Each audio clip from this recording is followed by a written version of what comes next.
dews drop slowly as our dreams take flight, with spears unknown that hurtle through the night.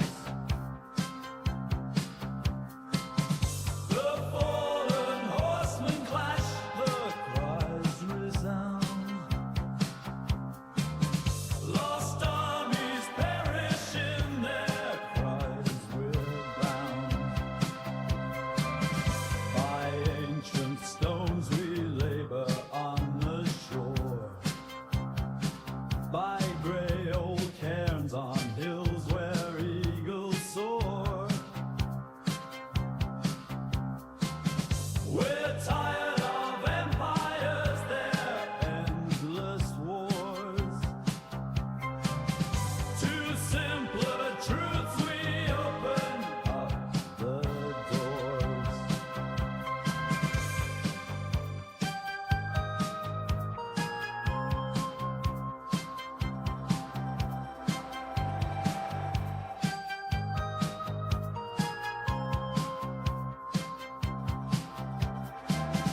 We're tired of empires, their endless wars. To simpler truths we open up the doors.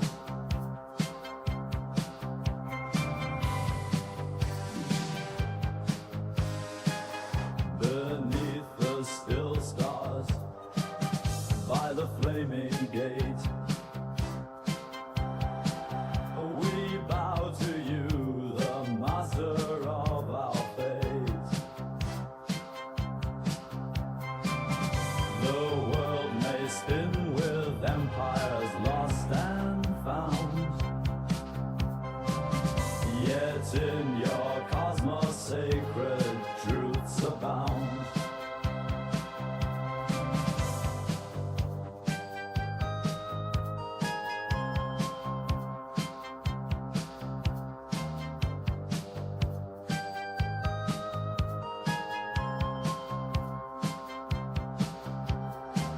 We're tired of empires, their endless wars. To simpler truths we open up the doors. In the Black Valley where the shadows play, we seek the peace that quiets endless fray. Our dreams laid out beneath the starlit sky, in the silent cosmos our spirits lie.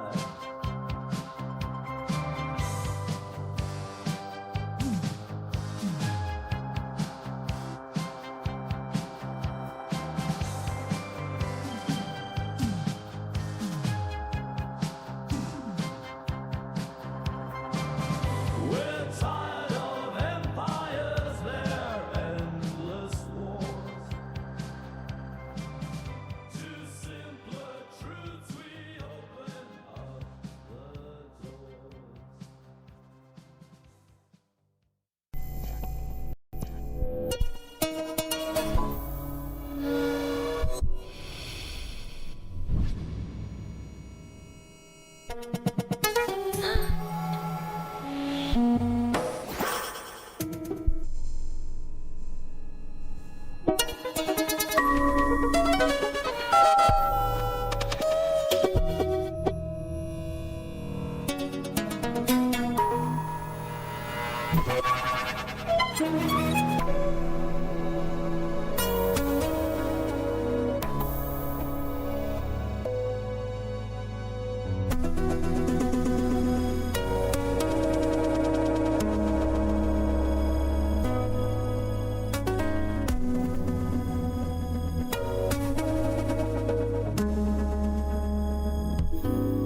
Ooh.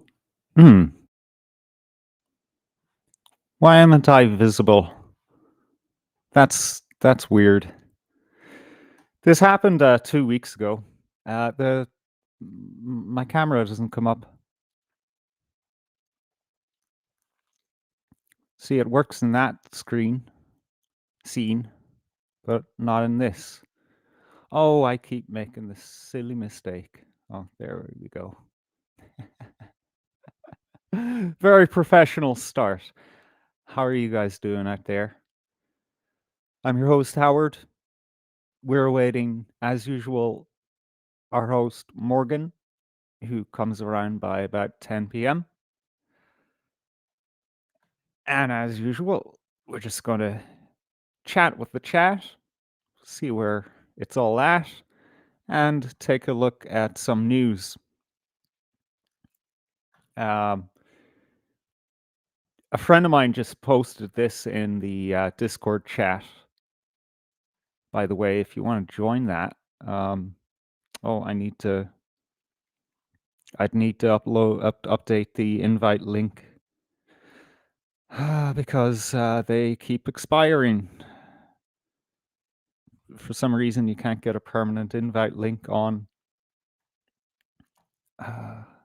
Discord.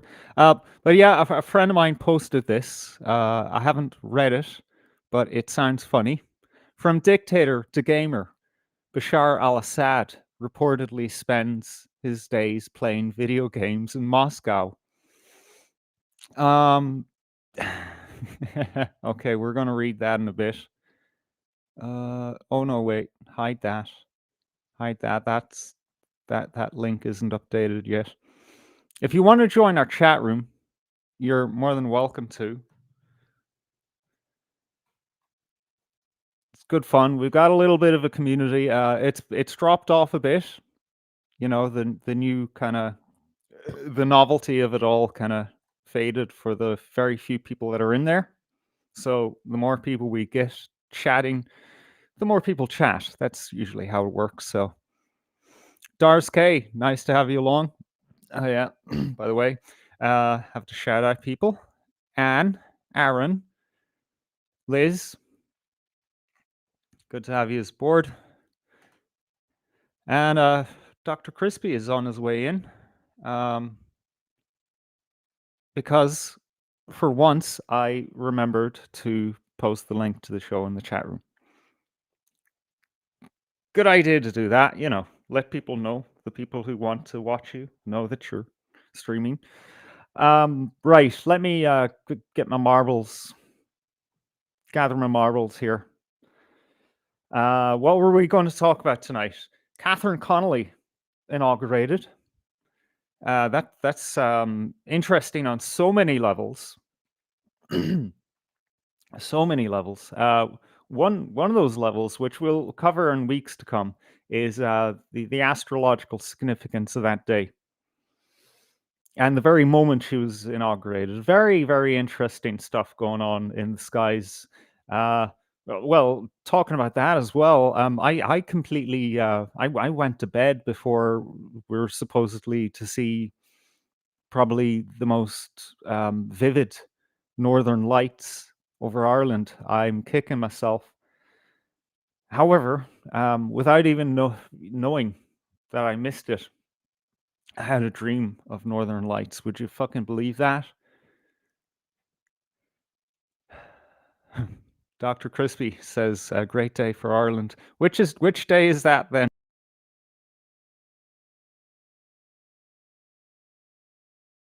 Fanny Adams there in the chat. Oh dear. Oh dear, look at that. What's going on there? Spotty internet. Sorry about that. Hi, I'm new. Hope nobody minds me hanging out for a bit. No, absolutely not. I hope that you enjoy your stay. The show proper starts in about 25 minutes. We're going to talk about, Catherine Connolly, the bizarre stuff going around there now. That's just, you know, scandals altogether. We're going to talk about Nick Fuentes because he's in the news. His image is being laundered, and he's being put back in front of us as a as a serious political force, which he is, but only insofar as how people react to him. He has no real political force behind him anymore. Anyway, he briefly did there for a while, and now he's just kind of resting on his laurels, talking crap on his little corner of the internet. But he is still influential in certain ways. So we need to go through tonight why he can't be trusted. And we're going to talk about Taghd Hickey and his fellow Pakistani friends and his other lefty friends from Britain and the Middle East. They made a so-called comedy, a satirical news thing series. There's like 7 episodes, and they're only like 17 minutes long, coming out every Monday, called NOOW, but they pronounce it now, NOOW, and it's supposed to take the piss out of far right ideas, and it's fucking awful. Right, Saoirse, good to see you in the chat again. 420, holy shit, all my favorite people are here. What's going on in the chat? 420 says that. Okay, you know what? Oh, for fuck's sake. Oh, God. All right. Glad to see everyone's having fun. All right. And good to see a new face in the Discord chat. Good to have you aboard. Right. I don't... On the face of this article now, I'm taking exception to it because Bashar al-Assad wasn't a dictator. If you want to see a dictator, look who's in charge of Syria now. And on that note, by the way, there's been protests for years now in Ireland, in Dublin, against the Bashar al-Assad regime. Why aren't those people going home to Syria? I mean, that's just a rhetorical question. I think we all know why. Because they weren't serious about it. Yeah, now the secular leader is gone. The guy who cares about his people is gone. The almost monarchical leader, because he, kind of inherited his position from his father. He's a reluctant leader as well, so that he has a heart of gold. He had a heart so soft that he was able to be overthrown. This is the problem, right? So he's gone, and now you got these fucking lunatic ex Al Qaeda, ISIS, or whatever the hell they are, running the show. I think we need to send a bunch of people home. Eru in the chat, good to see you there. It says free money. Yeah, there you go. If I was in another country, which I think soon I will be. Well, first of all, I wouldn't go to the capital of that country and protest Ireland. That's a bit ridiculous. Get Fianna Fáil and Fine Gael out of the Dáil all the way from Moscow. Yeah, that's not what I'm going to be doing. But if I did, and those revolution back here, and the people were finally in charge, and there was some common sense, I'd move back. Because I'm serious about my disaffection. It's not something I just made up. Trying to play with the lighting here. Okay, all right. Let's see what this Dizit has to say. German newspaper Die Zeit reports that Bashar al-Assad, who fled Damascus in December of 2024, is living under Russian-approved asylum in Moscow, as opposed to approved by who? Norwegian-approved asylum in Moscow, maybe. I don't know. Irish? Could we have approved his asylum in Russia? Fucking fucking journalism has gone to the dogs. We'll tie that into something else later. Now leads a reclusive life, largely spent playing online video games in a luxury high rise. Who was it that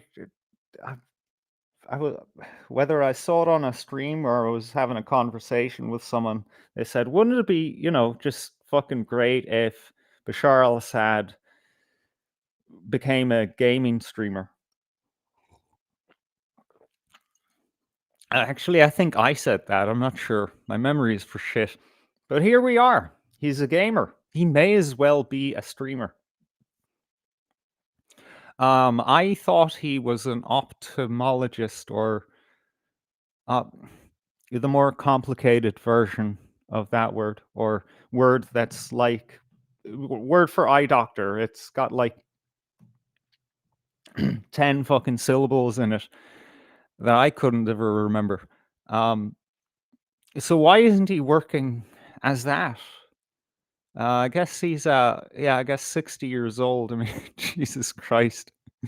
He's 60 years old, and well, what game is he playing? Okay, I guess we're not going to be told what online video game he's playing.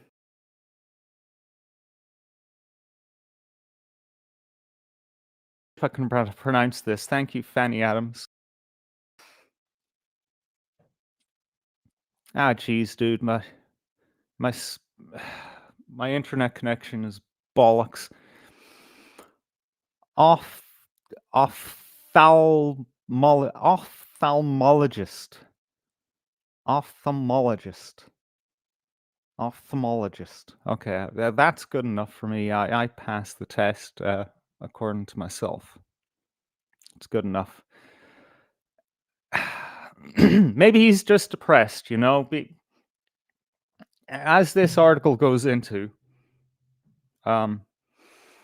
He was like the second son of his father, who was the leader of Syria, and he was the softer one, and he just wanted to be an eye doctor, and I think he had an interest in history and things like that. In no way was he interested in leading Syria or anything like that. But until his bigger brother died of in tragic circumstances, and it was kind of left up to him to take the reins. Doris K says Robin Williams was also an elderly gamer. He was a twat too.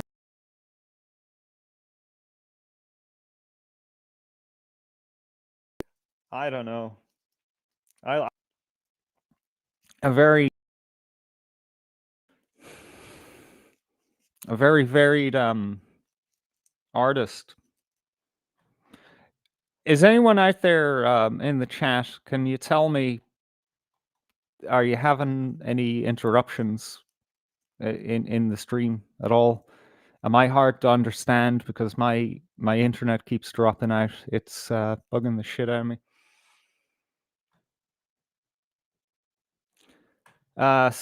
Simon Martin, good to see you tonight, brother.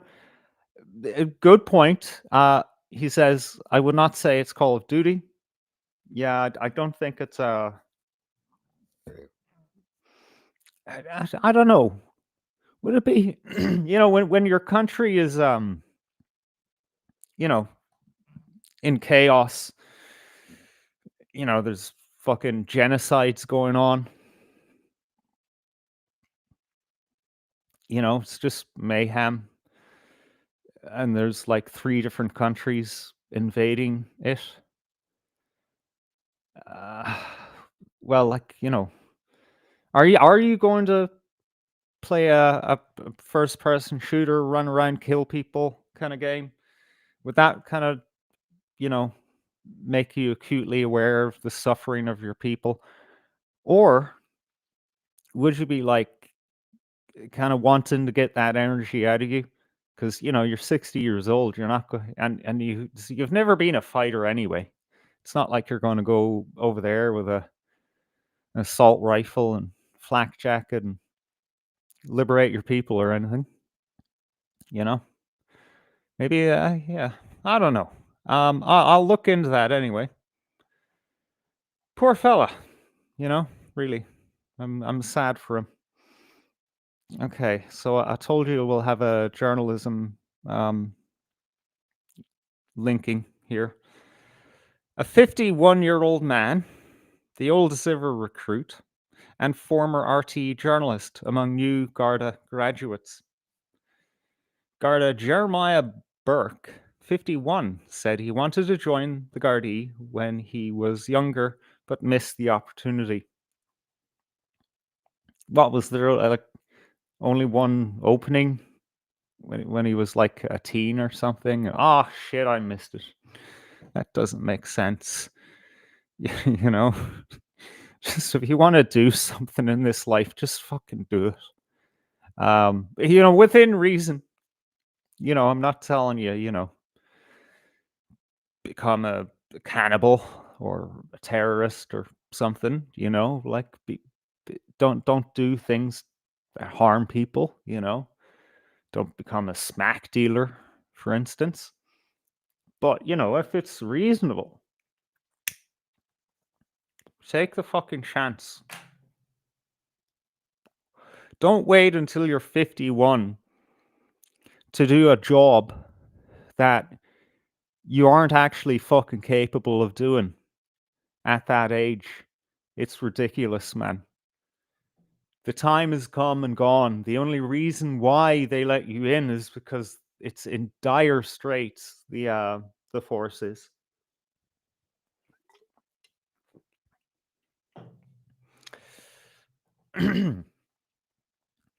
Like I've had fantasies of going over to Ukraine and fighting.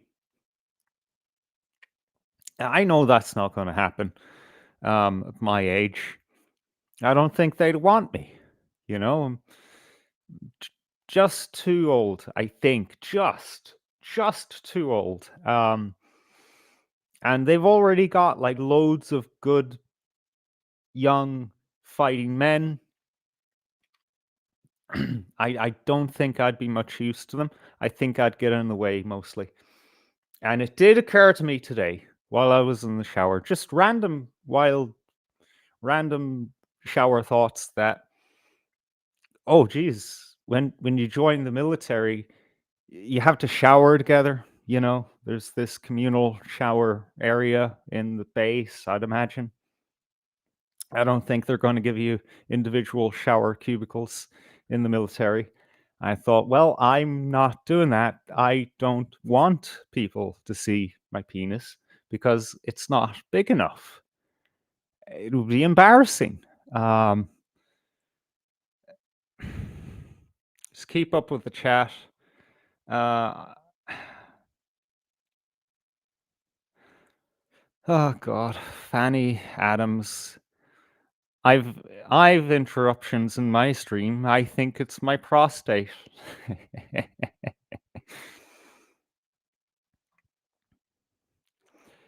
Jason Wolf asks, what year do you think Irishmen became a bunch of faggots?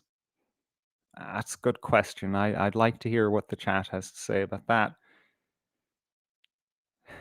Any relation to the Burkes and Castlebar? I wonder. It's easy to tell, even these days. Fatty Adams says, I tried to break up with an optician once. It was really difficult.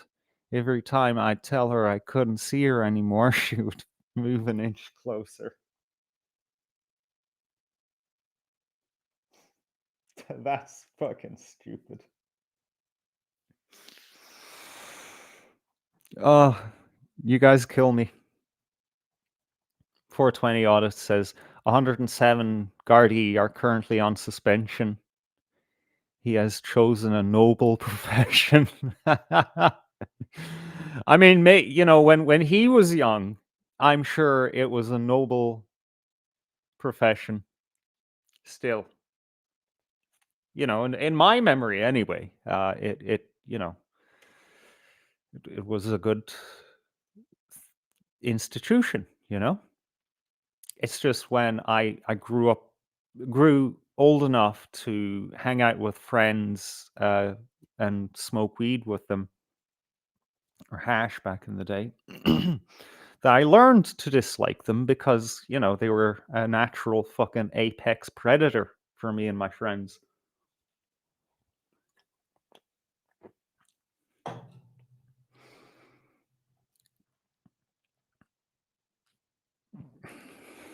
Uh, what else have we got in the chat?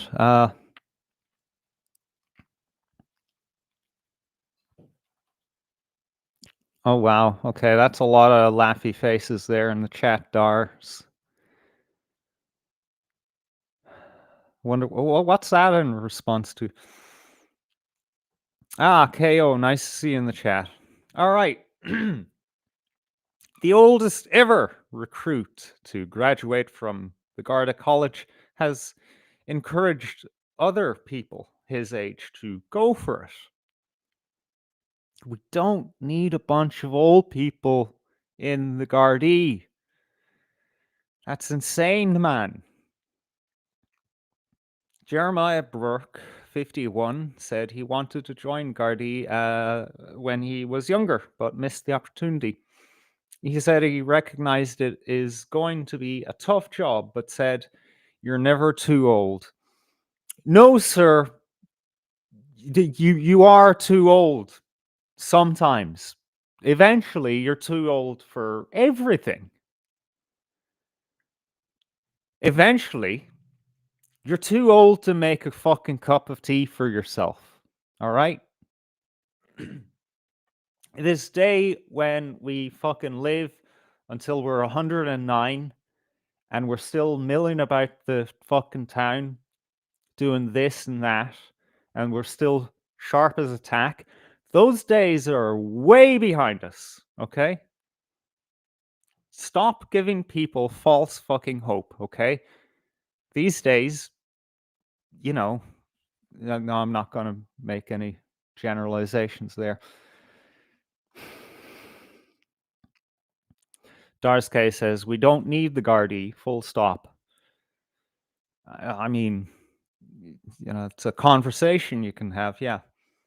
Burke said he had always had the hope that he would become a Garda, so he reapplied when the recruiting age limit was increased from 35 to 50.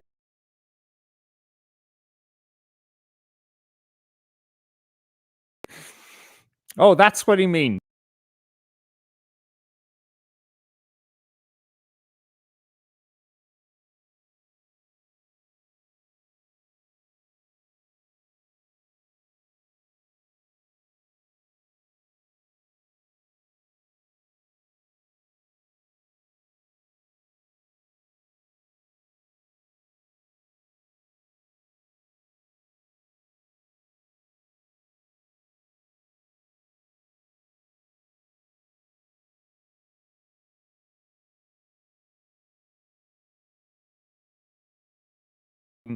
Attesting to.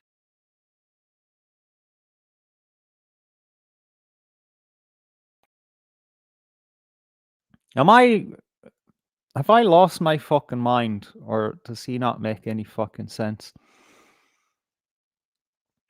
And I swear to God, talking about losing your mind, everyone who has anything to say about the quality of the stream is saying that it's fine and there's no interruptions, but I'm seeing interruptions on my end. No sound. Fuck me, man.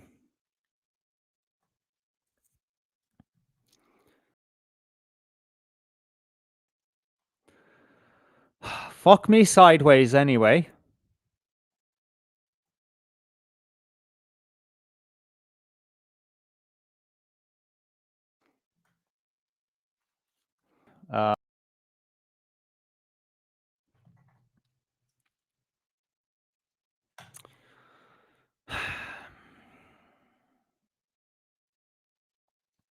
Yeah, I don't know what to do, guys. I think I'll just go back to music, and yeah, we'll wait until fucking Morgan is here, I guess. Fuck me, anyways.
Morgan's in the green room.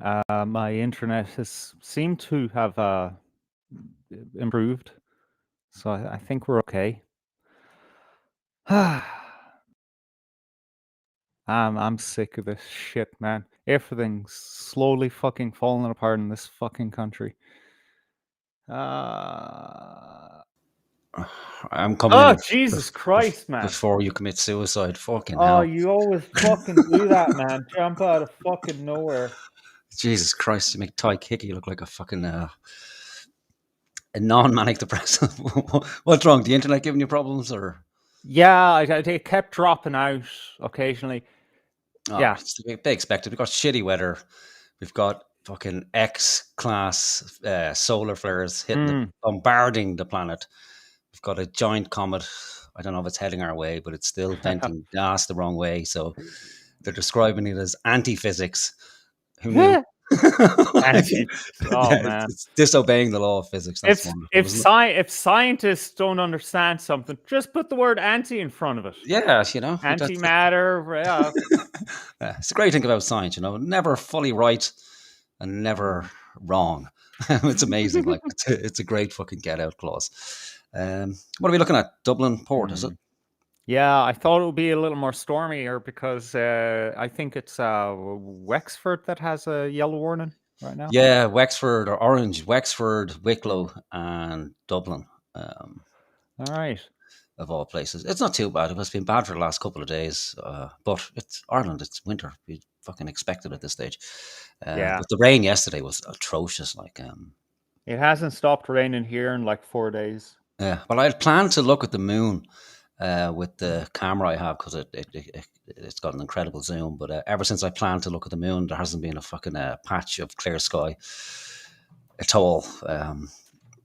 Because I'm convinced, and we'll probably talk about it later on, but I'm convinced that not only did we land on the moon, but we landed on the moon a long time ago. And the reason I'm thinking that is because now Jeff Bezos and Google, they're planning to go to the moon because we don't have enough power on Earth to power all the data centers that are needed to track us, morning, noon, evening, when we sleep as well.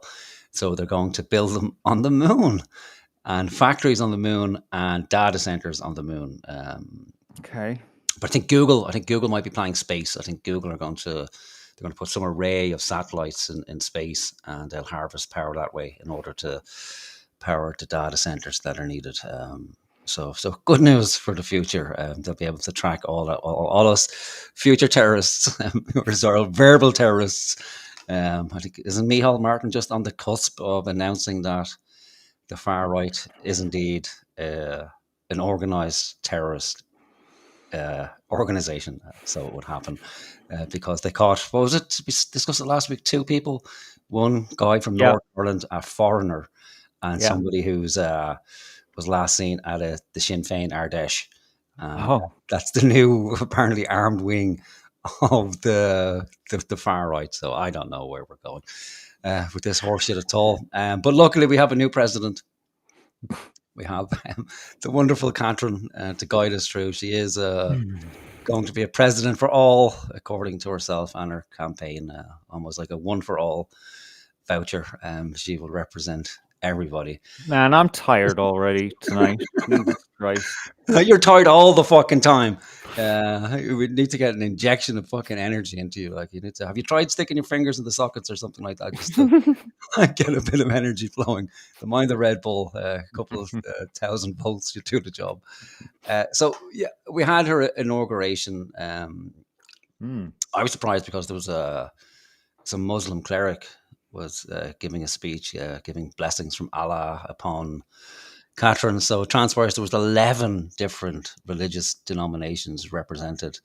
Okay. There. So we had the traditional Catholic priest, smattering of Protestants, some humanist, an Orthodox preacher, a rabbi. We don't know who fucking else was there. I don't think there was anybody from the Church of Satan. I don't think we've gone that far yet. Maybe the numbers aren't just high enough to get an invite. But, if you're going to be president for all, well, then you have to. Yeah, there are Satanists in Ireland. Yeah, president for all. And Hare Krishna. Were there any? There was no Hindu fucking representative there. Like, and there's no shortage of Indians in the country. I believe they outnumber Muslims, maybe, I don't know, 10 to 1, 20 to 1 at this stage. Who fucking knows? Right, let me grab a lighter because I'm going to be stuck for one. Give me 1 second. It's the problem of working in the dark. I can't see a fucking thing. 1 second. 420 asks, no Scientology. Yeah. God, how many Scientologists are in Ireland, actually? I wonder. Oh, that was easy. Okay. Any Scientologists there at the? Didn't notice. Didn't hear a speech. Didn't look. Have to say, didn't look. Couldn't really be arsed. To be honest, it kind of killed me to get through the 12 minutes of her speech. The first half, the first section of it is the Oscailga, and the last section is also Oscailga. You could tell by the crowd, maybe 6 people actually know what the fuck she was talking about. Everyone was just kind of nodding. She could have been saying anything like that. We're going to kill everybody. Nobody would have a clue what the fuck was being said. And she is going to push the Irish language, which is a good thing. Yeah. In many ways. But the problem is most of us don't speak it. It has been weaponized already as a kind of a purity test of true Irishness. If you can't speak Gaeilge, well then in effect you're not Irish. And I could kind of guarantee in the next couple of years that a lot of money will be pushed into the Irish language, but not focused at, Irish people proper, but we'll go into the refugee segment. So then we'll have beautiful new shiny refugees who can speak Gaelic, and we'll be able to shame the far right new West Brits. I think they're going to call us on West Brit NOOW. That will be the name of our new party, because we all know, unless a people without a language is a people without a soul, as Catherine has told us. So we have no souls. We've already been dehumanized. So it's incumbent upon us to get off our holes and actually learn Irish, so we know what the fuck Yeah. they're saying, and we can't have that held over our head. So Yeah, in and many ways, dominate the space, you know. exactly. Yeah. Righty, let me share this now. And while you're doing that, by the way, guys, you know, if you feel, you know, as we all do, a bit of shame around not speaking, you know, the Irish, don't feel too bad, because you are speaking your own language. The Irish invented English. I know it's a mix of Germanic and French and, you know, blah, blah, blah, but it was a cold, Calvinistic, fucking rotten language until we came and gave it character. So Yeah. And a language is really only about the ability to be able to communicate with others, you know. So we might have to reconcile where we go, okay, do you know what? Fuck it, leave it, we're done with it, forget about it. If you want to learn it, great. I think if everybody learned it in the morning, I don't think we'd be using it anyway. English is the main language of the state. It's undeniable.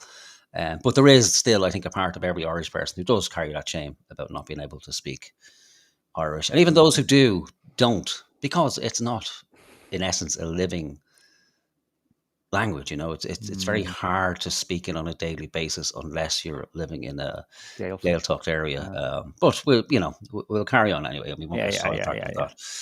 Okay, so there we go. We have lovely Catherine, all dressed in purple. Apparently, that's a throwback to the suffragettes. That was their favorite color was purple. Very girly, I must say, for feminists. Mary Robinson, of course, also dressed in purple. There's little Miggledy still over there, the little demon. He looks scared. Yeah, he looks like a puppet. Like he looks like something out of Wanderly fucking Wagon or something like that. The two fellas in the Muppets. Yeah. Oh yeah, whatever they're called.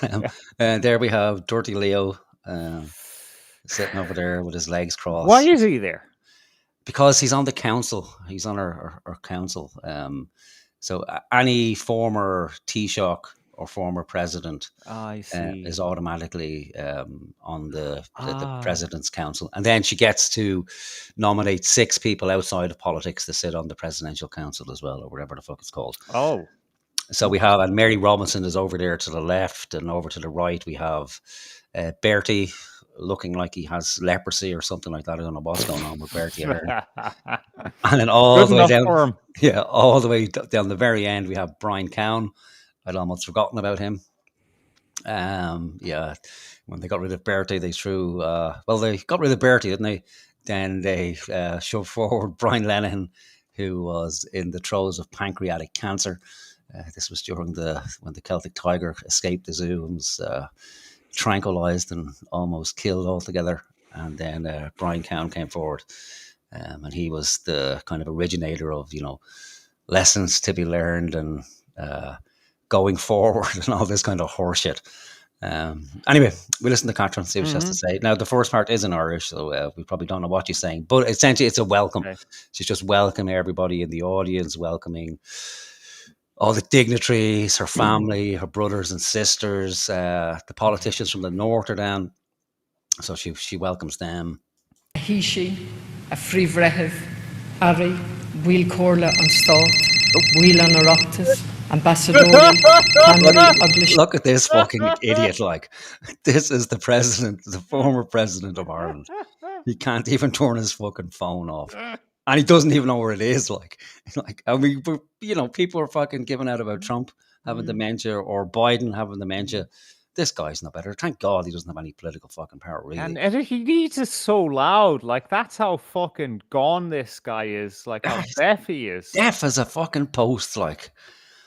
And there's nothing worse. It always happens, doesn't it, when your phone rings, but it's not supposed to. You can't remember which fucking pocket it's in, and even if it's in the right pocket, your hand, it just you panic, so you don't actually feel it. So you're forever fucking rooting around trying to find it. Agus ina úsle fad Comatley an Taghd Ara an Túisceart Michelle Smith agus na Connolly Ella ó gach carn den Túisceart. Ó Watlam Céad Míle Fáilte chu raibh mo chláán freisin atá anseo. Má bhirtúach, má arcéile, má grifúracha, má greitháracha, hastal siad ó Can an Down, ó Atlanta, Georgia, ó Canada, ó Toronto, agus míle buí. Our home and sacred land. Oh, I'm impressed. I thought no one knew the second line of that fucking national anthem. I can only ever remember the first one, which is "Oh Canada." Again, when I heard it first, I was thinking, "What the fuck is she doing? Like, what's Canada got to do with anything?" And Georgia, and Disneyland, Paris. But her brothers and sisters came over. They're all they've been scattered to the four winds. So there's going to be more diaspora speech. It's Mary Robinson 2.0, because we have to remember that us Irish, we went all over the planet. If not further, I wouldn't be surprised if there's a colony of fucking Irish people on the moon at this stage, or Mars, and they'll come back and tell us that, not only can you not accept refugees into Ireland, but, Moonshins, or whatever they'll be called, and Martians. What would it be called? Moononians or Moonans, or it's a difficult one, isn't it? Moonarians. Moonarians, there we go. There you go. The Moonies, there we go. We need to start accepting tens of thousands of Moonies into the country. Oh, for fuck's sake. The incels will be happy, though, because they can all get, mass married. Go chuir sibh an dúis sin orú héin chun bheitlumm inniu.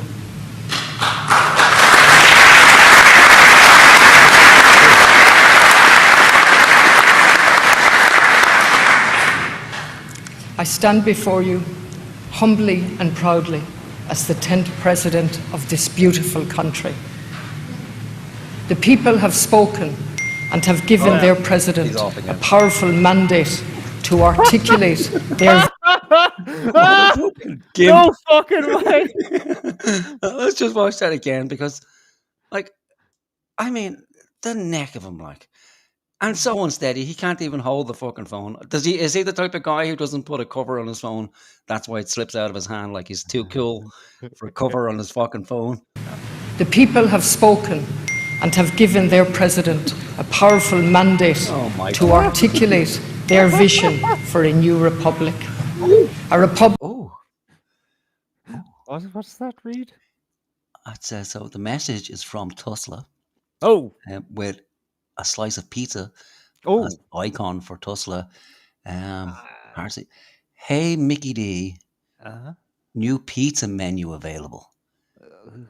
With a smiley face with a tongue sticking out. And then Mickey replies, yummy.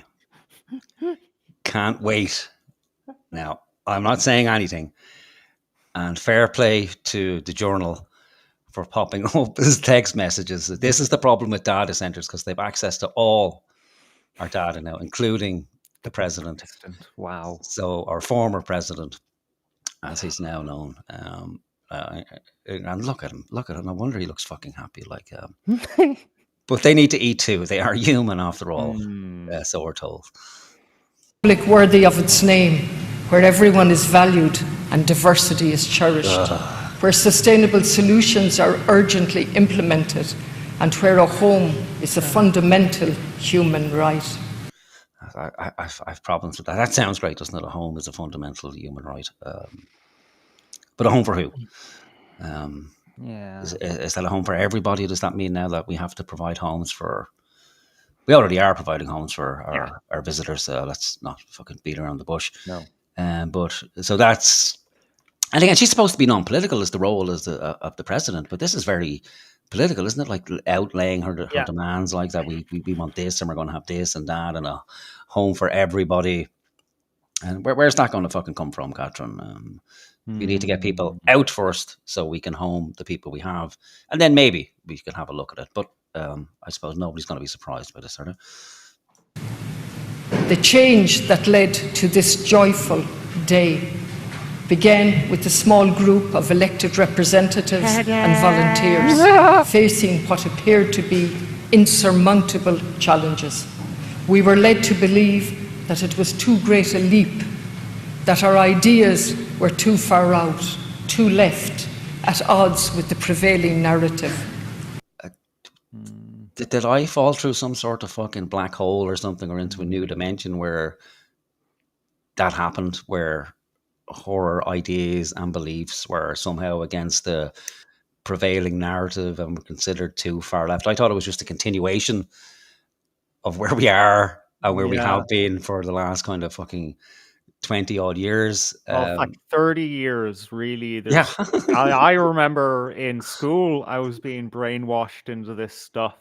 Yeah. Like this has been going on a while. No, you're not imagining this. Yeah. So I think I'm being gaslit here by Catherine that somehow, we've been living in this deeply conservative culture where, abortion on demand isn't enough, transing children isn't enough, welcoming the world isn't enough. I don't know what more we can actually do. But apparently, we're still lagging behind, so we need to go further than we've ever gone before. Star Trekism, I think it is, progressive Star Trekism. In shared conversations all over the country, however, it became evident that the dominant narrative did not reflect or represent people's values and concerns. Time and time again, people spoke of how it served to silence, to other, to label, to exclude, and to stifle critical thinking. Again, the only place I've seen that is for people on the so-called right, where there has been stifling of conversation. This is projection. Mm-hmm. That's what's happening here. Yeah. Nothing more and nothing less. And it's disappointing. Now, I didn't think she would be any fucking different. Really, but if you're putting yourself forward as a president for all, but it's the same horseshit. It's progressivism, inclusivity, that somehow the people, the oppressed people, which is everybody outside of anybody who's not happy with the trajectory the country's on at the moment, and that somehow they are silenced. We had Enoch, one of Enoch Burke's many brothers, for Christ's sake, trying to ask her a question, not in the greatest way, but he was silenced and ignored and othered and jeered and laughed, and so how quickly these people fucking forget, or maybe she doesn't even remember, because it's an irrelevance, or she experienced it in a completely different way, alien to how any of us would interpret it. Like even me. Because I had a problem with the way how he did things, but even she has just off the fucking reservation. Like, I don't know, he had it was going to go psycho on her in the shower or something, Yeah, he was trying to silence her by asking a question, a non-approved question. And she was like talking for a whole hour, and this guy just wanted 2 or 3 minutes. She was being oppressed. Along with that, however, along with meaningful engagement, we saw the emergence of hope. Oh, fuck off! We saw the Take off your glasses. I'm being serious now. Yeah. Go fuck yourself. Emergence of joy, along with the courage and determination of people to use their voices to shape a country that we can be proud of. As President of Ireland, I will ensure that all voices are represented, heard and valued, and promote a public discourse that nourishes inclusivity, tolerance and active citizenship. Fuck you. My voice, Morgan's voice, the viewers of this show's voices will not be heard under your regime. And you know what? When you have so many fucking voices, it's called the Parliament of Birds. Mm-hmm. Nothing ever fucking happens unless you have one dominant force that comes in and arranges that discourse so that it moves in one direction. So go fuck yourself, you Fabian cunt. Yeah, she thinks we're... well, I don't even know if she thinks people are stupid. or maybe it's just a case of her being a true believer. But I don't know. Like, I use my wife as a barometer because she's American, and she rightly doesn't pay attention to anything to do with Irish politics. So her first impression on seeing a picture of Catherine Connolly, or the words out of her mouth was, "She's evil." Ah! Ah! That's brilliant. And every time she sees her, she gets a chill. Ah! Like every single fucking time. And look at these goons. I know the image is badly compressed. I don't know who this guy is here, beside Brian Campbell, but he looks like they've dug up Charles Haughey.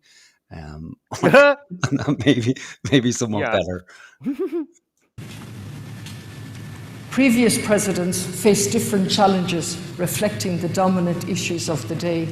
In 1990, Mary Robinson, and I want to welcome Mary Robinson and her husband Nick, when Mary was elected, the parameters of geopolitics were shifting following the fall of the Berlin Wall the previous year and the dissolution of the Soviet Union, while at home, Ireland was undergoing its own seismic changes, laying the foundation for a modern and inclusive society. In 1997, There she is there. Okay. Who? What? Oh, yeah. Mary Robinson, Okay. there's Mary Robinson. And apparently this is her husband, Nick. I didn't know her husband had transitioned, but apparently he has. Like, does anybody know who this person is, this corpse? And we have Norman, of course, Norman Foley, looking splendid. Looks like he's been at some sort of country and western gig. And there we have the chief demon, Helen McEntee, truly fucking even looking person. 1 year before the Good Friday Agreement, the former President Mary McAleese, and again I want to welcome the former President and her husband Nick, when she was elected in the midst of the ongoing peace process, a landmark event in shaping a shared vision for the future of Ireland. In 2011, Michael D. Higgins assumed office, and again I want to pay tribute to his courage and his work.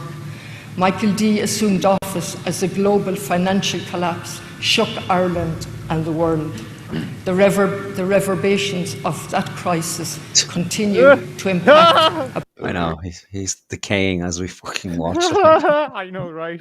Yeah. So, like, is his eyes rolling because he's like, oh, fuck this bitch? Or is he just, like that decayed? I could be either, or maybe a bit of both. We'll go back there and see if we can catch the initial eye roll. Yeah. Collapse shook Ireland and the world. The reverberations of that crisis continue to impact. I think that was a genuine eye roll of like, oh, Wow. what the fuck are you talking about? That's terrifying. fucked, man. Oh, look at that. Fucking that's terrifying looking. Night of the Living Dead. Upon and shape people's lives and our economy. Oh, drink. Wow, that is a drink, man. Jesus, woman. What the fuck? Fuck me, man. Wow. Now in 2025, Thirsty bitch. She can fucking down a couple of pints of the pub. Fucking hell. as I assume the privilege of office, we face existential threat of climate change and the threat of ongoing wars. Both, of course, are inextricably linked. As I So, I didn't know. That's what's happening in Ukraine and Russia. It's because of climate change. All wars are now inextricably linked with climate change. Just so people know, so you don't get confused when a war breaks out. It's because climate change, So if you don't drive your car anymore, there'll be no more wars, and the planet will cool down. And as the planet cools down, people cool down too. So there'll be no more tempers lost and no more shooty of other people because of the climate change. speak, I am acutely conscious. Oh, did Leo glitch there? I didn't notice that before. Watch Leo. Did he turn into a reptile or something? Maybe something happened. Okay.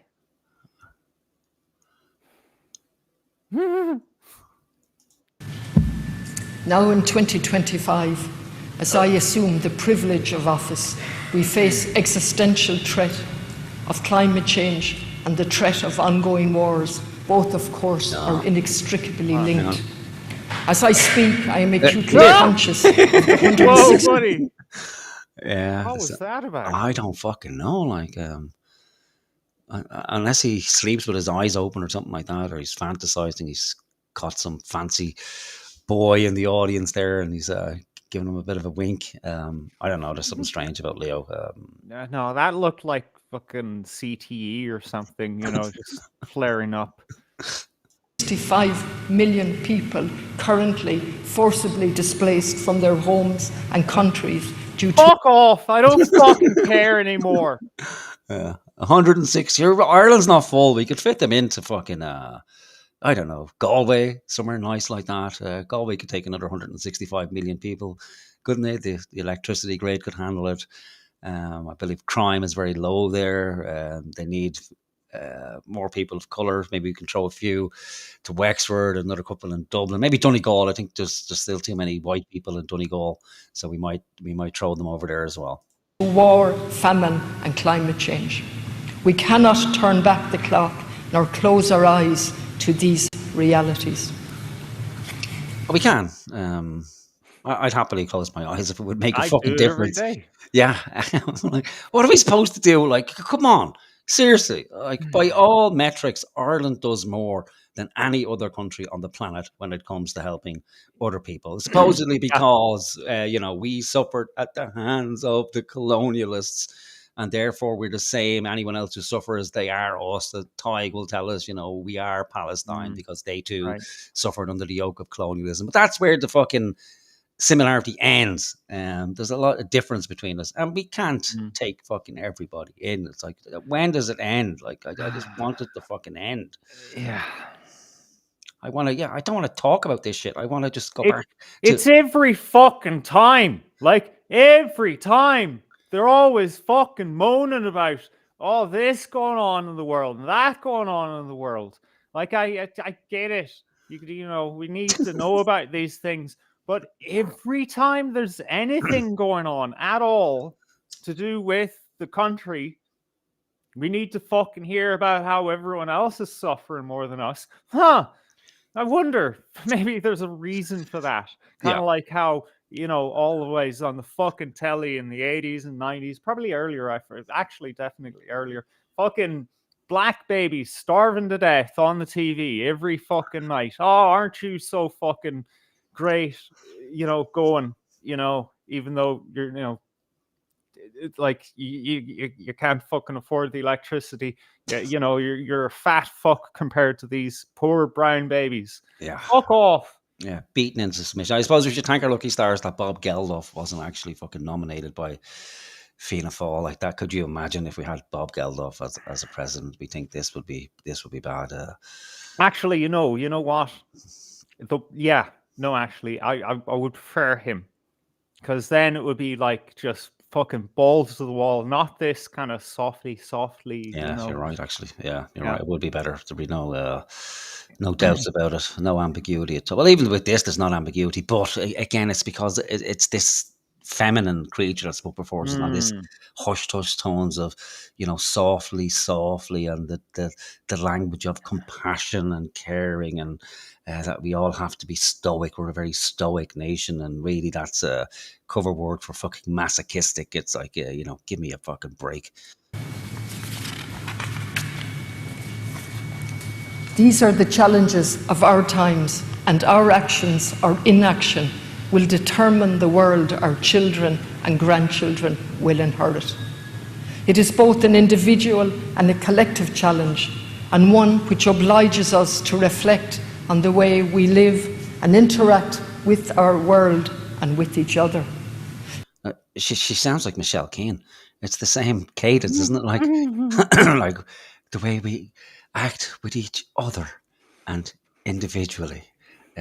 It sickens me. Like, if her voice was 2 octaves lower, it would in fact be Mary Robinson that's actually speaking, and it turns my fucking stomach. Like, it is also the responsibility of those entrusted with public office to come together both nationally and internationally to lead and to create the conditions for a sustainable existence on our planet.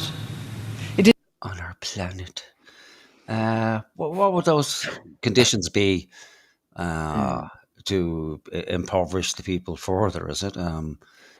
What have we done so far? Like, we've made it almost impossible for the average person to travel for pleasure these days, or even just to travel to fucking work. Like, the price of fuel is astronomical, and for your car, the price of fuel for your home is astronomical. The price of oil to heat your home again is astronomical. The prices of groceries are astronomical. Anybody who isn't earning, over 100 grand a year, two people earning over 100 grand a year can't really afford to get a mortgage, can't afford to put themselves in debt because the supply is, piss poor. Yet we're, piling people into the country. Indians are getting together in groups of 4 to get a mortgage because they have no problem with, 2 families sharing a house, or, fucking the whole family, like 8 brothers and 9 sisters, clubbing together to get a mortgage and live there, and then bring granny, granda, auntie, uncle, papa, and fucking mama over to live with them too. So what more does poor old Ireland have to do to ensure that we have a sustainable future? And again, what do we produce? 0.1% of global emissions. But as long as we build windmills, I suppose, and pay for overpriced electricity, we'll be fine. And look at these cunts. Not a worry in the world. Not one of these people struggling in any real meaningful way. Driven to work by chauffeurs, gilded pensions. Don't really do much at all. They have like 10 advisors, 11 advisors. From the moment they wake up in the morning, their day is already mapped out for them. They have people who sort out their agendas, who they don't have to think for themselves because they have speechwriters, and advisors are told what to say, where to sit, where to go, who's who. And then they go home of an evening, and then when they retire, again, gilded pensions. This little fucking midget over here has so much money from the plum job of the Irish president, which I think has a annual salary of something like 300 grand before expenses. He had so much money that he gave 2 million of it back. Not to good causes, but gave it back to the state. That seems nice, like that, well, I'm giving 2 million of the money, the 300 grand he pocketed every year for the last 14 years. He's given that back to the state. Good man yourself. Here, Significant. Sorry. I am going to go and reset my router, see if that works. Okay. Because I'm being driven insane here. So catch you in a minute. Yeah. Okay. Yeah. I can still carry on with this, yeah? Yeah. All yeah. right. Cool. Sorry. That today is Remembrance Day, the 11th of the 11th, 2025. It is significant. It's significant on so many levels, but it gives us the opportunity to pause and to reflect on the horrors of war in a world where, unfortunately, we have all become witnesses to ongoing wars and genocide. Okay, and of course the genocide is a reference to Gaza, which again she got into trouble for because, there's a lot of people on the left are hyper-focused on Gaza, genocide. And then when it does come to an end, that's not enough. It must carry on and carry on and carry on forever and ever. Amen, according to Catherine. Given our history, the normalisation of war and genocide has never been and will never be acceptable to us. As a sovereign, independent nation with the... And we're not sovereign, nor are we independent. We can't be sovereign and independent and essentially be ruled from the EU. It's a joke. It's an absolute fucking joke. A long and cherished tradition of neutrality and an uninterrupted record of peacekeeping since 1958, Ireland is particularly well placed to lead and articulate alternative diplomatic solutions to conflict and war. Again, there's no mention of what they are.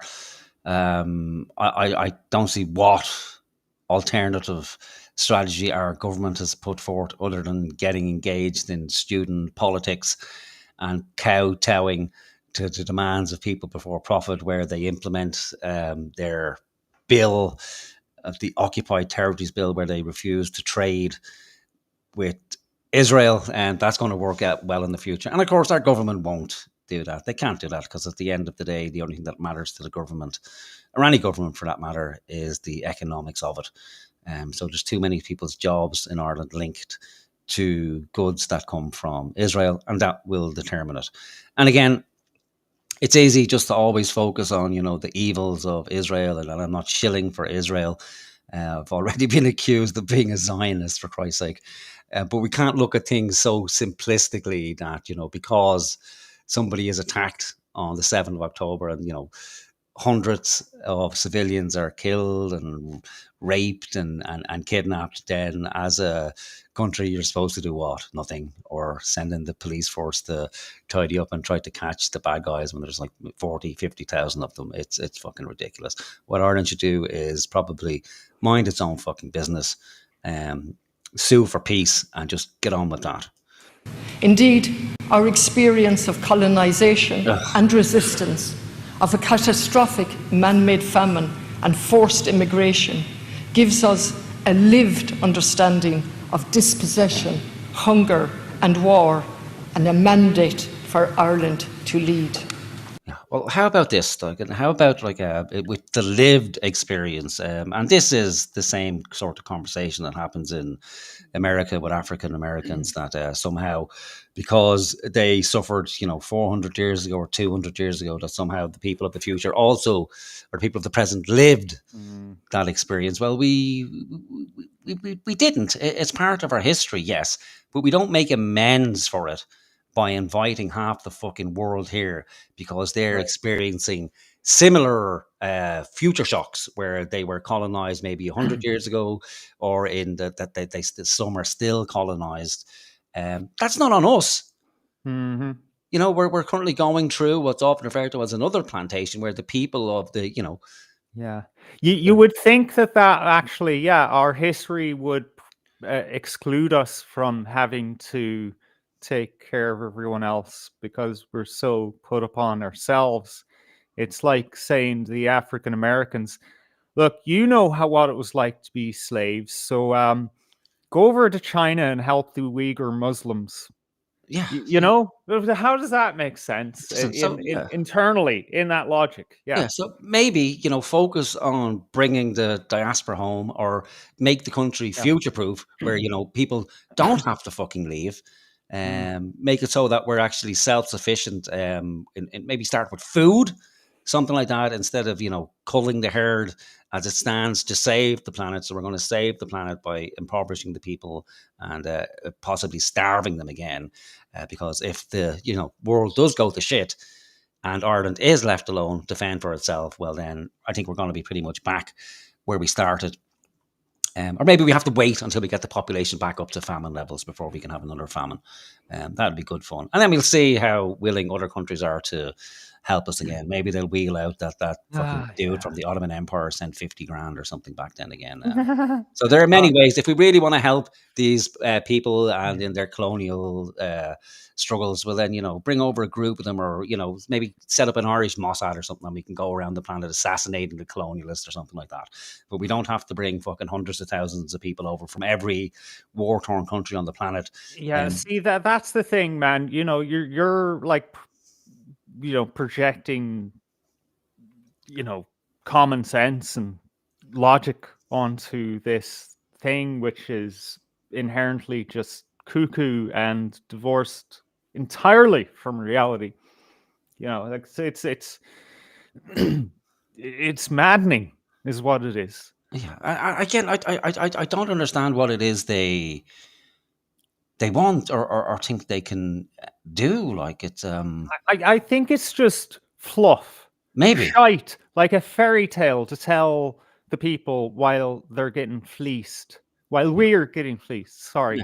Yeah, maybe it is. Maybe it's some sort of suffering that I'm hoping that at least one of them is genuine in their thoughts and feelings. But yeah, sorry, go on, carry on. I interrupted you. Look, I don't know. The jury's still out, but I would consider myself a genuine fucking leftist, right? This is an imposter, right? So if Ireland is really gonna, fucking go with its history of anti-colonialism or whatever you want to call it, what we should be doing is telling fucking EU.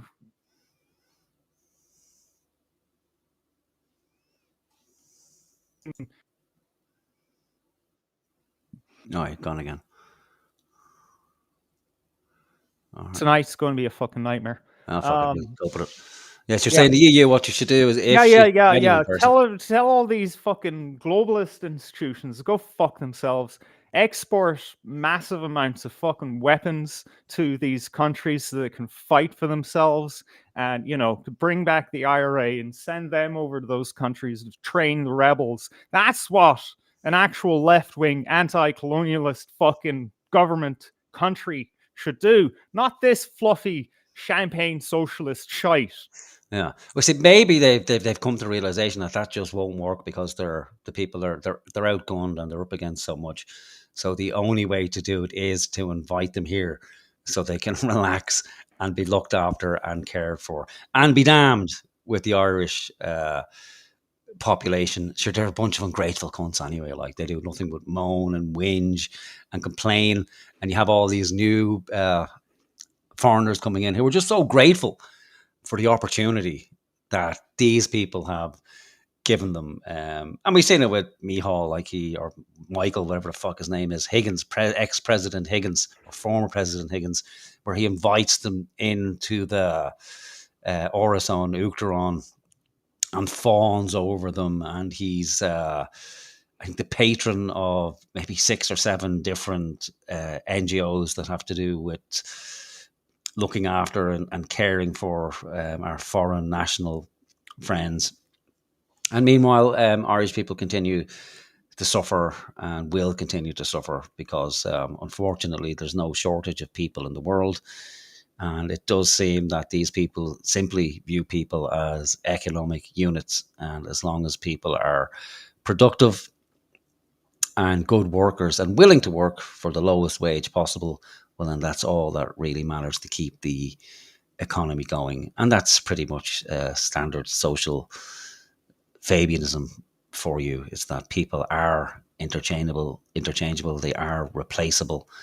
And that if you're not putting more into the system than you're taking out, well, then maybe, just maybe, you should be done away with. And we will have that legislation before us. I don't know when, but the euthanasia legislation is still to come down the pipe. Not to fucking blackpill everybody, but it is coming.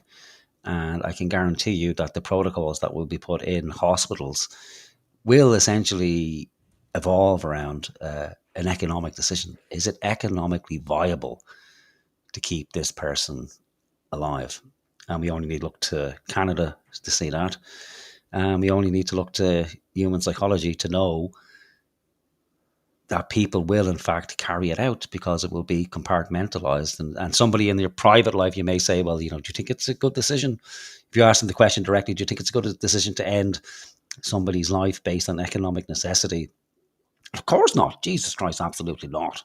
Mm-hmm. But if you're involved in a system where somebody higher up the chain makes the decision, maybe not based purely on that, but there's certain criteria, and it will be anonymized. So, you're not looking at the patient, and the person that makes the ultimate decision is the consultant, and he will have a look at, the prognosis and then the wishes of the parents. Maybe the family gets involved as well. And, the family's like, well, fuck it. Sure, you may as well. There's not much hope of recovery here. But then a budgetary decision will come in as well. Uh-huh. And then it's like, okay, well, the order's been given. Well, now we hand off the job of, either starving the person to death, as they do in the UK with their Liverpool protocol, or some form of lethal injection. And if it's just some random fucking nurse from Kenya, Brazil, India, even Ireland, it's just part of the job to give the injection. And people already do it. We have, palliative care. And that's what nurses do in palliative care. They come and they slowly, give your loved one morphine and increase the dose until they pass away. And that's seen as an act of kindness. And that's the danger with this, that it's all cloaked in an act of compassion and kindness, that you're doing the person a favor by taking them out of existence. And you may, someone may be in such pain that the only relief is, in fact, to die. But I know people say the slippery slope is a fallacy, but it's not. not It's not- always slippery. yeah, it's always slippery. Look, it's a big conversation to have, but this is a slippery slope. Like you mentioned, like what do they call it? A something panel, where Death. right. Judging on like, can we afford to keep this person alive? My favorite example from Canada is still this woman, veteran. She fought for her country, whatever the fuck that means when you're Canadian, and ended up like without one of her limbs or both of her legs, something awful like that. And she was requesting the local authority, please give me a stair lift. And this is a veteran, someone who gave of themselves for others. But what they did instead was they sent her and said, have you considered dying instead? Yeah. Beautiful, beautiful system. No, and given that it's Ireland, you're probably going to waiting list to die. So you'll probably die of natural causes before you actually get to be euthanized. And you'll just get a letter every 6 months saying, yes, would you still like to wait on the waiting to be euthanized list? If so, please respond. We may be thankful for our horrible fucking bureaucracy. Anyway, what have we got? 7 minutes. Holy fuck. May have to cut this short. But we'll see what else is. But I think we've been through it's pretty much the same, isn't it? It's the same. Like it's a hand passing the baton from Michael to Catherine, and he previously took up the baton from Mary Robinson. I can't even remember who was president before Mary Robinson. Can anybody remember who was the president of Ireland before Mary Robinson? Well, who the fuck was it?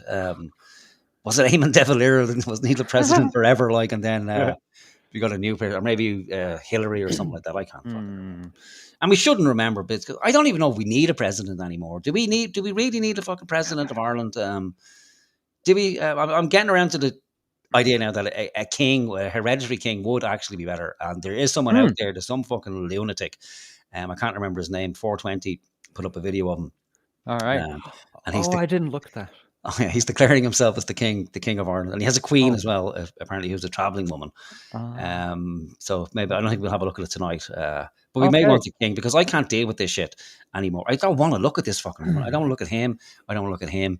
I don't want to deal with any of this shit at all. I just want, and I don't want to go back into the Matrix, but I just want better things to be doing with my fucking time. Like if all these people died, if the country was ran properly, and for the benefit of the people, we wouldn't have to fucking do this at all. And under better times like that, nobody would probably pay attention to her as a president. But we have to, because it's not by coincidence that she just happens to be president. And she's going to go on to say how as the president of Ireland with a huge mandate. Apparently, that's what she says. So she was given an overwhelming mandate. Wait, did she say that? I don't know if she said it or she will say, but she did say pre-watch it. She will fucking say it if she hasn't already, that she has, landed the job of president with a huge mandate for a new republic. What that new republic looks like, I don't fucking know. I thought this republic was pretty fucking fucked up to begin with. But this new republic now, which will be focusing on, again, inclusivity and welcoming God knows fucking who. We can and should take real pride in the success of the Good Friday Agreement, knowing that this is recognised far and wide. Right. Does anyone know who this guy is? No. This is Michelle O'Neill. So this is the First Minister of Northern Ireland. This guy does look Northern Irish, I have to say. I don't know from what community, but I could easily see him wearing. I think he's a Protestant. You can see he doesn't look very bright in the face. We hope now that he is. We won't look into it because we don't want to disappoint ourselves. We can easily see him wearing a Rangers jersey there, and this guy as well. And they Also all, a Protestant, yeah, has to but they're- be. everybody's staring at this guy like when they're talking about Northern Ireland. I don't know Oh. fucking why, like, but look, I was like, and this guy in Hmm. particular, just like, I think they're waiting for him. Maybe the plan was that if she mentions anything about United Ireland, that he's supposed to stand up and fire a shot at her or something. He bottled it. Like, and is a model for the peaceful resolution of conflict. We also know that this journey of peace and reconciliation or maybe they're just looking at her because they have the people sitting in an awful Oh, position. right, Don't they? okay. They're facing each other like as if it's a parliament. So yeah, God, maybe. could you imagine your neck, is the result of meticulous and methodical work over a long period of time, and this work continues to this day. I look forward to paying my There's Bertie. Whoa, Leprosy Bertie. what the fuck, dude? No, he's not. Damn. I think he's hitting the bottle hard. That's Oh, what that definitely. is. Oh, look at that. Fucking, that's shiny. Like, that's almost as bad as Thomas Sheridan's fucking nose. Mm. You could see yourself in that nose. Like, it's almost mirror-like finish on it. Yeah, really. first official visit to the north and meeting with people from all communities and celebrating the rich and heritage and traditions of all who live there. I am particularly conscious of Article 3 of the Constitution, which sets out in detail the firm wish of the Irish people, the Irish nation, to have What is with a united man? I what the fuck, man? Oh, she's fucking old, I mean, I think it's this, trying to be overly sincere and sound compassionate, and where there doesn't seem to be any real, genuine feeling in what she's saying. It's just a badly rehearsed speech that's been put in front of her. Now, I don't know if she wrote the stuff herself. And again, it is a presidential inauguration, and we're used to this kind of horseshit, but it will be refreshing just to have somebody get up there and, speak from the heart and speak for the people in the country who actually don't have a voice, who are constantly being silenced for the last God knows Well, how that's fucking long. always the fucking elephant in the living room. That, like, it's just never there. Never. Yeah. Not in any setting whatsoever in this world do you get anything that resembles that. Yeah. So if it is the case, right, and it probably is the case, because everybody likes to think that the majority of people think like them. That's just not the fucking case. It's there's psychological experiments that prove it's not the case, and it's been my experience in life as well. It's not the case. Where I tend to think, well, most people think along certain lines as myself, and then when you talk to them, it's like, no. A lot of the time, it's like talking to fucking pigeons, and I have to accept that. Maybe, I am the fucking oddball, and everybody else, it's like, well, that's just the irony is I'm the oddball. I don't fit in, therefore I have to adapt. So if this is the majority of what Ireland wants, well, then I'd accept it. But it's not. It's not. No. Because we can't forget that, the vast majority of people didn't bother their whole to vote because there's nobody to fucking vote for. 30% of people spoiled their vote. Unprecedented in the history of Europe.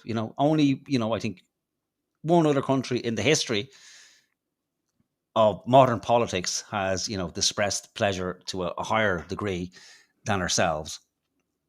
So we can't accept that this is in fact the voice of Ireland. It's not. This is the voice of hyper progressive Ireland. And that's it. And she represents that, and she represents essentially the regime. And granted, there's still this myth that somehow Fianna Fáil and Fine Gael are, right-wing parties, and Catherine and the left coalition is some sort of antidote to this harsh right-wing fascist dictatorship that we're all living under, and that any day Fine Gael will morph into the far right, because they're dog whistling to the far right. If we listen to Paul Murphy and that other fucking gimp who's managed to be back on the scene, what's his name, Richard Boyd Barrett, like if ever like a socialist with a double barrel name, fuck off. Go away. So I can't accept that this is the voice of the country. It's the No, same voice you know that's what? been in the presidency for the last 30 fucking years, man. You know what? There's a beautiful sentiment that I only know because Alexander Makuras mentions it at least once a month in his daily geopolitical updates. It's by Eve Smith. She does a blog or a outlet called Naked Capitalism, and she once wrote that in terms of like the global stage countries, um, the Western countries have this habit of when there's like a conflict, like in now in Ukraine, where they decide, okay, we need peace in Ukraine, so they spend months talking to each other and negotiating peace with each other, and then what they do is they go to the offending party, in quotes, like say Russia in this instance, and they propose this solution that they made up all by themselves without consulting the other party, and then thinking, God, why didn't they agree? And this is the mentality, this is the disease of our neoliberal, globalist, whatever fuck you want to call this disease, establishment, where they're just all talking to themselves. Yeah. Trying to manage it as best they can and be damned with the people, because she has an overwhelming mandate by all accounts. Ireland, albeit with the conditions set out very clearly in that article consent. As President, I will foster an inclusive and open dialogue across the island in a manner that highlights and recognises our similarities and respects. How many times can you say the same fucking thing? Well, it's easy to do that, isn't it? Because she's just, following along with the same old horseshit, like of equality and diversity, and recognise the wonders of everybody, especially North and South, because, she'll be able to do it this time, won't she? Like where no one else could. Catherine somehow will manage it, and this new bunch of political geniuses will somehow manage to sort out that 100 years of fucking hatred between communities. And in the meantime, we'll work on making the Republic of Ireland just look like it, except with 8 or 9 different factions, maybe 20, 30 different factions at this stage. Who fucking knows? We'll have the Ukrainians. They're not going home. I hate to break the people, but they're not of their own accord anyway. Why would you go back when you can go back and take 5 or 6 holidays a year? And they're not going back. The Africans especially aren't going back. They're not going back anywhere. The Middle Easterners, they're not going either. They're not going back to Syria of their own accord again. Why fucking would you? None of them are going back. And even the ones who are forcibly being removed are probably coming back anyway. And let's not forget, again, not to blackmail people, but I can't fucking help it. But the UK will implement a strong immigration policy.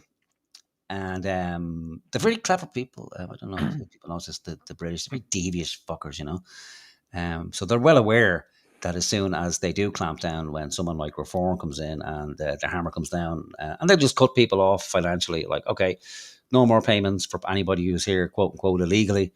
And we're going to carry on with deportations. But in the meantime, if you would like to flee to the next door neighbour, here's directions to the boats and the planes. And Paddy's still looking at the fucking ground and trying to figure out, or pick up the money he dropped on the ground. I mean, while he's bending down to pick it up, another couple of 100,000 people come in the back door, and they'll go into Northern Ireland, and it's no better up there from what I see with their politicians, with Sinn Féin as well. They're all fucking bending over backwards to welcome people and be inclusive. Sure, Palestinians are Irish people, really, once you look past the colour and the ideology and all the differences, we're essentially the same. And you do it with everybody. Once you look past all the differences, sure, aren't we all humans? Yeah. And shouldn't we all live in Ireland? We're all Irish, really, aren't we? Everybody's Irish, apparently. I want to acknowledge our large and growing diaspora. There is hardly a family on this island that does not have a personal experience of migration. On every continent, our immigrants have put their ingenuity and hard work at the service of new homelands. Yet they have kept their love of Ireland and its culture deep in their hearts. I hope over the next 7 years that there will be many opportunities for me to celebrate with them and share our experiences. Yeah, I thought she was going to say like that. She'd like to, see if she Bring can him bring him home. back. Yeah, no. She's looking forward to the Holliers. She's going on a Holliers. I'm looking forward to traveling all over the world to come and say hello to you. Sure, why wouldn't you? No, they're not coming back. Sure, fuck it. Too expensive to bring you home here. She'll be needing a house. And you'll be wanting one of those high salaries and all that kind of stuff. No, stay where you are. We have infinite Indians who will do the jobs for us. I have never believed more in the spirit of this country. Having travelled the length and breadth of the island, I have witnessed it in every county, in every corner of Ireland. I've heard it in the music, the literature and the dance of our people, in the deep tradition of solidarity and decency that continues to be the dominant force behind our people. I have felt it in the quiet dignity and stoicism of those who simply keep going despite the very real challenges. Oh my God! All of these fucking things she's describing the Irish with are all virtues that serve the fucking regime. Yeah. Accepting of everyone of all stripes and, stoicism to just carry on with it. Never mind. Everything's decaying around you. And every drop of blood is just being absorbed out of your fucking very bone marrow. Just get on with it. Sure, didn't Jesus die on the cross? Sure, what would you be complaining about altogether? It's the same fucking nonsense, and it's not stoicism in any, positive sense of the word. Fucking retardation is what it is. It's masochism, and only a sadist would say it, oh, sure, aren't you just a wonderful people? Don't you just love to suffer? And guess what? Because you love it so much, we're going to heap it upon you tenfold.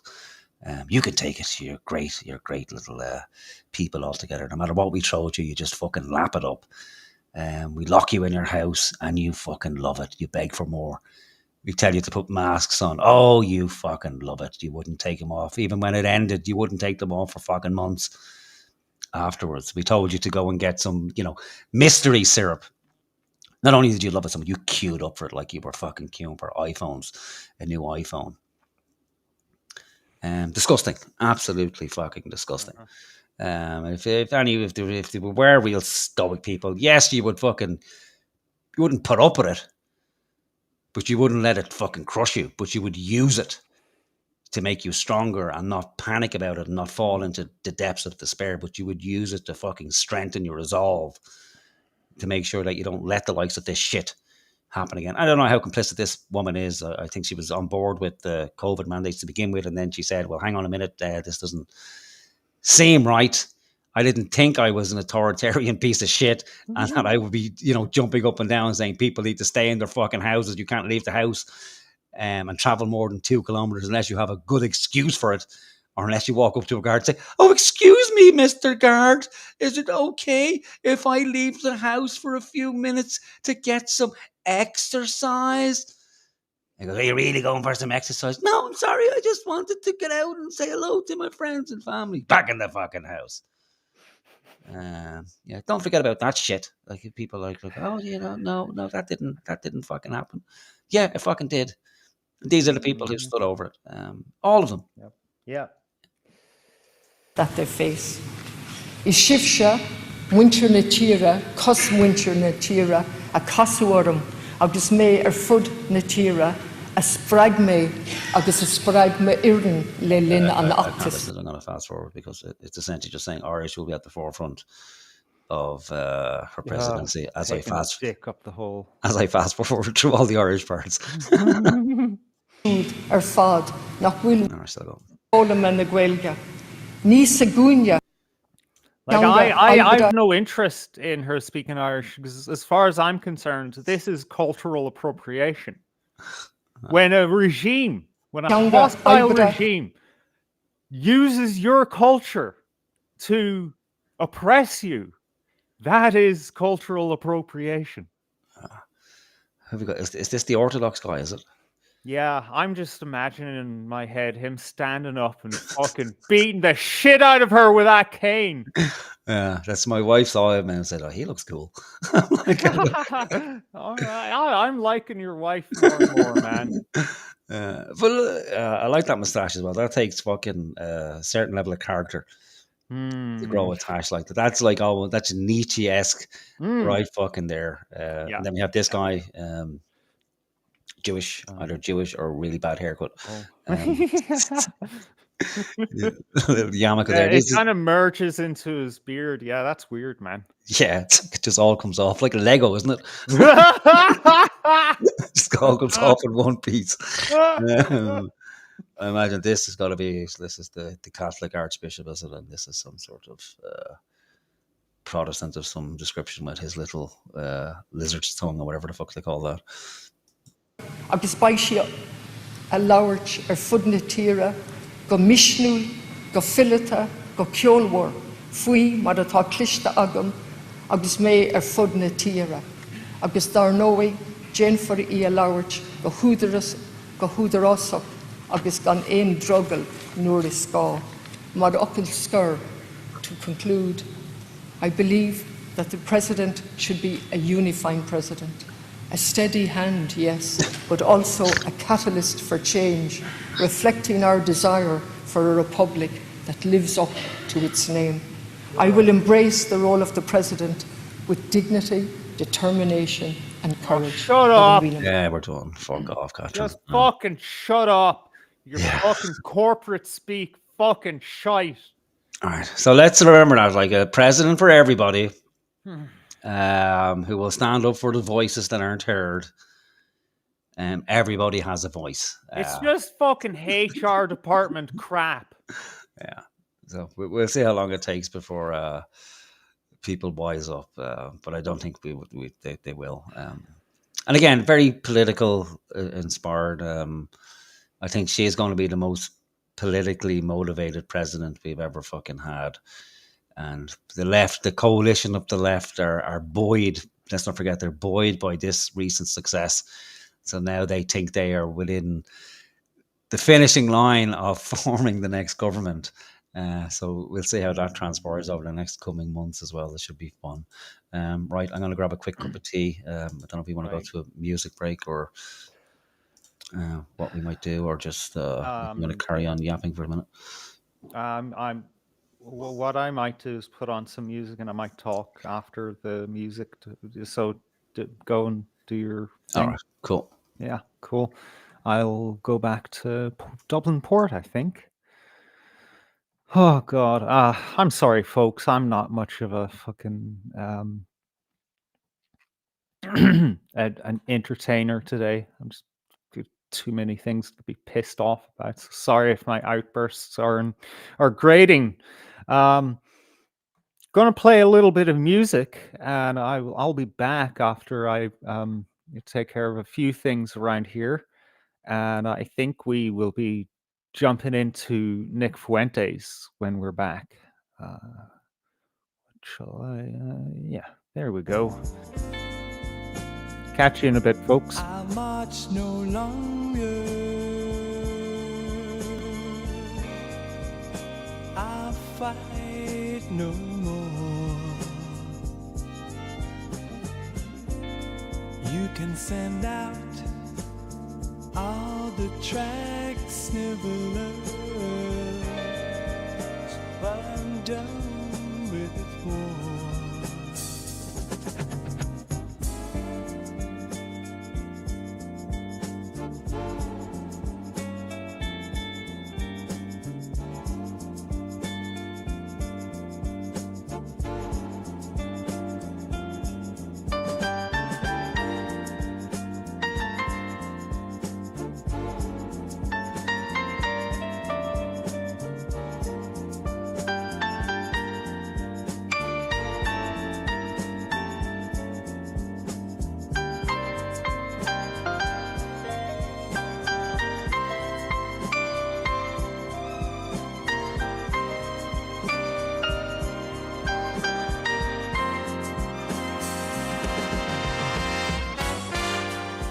Wind him up, bring him back.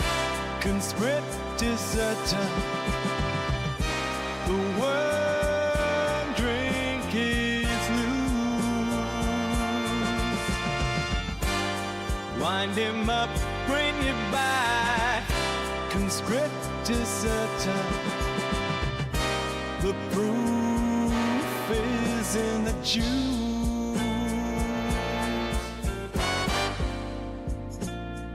O'Connell's Boulevard, Phoenix Park,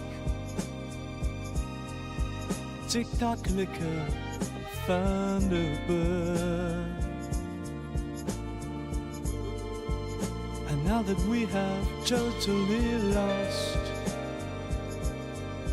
all composure, we will wither from exposure beneath the sun. Dun, dun, dun, dun.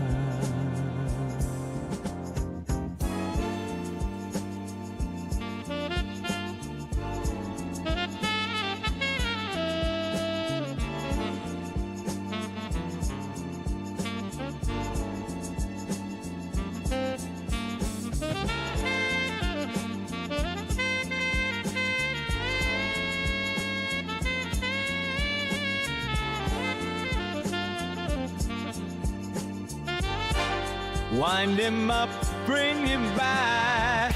Conscript deserter. The worm drink is loose.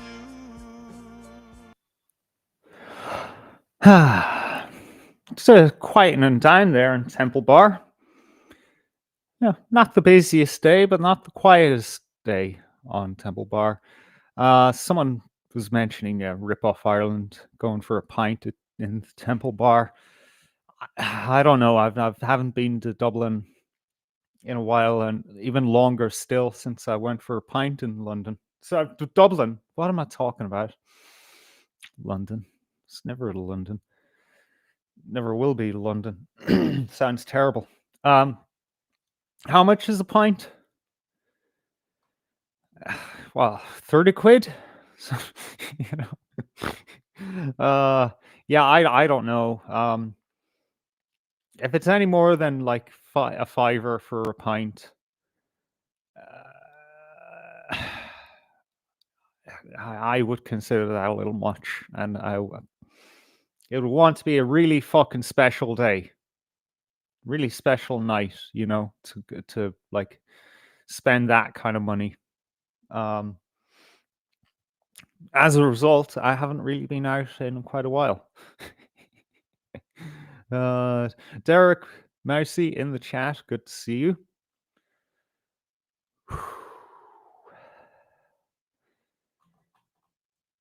God. I haven't been able to catch myself all day today. Sorry, folks. Who are these guys in the what's that color? What do you call that color? Off blue, pale blue, green. Are they a part of a cult or something? Huh. If anyone has any suggestions for other CCTV live feeds in Ireland, I'd like that. I was thinking earlier as I was starting the show, it would be cool to have a CCTV camera feed from Monroe's in Galway. I don't know which building it would have to be attached to get a nice view. I think there's a wee shop there across from it that would, you know, be a nice nice angle to see the people mill about.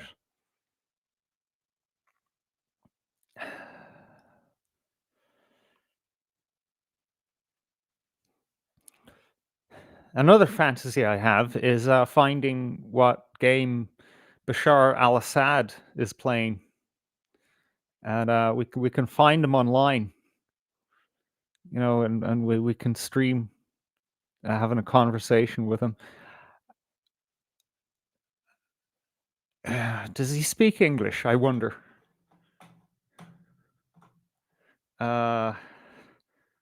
Does Bashar al-Assad speak English? Holy shit! It's actually the first recommended search. Yes, he does. He speaks English, in addition to being fluent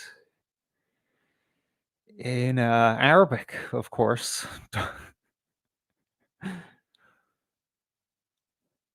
Oh no, the first. Okay, never mind. And he also studies Chinese. That's pretty based. Let's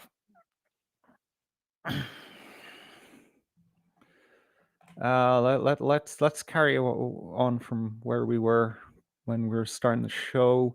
Take a look at the news. I heard that there was a unfortunate motor incident in Sweden. Somebody drove into a group of people. This normal, everyday thing, really, for Sweden. What's going on in Sweden? Someone in the chat was saying a bus drove into a bunch of people waiting for it. Oh, it's been snowing or something. Was it? No, I wouldn't imagine so. Do you want to open a book on who it was, the history of the person who drove into them? Yeah, poor fucking Sweden. What a joke. So I suppose we can feel better about ourselves. Like it's it's not just us poor Irish people that fell for this horseshit as well. The noble Viking people.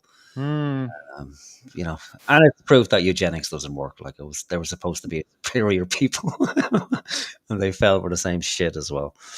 Right. Anyway, onwards and upwards. God bless those poor people who died by the bus. I pray that the people on the bus aren't too late home. There's nothing worse than being stuck on a bus. Especially if you've killed a few people. It takes a long time to clear that shit up. So Nicholas. Yes. Nicholas Judas Fuentes for us, charged with the high crime of potentially being a homosexual. So we have wondered. People have been wondering for a long time. I wasn't very aware of him, I have to say. So I'm not terribly biased, but the more I look, it does seem that there's something is being hidden from the public. And at the end of it, maybe I'll express my opinion that it may be wiser or better to stay in the closet if that's where he is indeed staying. But his fan base, he's very upset for years. We had one guy in the comments, very nice fella. Oh yeah, well put, very nice argument, very civil and cordial, but did get very upset. You said what we did last week seemed a hit piece. That wasn't a hit piece. If you want to see a hit piece, we'll come back in a couple of weeks and we'll give you a real fucking hit piece, or hang around. You might see what's a hit piece. Then another person came in, accused us of being Zionists, I think. Oh, that was the same person. Oh, right. So the other person was, I think, was trying to view Seamus, of all things like that. Oh, yeah. We don't have enough and then accused of trying to get to 10,000 subs so we can get $7,000 from Israel. Does Israel give money or something when if you shill for them when you have 10,000 subs? They give you. There's something about every post earns $7,000 or something. So it's, I don't know. That's a week's worth of coal in this country, my friend. So it's not going to get you fucking anywhere. So you can't really be jumping to the. You're a Zionist. It's no different from someone on the left calling you a Nazi. It should be probably met with a punch in the fucking face, really, if someone called you a Zionist or someone called you a Nazi. Just don't argue the point. Just fucking punch him square in the face. How dare you? But anyway, so we'll examine Nick. I don't know much about him. So you're going to be my guide to Nicholas J. Fuentes. Still very young. I think 26. Is he only 26 or 27? Yeah, he's, I would say. I don't know.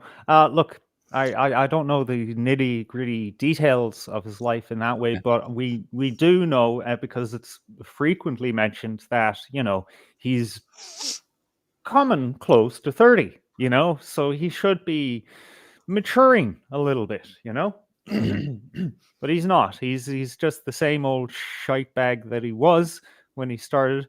Only I think he's worse now, because in times past, he had better command over his gift, which he undeniably has, which is the gift of the gab. He's like, he knows how to speak. He knows how to articulate ideas well and tie them together and speak just fluently. And that's what blew him up at first, was a university debate, and someone spotted him, called up Ben Shapiro, I think, on the Daily Wire, and almost as soon as he got in with those guys, he was kicked out because he said uncomfortable things, because he was still a young man, a very young man, looking at things on YouTube and asking questions about the wrong things and verbalizing those ideas and questions, which you're just not allowed to do in politics. It's just off the table. I think he couldn't really, throughout his career, decide what it is he was. Is he going to be a politician, or is he going to be a kind of a shock jock, which he ultimately defaulted into being, which he is now, where he just says these insane fucking things, and that's how he, stays fresh in the general consciousness of. I actually, he's not even like anywhere close to a household name. Even in America, I don't think a whole lot of people know who he is, but for some reason he keeps getting dragged back in, or he bursts into this kind of, not fringe, but near the fringes of political discourse in America. And, he even has ripple effects abroad. Our very own Keith Woods. Yes, for once I remember his name. Keith Woods went into his orbit, and just like all his other relationships, him and Keith Woods, kind of disintegrated over something. I don't know. It's hard to keep track of the various dramas that this guy gets into. Not only has he been in the orbit of Ben Shapiro, he was in the orbit of Milo Yiannopoulos, Kanye West. He was in the same room as Donald Trump once. It was with Kanye, wasn't it? Yeah, where they went to Mar-a-Lago and had was it a Christmas dinner or Thanksgiving dinner or something like that? Yeah, fucking knows. But his audience is it's the youth audience, isn't it? So yeah, I imagine so. It's kind of 19-year-olds to 20.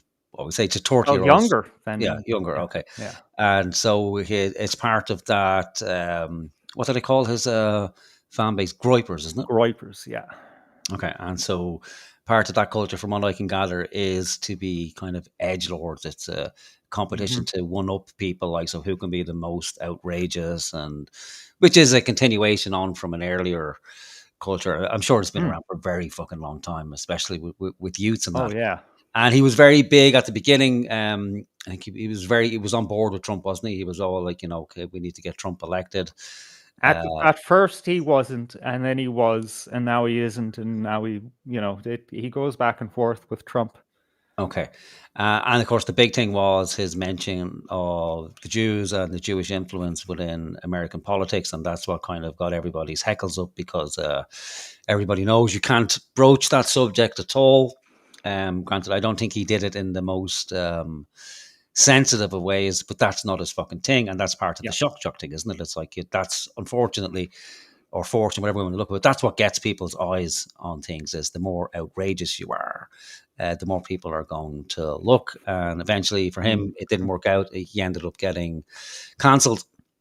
I think the first time he came to my mind or into my view was with Kanye, because it was just Kanye. If anyone hitches their wagon to Kanye, well, then you're going to blow up. It's just that fucking simple. And that's when I became aware of him, and then started looking into him. I think I had to look at one or two of his streams, and it was just too bananas for me. Like, so it was just too over the top. Like, but I have, in the last couple, I've looked at him, and he is an excellent speaker. Quite funny. It's hard to tell, like most things, anybody who takes the piss out of anything, it's hard to know when they're actually being serious and when they're taking the piss. And it's a good stick to use. It's what most comedians do, so you can never really get yourself in trouble, because you can always fall back. Oh, well, it was just a bit or a skit or part of a comedic routine. But he does have the ear of a younger generation. And the thing that kind of got my attention was this whole thing around inceldom.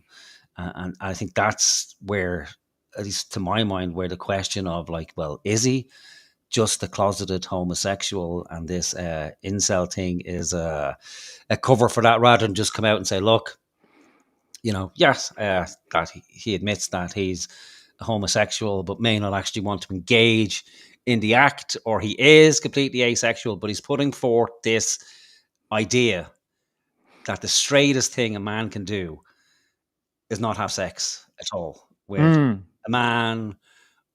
Well, he looks as gay as fuck. Like, I'm sorry, it's hard for anyone to pull off a mustache. Yeah, that wasn't a good arc for him. No. After 1973, it's almost impossible to look straight with a mustache, like, unless you're hyper masculine. But he's putting forth this notion that to be celibate is the height of manliness. And I'm thinking, if he is genuine, if you take him at his word, like, is this guy just essentially like a frustrated fucking priest? Like, is there this large amount of young men who normally would have been, swallowed up into the Catholic Church or the monasteries or, Teutonic Knights or whatever the fuck it is? Because he's not unique in being an incel, is he? Like, there's a large enough community of young guys out there who either are essentially unfuckable or have either convinced themselves or being convinced that this is a good, healthy lifestyle to have, and that nothing can be done about it. Therefore, you should embrace your inceldom, essentially become a recluse, get heavily involved in manga, anime culture. But it all seems to fucking mix, which anything to do with manga or anime, it sends up a red flag for me. Maybe if you're 12, 15, I don't know, maybe there's some cut-off point. But I think when it starts getting into the, collecting manga figures and purchasing Japanese women's underwear and shit like that, there's something deeply fucking amiss. So I don't know with Fuentes if it's a case where he's just appealing to his audience, where that's what will keep them engaged. He can never come out as either a straight man or a homosexual, or he can't go that extra mile and own a house, because essentially once he does that, he breaks away from his fan base. They no longer they can't relate to him. Right. I by chance a few hours ago, I did see a tweet, and I'll bring it up on screen later. Very succinct, very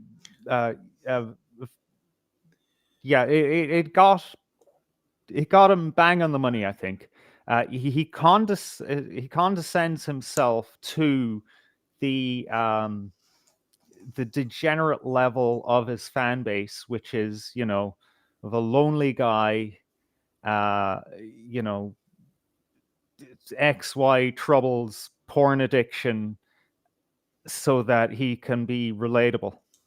Okay. And it's a good point that this is how cults work, is you get someone to relate to you, and then you use that as a vehicle to pass on your wacky ideas. So let's dive in because we've got a good bit to get through, Yeah. right? As you said, he does this shock jock thing. You know, it's hard to know what we're looking at when he's telling the truth. But if you kind of see the constellation of different things going on here, you can pretty much make a determination, as I have, that, yeah, he's closeted gay, and for whatever reason that's best known to himself, he won't come out and just own that.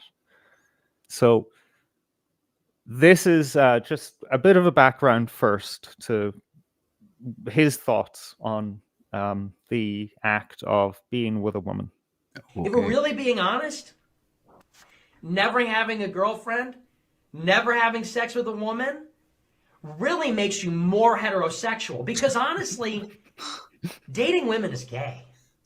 Having sex with women is gay. And having sex with men is gay. And you know, it's all gay. And if you want to know the truth, the only really straight heterosexual position is to be an asexual incel. That's it. So that's all there is. Being a MGTOW asexual incel is really the straightest position that you can have. He's a faggot. I'm sorry. Having sex in itself is like the way he blinks his eye, like the way he blinks. It's like the way he does everything is really fucking gay, man.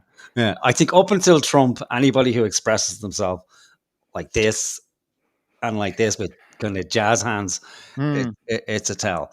Yeah, I'm going to take him on his word here, because this, the like, how anybody could say this and keep a straight face is a fucking mystery to me, like that.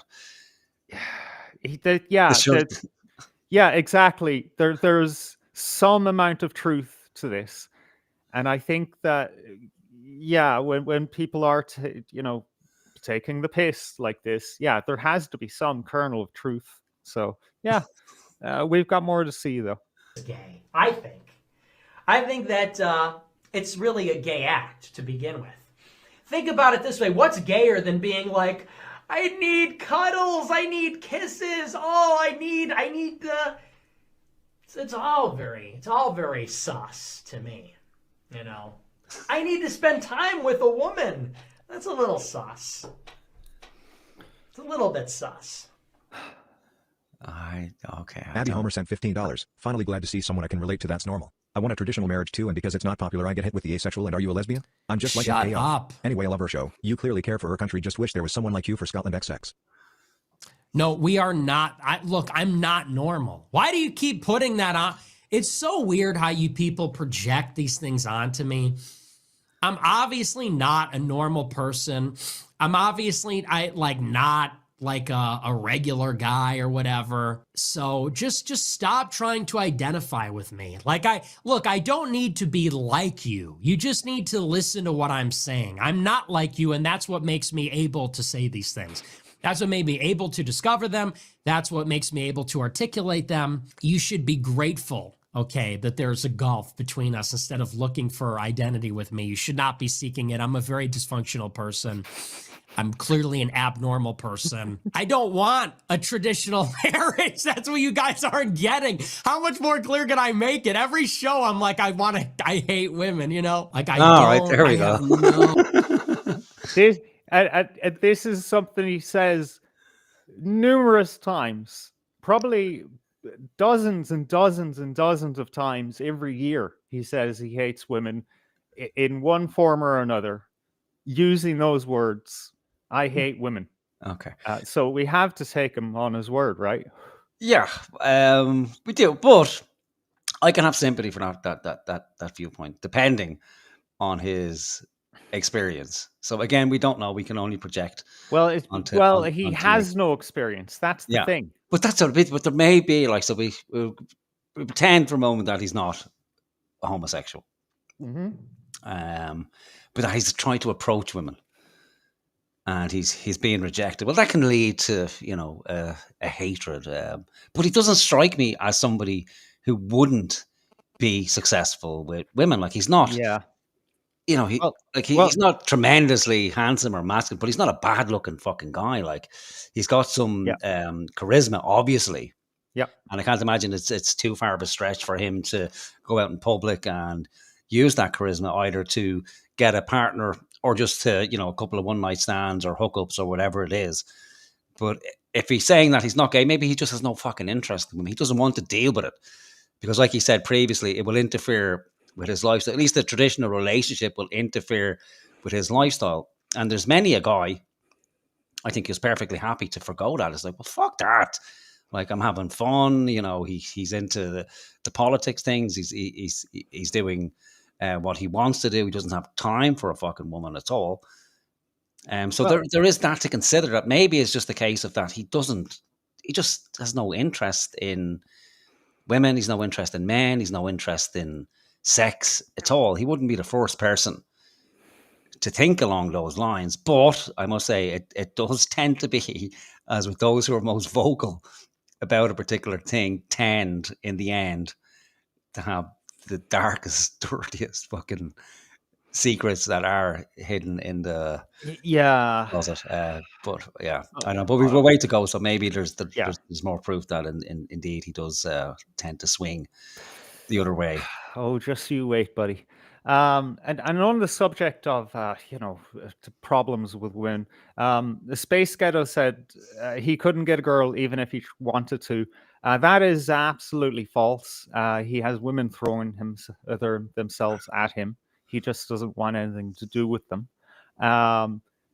Also, on the whole idea of bad experiences with women, it's clear that the majority of his knowledge of women and relationships is completely made up by the internet. Because you can hear about, I need cuddles and be close to a woman. It's like, what? No. That's what a woman wants. Like, that's what a woman wants in a relationship. So maybe that's what he's thinking. Like, he's projecting he has the feminine mindset that's what he really wants, is to be cuddled by a large, hairy man and to be taken care of. Like, I don't know. Right. Do we know much about his parents? Like, are his parents together? I've heard mention of his mother. I haven't heard any mention of his father or anything I've come across. Yeah, actually, neither have I. But we know about his sister, and she's like perfectly sane and grounded and a reasonable person. So I'd imagine that their parents are together. So yeah, let's see anyway. Oh, appetite for like a domestic life. Women that think that I'm like a trad husband. Where's my trad wife? Oh, trad wife, where art thou? I'm looking for a trad wife in a sundress that I could cuddle and have traditional sex with and nurture and care for and cherish. Traditional sex. Oh, there's one. I know that trips everyone up. Traditional sex. And that means penis and vagina. Okay, all right. Well, yeah. Well, he's hardly, saying, "Oh, well, not doggy style or 69." Sorry, those are the only two positions I know of, apart from missionary. Like, obviously, he's saying he's counter signaling, being a normie. Like, I'm a freak, is what he's saying. Okay. I don't know if we want to waste much more time on this. Chuck McNorris, go fuck yourself. Just go away. You're always full of fucking, complaints and shite. So go away. What's happening with Chuck? You have a message up there. Oh, I think I pressed that in error. Okay, I was wondering why is that important? That why did I listen to him? No, it was just an error. Right? So don't take offense, Chuck. No, I don't like Chuck. Oh, stop it. He's always like, hey, why you do this? And then it turns out he's just trying to wind us up. Just fuck off. That's okay. All right. You don't mind the chat. Focus on fucking Nick. I'll look after the chat. Yeah, then stop fucking putting up messages then. Well, now you know how I feel. Stop looking at the thing, blank it out, and just fucking you focus on Nicky boy. I know, because I was really kind of building this segment up in my mind because I put a lot of work into this, and I'm afraid that I'll just fuck it up. Okay, so Exhibit A of how Nick is definitely gay. So Nick had a friend by the name of Catboy Cammy, a streamer who on D Live, if anyone remembers at all, that site that for the streams, and I think they do upload videos as well. But it's like the CD kind of, out of the way thing, even more out of the way than Rumble, that kind of dark alley fucking streaming service. Borderline pornographic, basically, live stream of his entire life, if we're to believe Nick here. Totally based and red pilled. He's not gay. I'm not gay. Wait. The guy's totally based and red pilled. He's not. Wait. Oh no, I got the wrong fucking video here. Ah, jeez, dude. Fuck me. Hang on a second. I have it in my downloads, surely. Okay. What's this Catboy shit? What's that? Is that a manga thing as well? Is it, or what is a Catboy? Is it? Okay. Okay. All right. You want to know what a Catboy is? All right. I'll give you a very clear fucking example of what a Catboy is right now. This is Catboy Cammy. And what he has there, I had to censor it because we can't put that shit on YouTube. It's a gigantic dildo. Oh, lovely. A gigantic black dildo, modeled after the member of a horse. And there he is, Catboy Cammy, using it as a microphone, I'd imagine. So I don't know. There's many words for this: sissy boy, or back when I was deep into that kind of internet culture. Into sissy boy culture. Sorry, what? Did you say you were into sissy boy culture? No. I'm just kidding. Edgy Come on. culture. I know.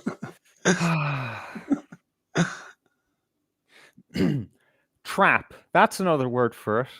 Back in the day, where a guy would, before all this trans stuff, before that was even a notion in anyone's heads, you had these guys who would very convincingly dress up and doll themselves up as women, where they, and the name actually suits perfectly, a trap, because guys would post these pictures of these girly looking men, and other guys, lonely, desperate guys on the internet, will see these images and possibly even masturbate to them out of mistaken identity.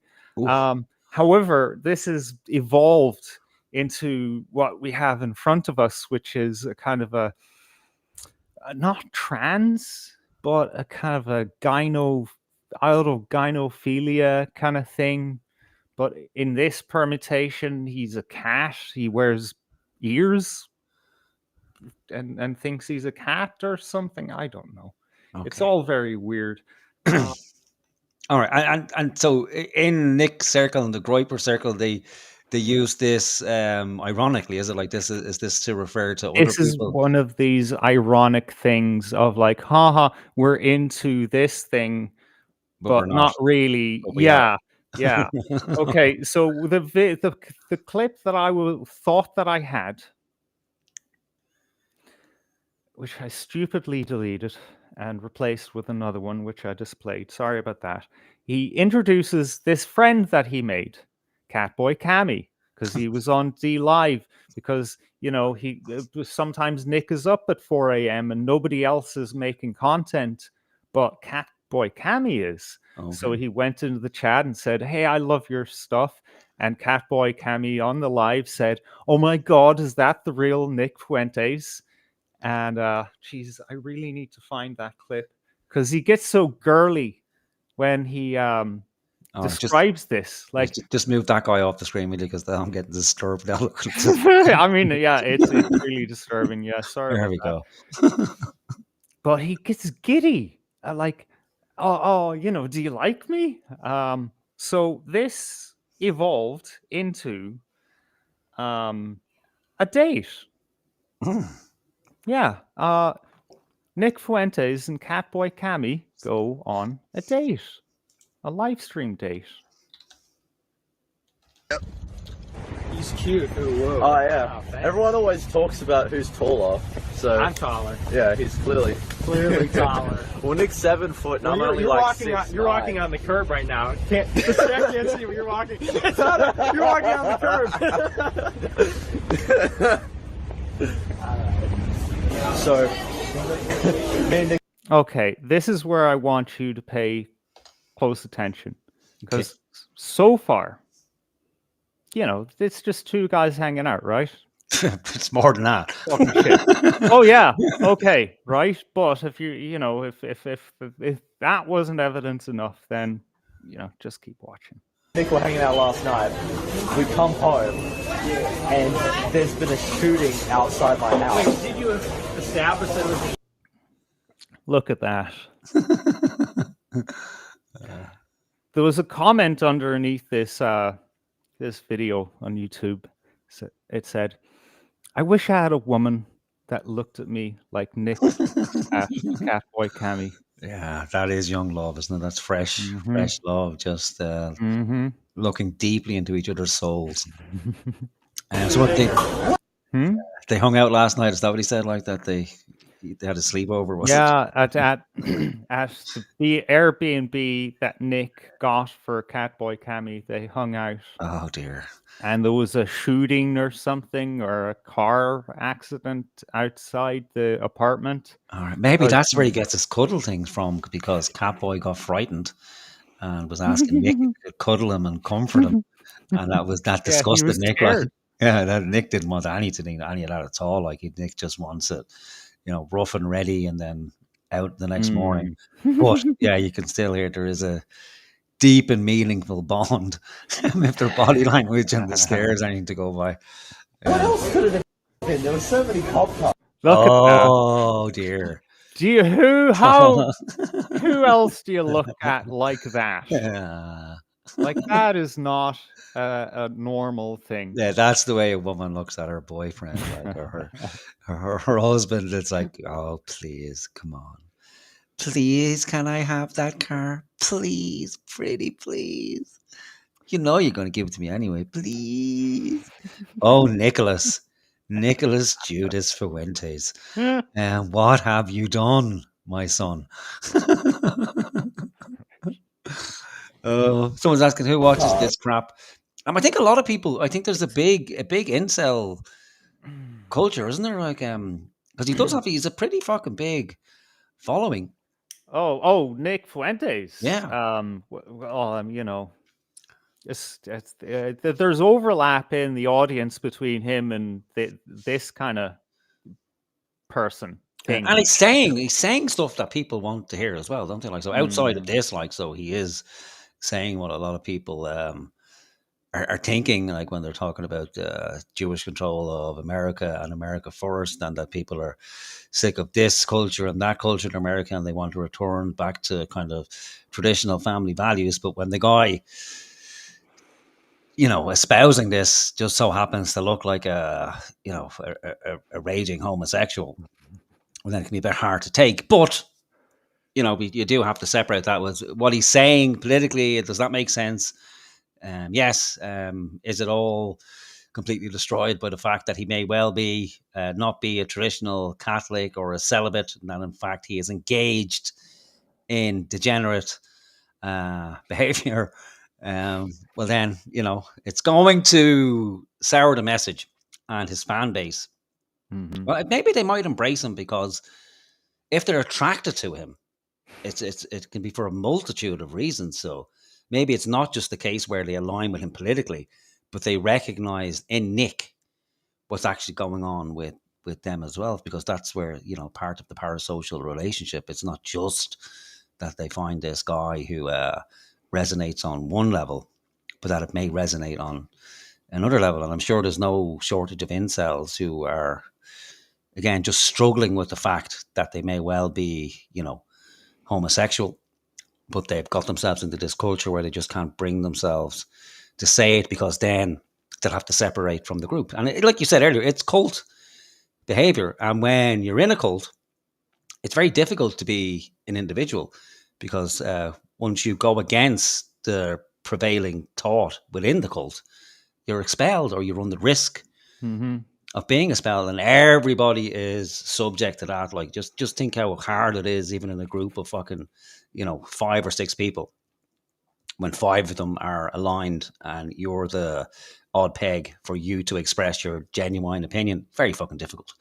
And I suppose it's kind of safer in online spaces, especially for the likes of Nick and that. And nobody's going to get called out, but Nick is the public face of this. So it's only kind of fair and proper and inevitable that he's going to get called out on it. Whether he'll ever openly admit it, I don't know. It does seem that he's being mainstreamed. So maybe if it is the case that I suspect, where he's hanging on to this persona because it isolates his fan base and his income stream, that if he does get mainstreamed, well then it won't be the biggest thing in the world if it does come out. I don't know, in American conservative circles, the likes of Fox News hosts and people on a par with Tucker, if in fact being a homosexual is the worst thing in the world. But the safest thing for Nick could be the celibacy angle. It's like a kind of Jesse Lee Peterson. He's had allegations that he is in fact a homosexual predator. And a groomer.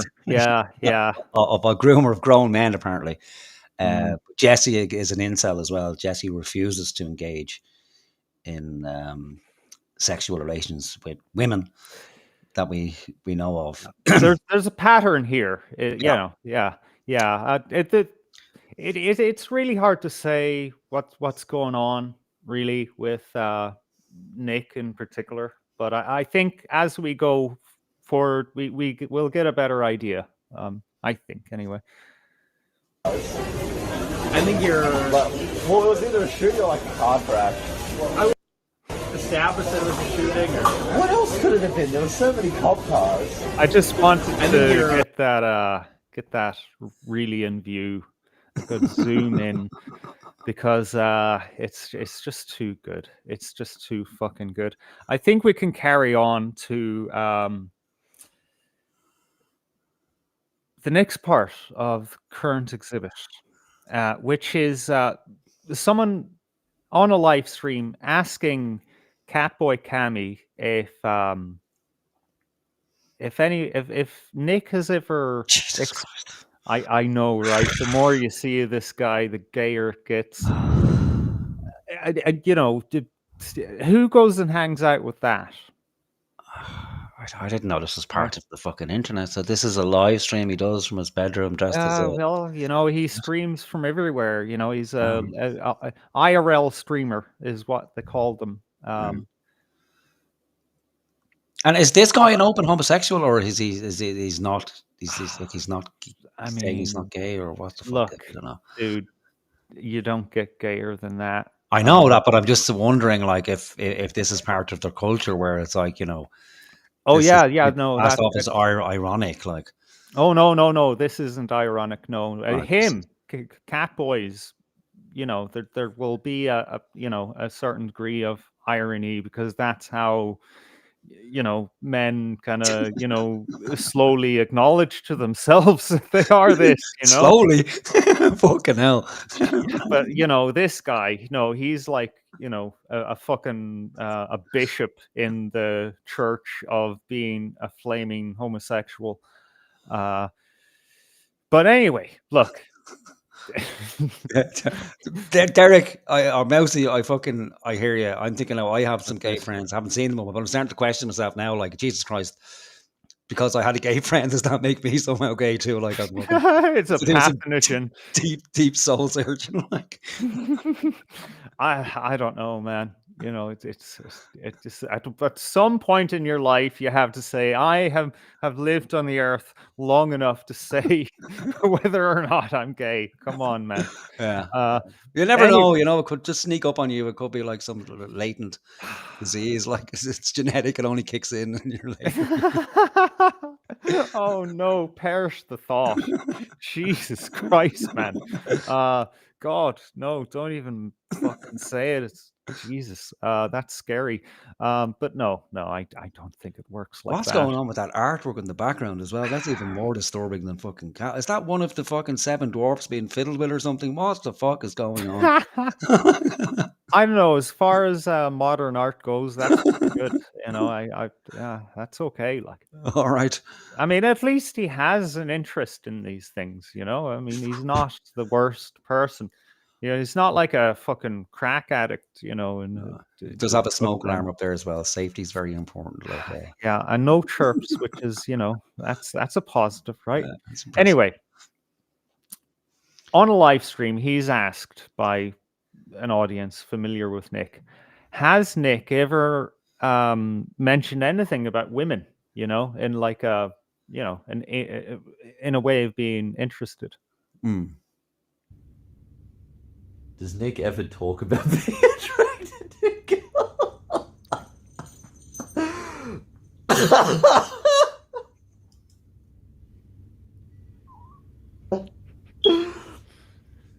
Oh shit, there was a beep. Oh no, that was you cunt. You almost convinced me as well. I watched this clip 4 times preparing for the show, and somehow you convinced me. Can't trust their own eyes or ears anymore, you know. Gotta fact check everything. All right, are you done derailing my segment? Yeah, sorry. He's got a little bell there as well. Jesus Christ. A bell on what on his ears, a little kitty bell on his ears. Oh, fuck's sake, man.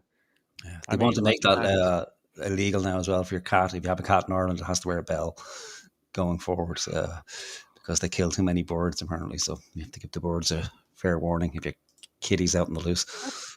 It's not a bad idea. No, it's not actually. Like, all right, look. talk about being attracted to girls? All right, so your gay friend bursts out laughing when someone, you know, asks, "Hey, is this guy straight?"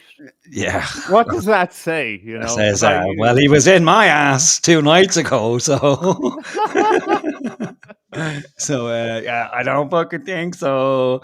Still have the stains on the sheets if you want to see them. Fucking hell. Oh, God. Yeah. Let's zoom through the laughter and get to the meat of it. Oh, did he fart? Oh, Probably. fuck. Like, fucking hell. It's the remnants of Oh, Nick what are like, they- just released. Go back there 3 seconds. I think he farted like when he... I think he blew air through his hand, but no, it could have been a fart too. Yeah.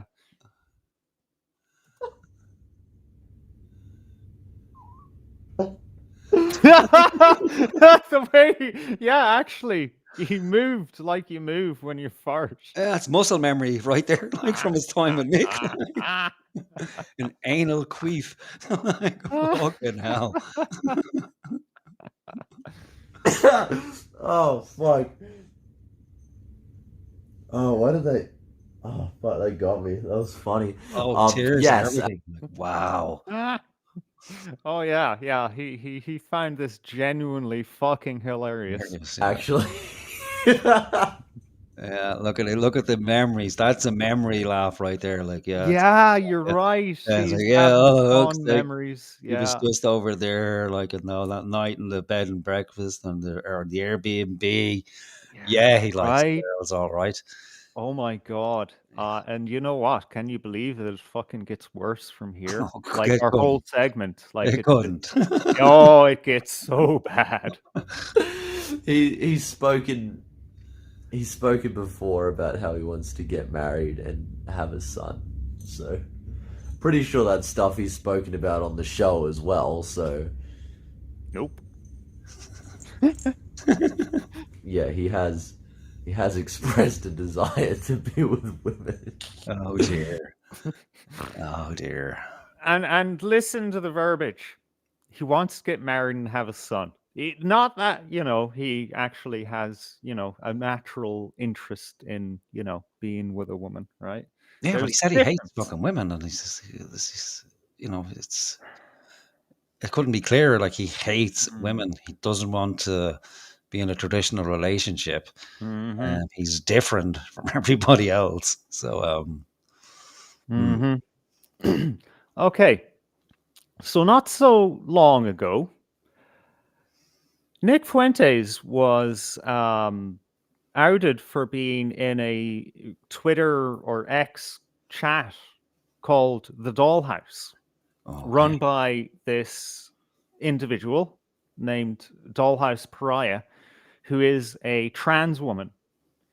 And the Dollhouse is a trans ally chat. okay. So Nick Fuentes is an ally of trans women. Nice. This is a tweet by someone random, saying it's okay to like traps. Do you remember? I just a moment ago I described what a trap is. A man dressed as a woman, basically. Yeah. It's okay to like traps. Well, here you can see Nick Fuentes' icon with a like on it, one solitary like. That it's just another bit of evidence, pointing towards it. Oh, and by the way, he had a channel in his Discord server for cat boys. Okay. Because, there's that many cat boys in his movement. And he specifically made this channel and told them, post your weird cat boy trap trans stuff in here. Okay. And that this shit, this catboy stuff, this comes from Japanese culture, yeah. The home of inceldom, really, isn't it? There is overlap with anime, as you can see here. Yeah. There's two very explicitly male characters embracing. And the question is, what's not Christian about this? Brotherly love. Yeah. Oh, but yeah, as we've described though, as we've described before, it is all jokes though. It's not serious. It's jokes.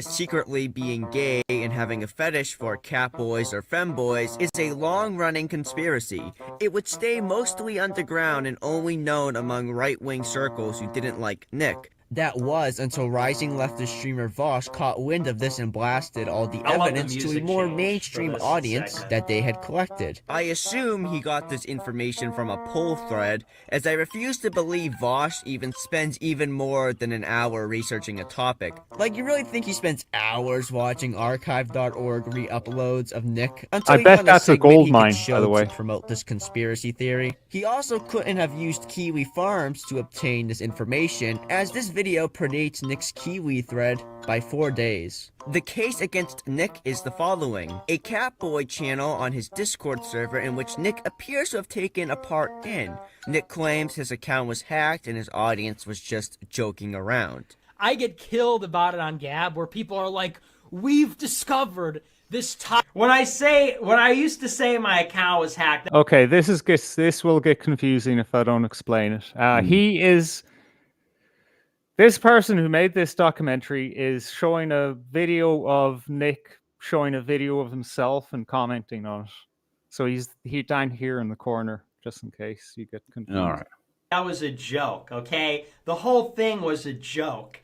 Yeah, and and someone pointed this out in the comments of this video. It's like everyone else can joke about being gay. And it's funny. And it is funny because if you're not really gay, if you're not really a gay man, then it's silly. It's not like homosexuality is silly, That's the point. Is like, obviously it's deviant and immoral and so on, but it's like, when you're with your friends and when you're growing up, it's like a joke, You know, everyone understands that. But this was just the vector of attack. The whole thing, yeah, there was a Catboy channel in the Discord, and I didn't even understand like what it was. I knew it was like this anime thing. I thought it was fun.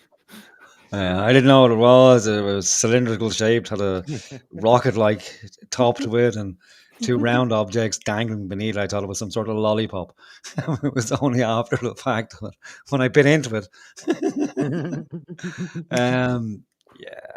I don't know, Nicky.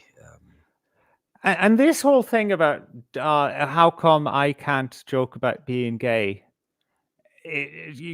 Could we agree that it's because Nick is very clearly gay that he doesn't get to joke about it? Like when you are this thing and you joke about being that thing, then it's not funny anymore. It is funny, but not in the way you think it is. Yeah, I would say it's hard if you're going down the route of traditional family values, and then again, see, I don't know this fucking culture, like, so it seems very bizarre to me, because traditionally, if somebody is presenting as Nick, like this conservative figure, the last thing they're going to do is joke about homosexuality. But again, it's internet culture mixed with fucking politics and Fox News and what have you. So it's impossible to know what's really going on from an outsider's perspective. But you'd be more familiar with this, so and it's not something new. It's like a lot of people have noticed this as well. Someone in the chat was saying that Nick would essentially, he'd pretend to be gay to make money.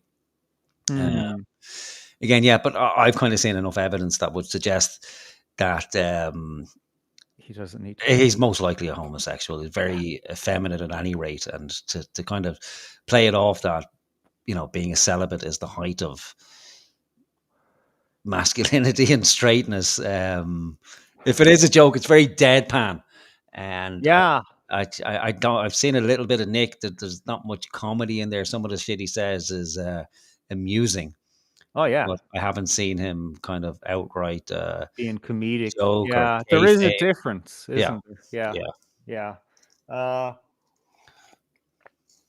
One important distinction to make, though, as well, on a side, it should be okay for Nick to be gay or be an incel or be, you know, whatever, abstinent, whatever. Yeah. But surely he's supposed to be encouraging his people to not be that, to actually go out and be fruitful and multiply as per Christian doctrine. But he doesn't do that. He seems to, you know, be fostering this kind of person, or at least bringing people in and making them that way. Yeah. And someone said, sorry, go on. No, that's what confuses me, because I thought he was, you know, like America first. He had an issue with immigration into the country, that he would be all on board, that, you know, what young people need to do is start families and, you know, have kids to address the demographics. Well, issue. He does say that. It's well, just you can't talk out both sides of your fucking mouth then. Well, well, that's the issue, is that he actually says more things that are anti that than he says that, seemingly. It's or at least, you know, that's what rises to the top, is, you know, actually maybe that's the maybe he does preach it all day and night, and then, you know, when he jokes about, you know, how you shouldn't have children, you know, that gets the lion's share of the attention, but the effect is the fucking same, I think. Funny, it was a. You know, Space Cat was just saying, get Owen Benjamin on the show. He'll spill the beans. Who's Owen Benjamin? Is that Argon of Assad? Is it? Is that? No. You're thinking of Carl Benjamin. Oh, right. Okay. Yeah. Owen Benjamin is a he. I think he was just a big YouTuber, just general YouTuber, and then he kind of went off the reservation in terms of like believing in conspiracy theories and having an open mind, kind of thing. Yeah, I think Space Ghetto's mentioned something, and I went and had a look at his channel. So he's been accused of grifting as well, of some land scam or something like that. And then there was him and some other fucking dude who were having a debate, and they were just hurling shit at each other for like half an hour. Like, the other guy didn't come off the best, but it was too much drama for me. Like at that Right. point. Anyway, Yeah, sorry. I think that goes back to blood sports culture, which Nick partook in as well. All right, Jesus. You know, debates that are supposed to be like screaming at each other, and you know, it was of its time. You know, so we need to get through the rest of this, where Nick basically explain. And we're not listening to the whole. We're not watching the whole thing, by the way. Just enough to, you know, hear Nick in his own words. Everything is a joke.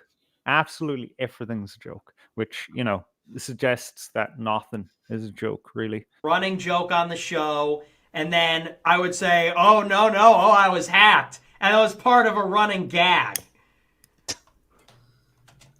It's a part of a running gag to say I was hacked. Oh, okay.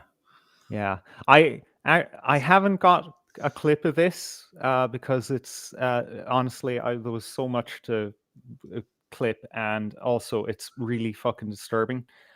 There was an incident where he signed off on his weekly show or daily show one night, and it you know, the screen just went to the usual promo stuff, and then suddenly it cuts to gay orgy porn.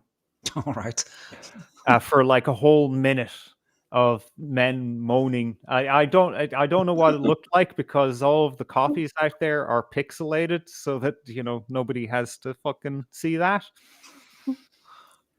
And then he came out and said, "Oh, I was hacked by the IDF." All right, and that's part of the joke. Then it's like, well, he was. Yeah, right. Okay. Like, so when you joke all the time, it's impossible for us to tell when you're joking and when you're not. Comedian defense, like, okay. Top secret thing that nobody's heard about. Nick Fuentes tweets about Catboys. You know, in my public server, in a public channel on my public server, we were posting about Catboys, and I wasn't. I was hacked. But we're posting about that's it, sarcastic. and they're posting. It's the perfect defense. He gets to pick and choose retroactively. I was saying this sarcastically. Yeah, there was no hint of sarcasm about that. Like, no. You could get away with that if it's text or something like that. You know, you say, "Oh, I forgot to put in the sarcasm emoji in the text message," but there was no level of sarcasm about that at all. Yeah, it's the more I look at this stuff, the worse it gets, man. So he was hanging out on stream with one of his many groups of friends, whom he, you know, eventually burns. And he had this following fantasy. I need a cat boy to prepare for me baked goods. A cat boy butler. 100%. That's the plan. The America First plan is we're going to, like, you know how TWP has their like place? We're going to build a compound out in the western United States. A kennel. That's right. The compound and the kennel will be next door, and we'll have cat boys everywhere. They'll be serving steaks and ice cream and warm cookies and Burger King, and we'll be playing Fortnite, and and nobody'll grow old. And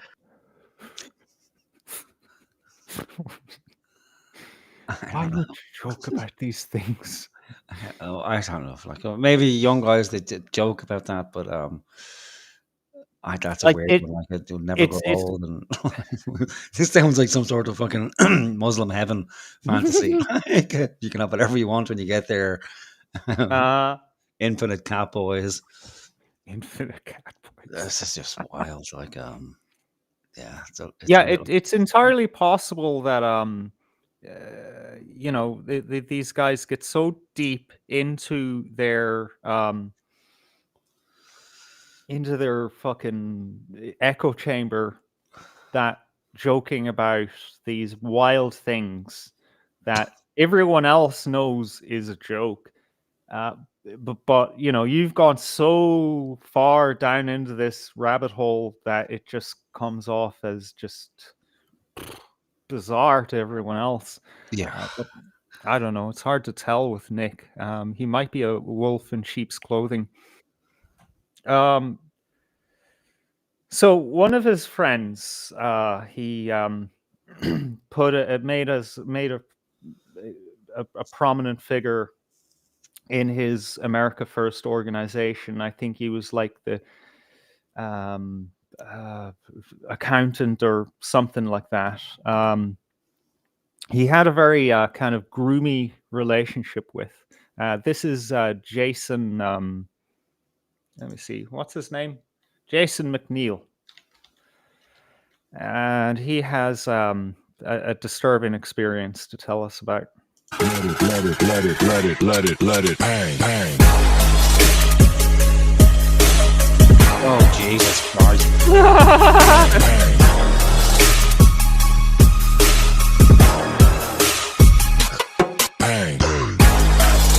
Their group chats, publicly, they're spamming pictures of me sleeping. Publicly, they're spamming pictures of me sleeping. I saw this yesterday. I've tweeted about this a few times, but I didn't know these pictures existed. I've said this a multitude of times. They range over 3 years, close to 3 years. These pictures range that Nick apparently took every time I fell asleep. Here, fell asleep on the couch. As you can see, I have some clipboards because in this room, this was in Springfield, at the anti-vax thing, Simon was on the floor with his other tech guys just setting up shit, preparing for the rally. Nick was in there going over his speech and shit. I was fucking bored, and I fell asleep. Okay, whatever, fair enough. But here he is taking, I guess, pictures of me. He was practicing his speech. He's like, oh, I'm going to take pictures of Nick. Here I am on a train in New York, which, by the way, notice masked up. Nick probably definitely masked up. Not the finest angle here. Okay, it's funny, that they're gonna take shots. I'm one of the few people that has a jawline at all in America First. Well, when I was in America First, but anyways, not the most flattering picture. What's he do? Start taking pictures of me. Here I am again. Simon, Assistant Groiper, Nick. We're here. I don't know if Simon, Assistant Groiper, left. I don't know. I fell asleep. I don't know if, as you can see, there's a box of Trulies here. I know that I drank a couple. I don't think I was sloshed or anything. Regardless, doesn't really matter. What? I said, was he Cosby'd like Nick Fuentes? Yeah, you know what? He kind of looks like it, like passed out. Yeah. I forget if it comes up in one of the clips or not, but in case it doesn't, I'll say it. I'll repeat it. Someone said, like, somnophilia is like on the way to necrophilia. They're kind of very related. If you're like that, why would you take a photo of a dude like end asleep? I don't know. Well, it depends, right? Because I can remember being a teenager and we would take photos of people when they fell asleep. Okay. But what we do, we draw on their face. Exactly, yeah. With cigarettes in their mouth. And two lads did open another lad's fly, put a hairbrush inside his fly, and wrapped his hands around it, and then took a photo. We all thought that was hilarious. That is fucking even though it involves someone's junk, that's a totally straight thing to do. You're taking the piss out of your friends. Absolutely. Hang on, I'm having a thought now. So, okay, does this make George Galloway a cat boy, given his experience with dressing up as a cat and meowing and purring like so? Maybe we can have a look at that video in a little bit. Oh no! Yeah, let's dig that one up. I never made that kind of connection. Oh, I have it waiting. It popped into my mind there. I was like, hang on a minute, like. Anytime cat boy, like poor George, always comes into my mind, like the ruination of every fucking man to dress up as a cat and act in a sexual manner. I have to say something. I'm busting for a piss. All right, you go bust for piss. I'll put on George Galloway if you. All right, for a second. Yep. Okay, that's fine, George. Fuck, where did it go? All right, Georgie Porgy. Share the screen. There we go. I hope people remember this. This is the early days of Big Brother, where famous UK politician George Galloway went on to Big Brother to promote Palestine, of all things. Free Palestine, was trying to free Palestine even back then. So this was one of the tasks. So we'll have a listen and we wait for her to come back. From Celebrity Big Brother. Now, would you like me to be the cat? This was a completely innocent improvisation about a human being communicating in She's saying it was a joke. Like, okay. human animal language with a cat who wasn't eating its food.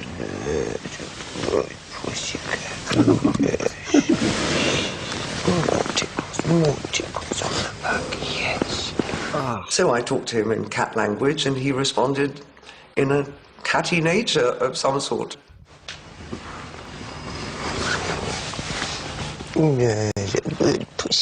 It was just disgusting. It just gave me the creeps. It was just like a shiver all down me. It was gross. Good pussycat. Yes. Good pussycat. I honestly felt physically ill. Good girl. Good girl. Now lick your lips. I've got cream all over your whiskers. It was so awful on so many levels. And again, just tinged with that. Why is he doing that? Why is he not thinking? What does this look like? Good God. He's not thinking because this is a sexual thing for him. Oh, there's no excuses. No excuses. Oh yeah, like yeah, that's it. He's forgotten the cameras are there, like, and he has this woman. I don't know who she is. Famous UK actress, I think, from the 70s. But yeah, he's forgotten where he is, and there's cameras watching, and the torture of being a man, like we're so easily fucking manipulated. What a good kitty. Always pouring. I honestly thought, thank you, George. Thank you. I could never have destroyed you the way you have destroyed yourself. Has it been a trying day with all those people coming into the house? Has it? You don't like it when lots of people come in, do you? Of course it was ridiculous and absurd. But I think his argument would be, well, you know, they asked us to do it, so we did it. You just like being alone with your mummy at home, don't you? Maybe he just has an obsession with pussies. You know, I mean, I think a lot of people are obsessed with pussies, and maybe George is just one of those, you know. I didn't realise quite how deeply Mr. Galloway was going to throw himself into the improvisation. And I was absolutely gobsmacked when I saw the photographic evidence afterwards, which will probably follow me until my dying day. Oh, they destroyed him like every tabloid newspaper in the UK. Like, you know what? For no reason, just to be spiteful. Like, but it wasn't to be. He was a cunt. Like, he was an absolute cunt on the show. Like, he was just, he was like abhorrent to everybody. He wouldn't let anybody speak. He wouldn't listen to anybody. He was a mean cunt. Oh, that okay. Now something makes sense to me. Now, yeah, he laid into who was it? Michael Barrymore. Like, so he was. It was at the time where Michael Barrymore, of all things, Michael Barrymore was outed as a homosexual as well, and some young man died in one of Michael Barrymore's parties in the swimming pool, and George Galloway, I think, brought it up on the show, and then Michael Barrymore was also an alcoholic. And so then George Galloway, being a sarcastic cunt that he is, like, and quick-witted, like Michael Barrymore was doing the, like, you know, the pity me, I'm an alcoholic, and then George came in and said, oh, pour me another fucking drink. Like, but he was an absolute cunt to everybody on the show, so it wasn't undeserved. Like, okay. And he went in to fucking, like, the fact that he appeared on a Celebrity Big Brother show in the first case, and he went in with the premise that he was going in to bring attention to the trouble in fucking Palestine, of all places, like, and then to do that, like, it's it was it was bizarre. Like I didn't, it didn't really bother me that much about George W. being a cunt because it's part of Big Brother. They were all awful fucking pieces of shit anyway.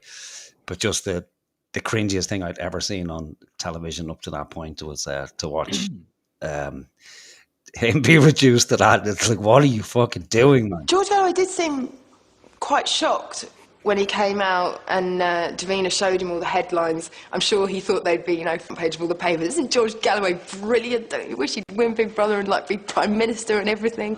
George, I see you biting your lip nervously there. Oh dear. People will be meowing at him wherever he goes, probably for the rest of his days. When he dies in his obituary, it will be mentioned. He will never escape from that, and nor should he be allowed to. It'd be nice to you. Right, let's leave there. Anyway, back to Nick. Right. Nick and his cat adventures. I think we should hear out Jason. Jason. It's only a few more. It's only like half a minute. I forget if there's any valuable information left in that half minute. Please excuse me. I fall asleep, just chilling. What happens? Takes a picture, creeping over me. Here I am in the car. Put my feet up on the dash. Fall asleep. We're zooming down the highway. What's he do? Take a picture of me. And again, Groypers have been adding me for weeks, but it's been like the last week especially with these pictures. I already showed this one, but I'll show it again. The picture of Nick looming over me while I slept on Baked Alaska's couch. This was just me sleeping on his couch because I didn't have anywhere to sleep. I had to sleep on his couch at White Boy Summer. I'm just hanging out. And what's he do? Apparently gets up and takes a selfie. A selfie with me. And I see these pictures every single day. And I'm like, what the fuck? I have to sit there and I have to think, when would this have been taken? I didn't know that it was taken. And what a violation. It's like, what's the intent here? And Groypers want to be like, this is such an If he put his balls on his head or something like that, maybe. Draw a dick on his face. Yeah, but actually just places his balls. Like if Nick, rests his nuts on his head and took a photo. This is a bit mild. I still don't know what it means. What's going through your head when you do that? What's this? I'm reading the chat over there. The sleep fetish thing is connected to the necrophilia. Okay. Yeah. Groyper generals, they'll laugh. Oh, look, Jaden's asleep. Beardson, Dalton, they'll say, similar things. But first of all, I just want to point out how fucking weird this is. I don't think I need to do that, but I just want to point that out. Didn't know that these existed. If I've said this before on my stream, but if he would have, I don't know, do what guys do, draw something, or which he wouldn't have gotten far because most of these I'm totally sober, minus maybe the one in Florida. But something like that, it's like, okay, I guess guys sometimes do that to their. Yeah, I think we heard enough. Now, the drama the drama that resulted in their falling out, how did that change? How did I make that happen? That's weird. I need to figure out how I did that. Sorry, shop talk. We don't need to know how these guys fell out, because there's, we could be here for 10 hours talking about the lore behind the many failed relationships of Nick Fuentes. But when it became clear to this guy that it's just impossible to get along with Nick, he decided to tell us a few spicy things about him. After going to the new Gordon Ramsay restaurant with our other buddy who gave us the donations and whatnot, who we were hanging out with. We went to the new Gordon Ramsay restaurant, and the dude's like, all right, I'm gonna head out, see you guys later. And I'm like, to Nick, I'm like, okay, well, he's gone. And I'm like, kind of like, okay, I'm ready to leave myself. But he's like, no, dude, let's hang out. And he's like, let's watch a show. And I'm like, okay, sure, whatever. And he's like, let's watch Queer Eye. I swear on everything. He's like, let's watch Queer Eye and make fun. Do people remember Queer Eye for? Yeah, Queer Eye for a Straight Guy. Yeah, my wife loves it like so. I find it entertaining on occasion. I like it's just the spectacle of it, like how fucking absolutely gay they are. It's funny. But yeah, basically a bunch of gay guys dress up a straight man.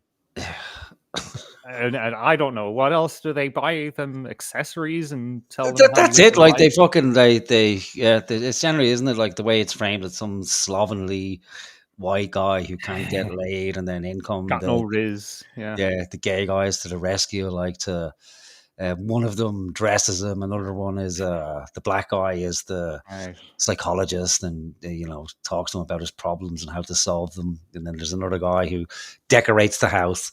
And then the other guy teaches him how to cook and fixes him. Oh no! Oh god, it's worse than I remember. Yeah, the guy who looks like Jesus, the gay Jesus dude. He's the hairdresser, so he fixes him up. Then they had to stop the show for a while because they found out he'd AIDS, so they had to stop the show. Wow, and come back. Like that's fucked. Yeah.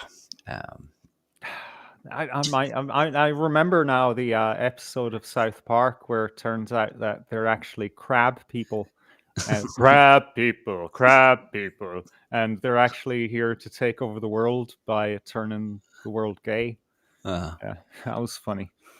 Fun of it, and I'm like, Queer Eye. He's like, yeah, my sister likes it. Let's watch Queer Eye. And I'm like, I don't want to watch Queer Eye. He's like, dude, it will be funny to make fun of. So he turns on Queer Eye, and it's like 5 seconds. It's like 4 gay dudes. I don't even know the plot of the show. But within like 30 seconds, I'm like, dude, I'm not watching this. I'm not fucking watching this. Like, I don't want to watch this. And so he goes, okay, fine. I've been watching a lot of TikToks, and everyone's talking about Euphoria. You want to watch Euphoria? And I'm like, I saw a lot of TikToks. I know this is a big Have you heard of Euphoria? No. Okay, Euphoria is a very, very gay show. It's just very gay. And I'm like, what is it about? Is it like a it's drama, like LGBT kind of drama. All right, one of those Netflix things with lots of sex scenes, I suppose. Huh? Yes. Yeah. All right. Yeah, we can make fun of it. Like, I know that's a Zendaya show. I don't know anything else about it. And he turns on, and within the first beginning, it's like dick, like basically in your face. And I'm like, dude, I don't want to watch this.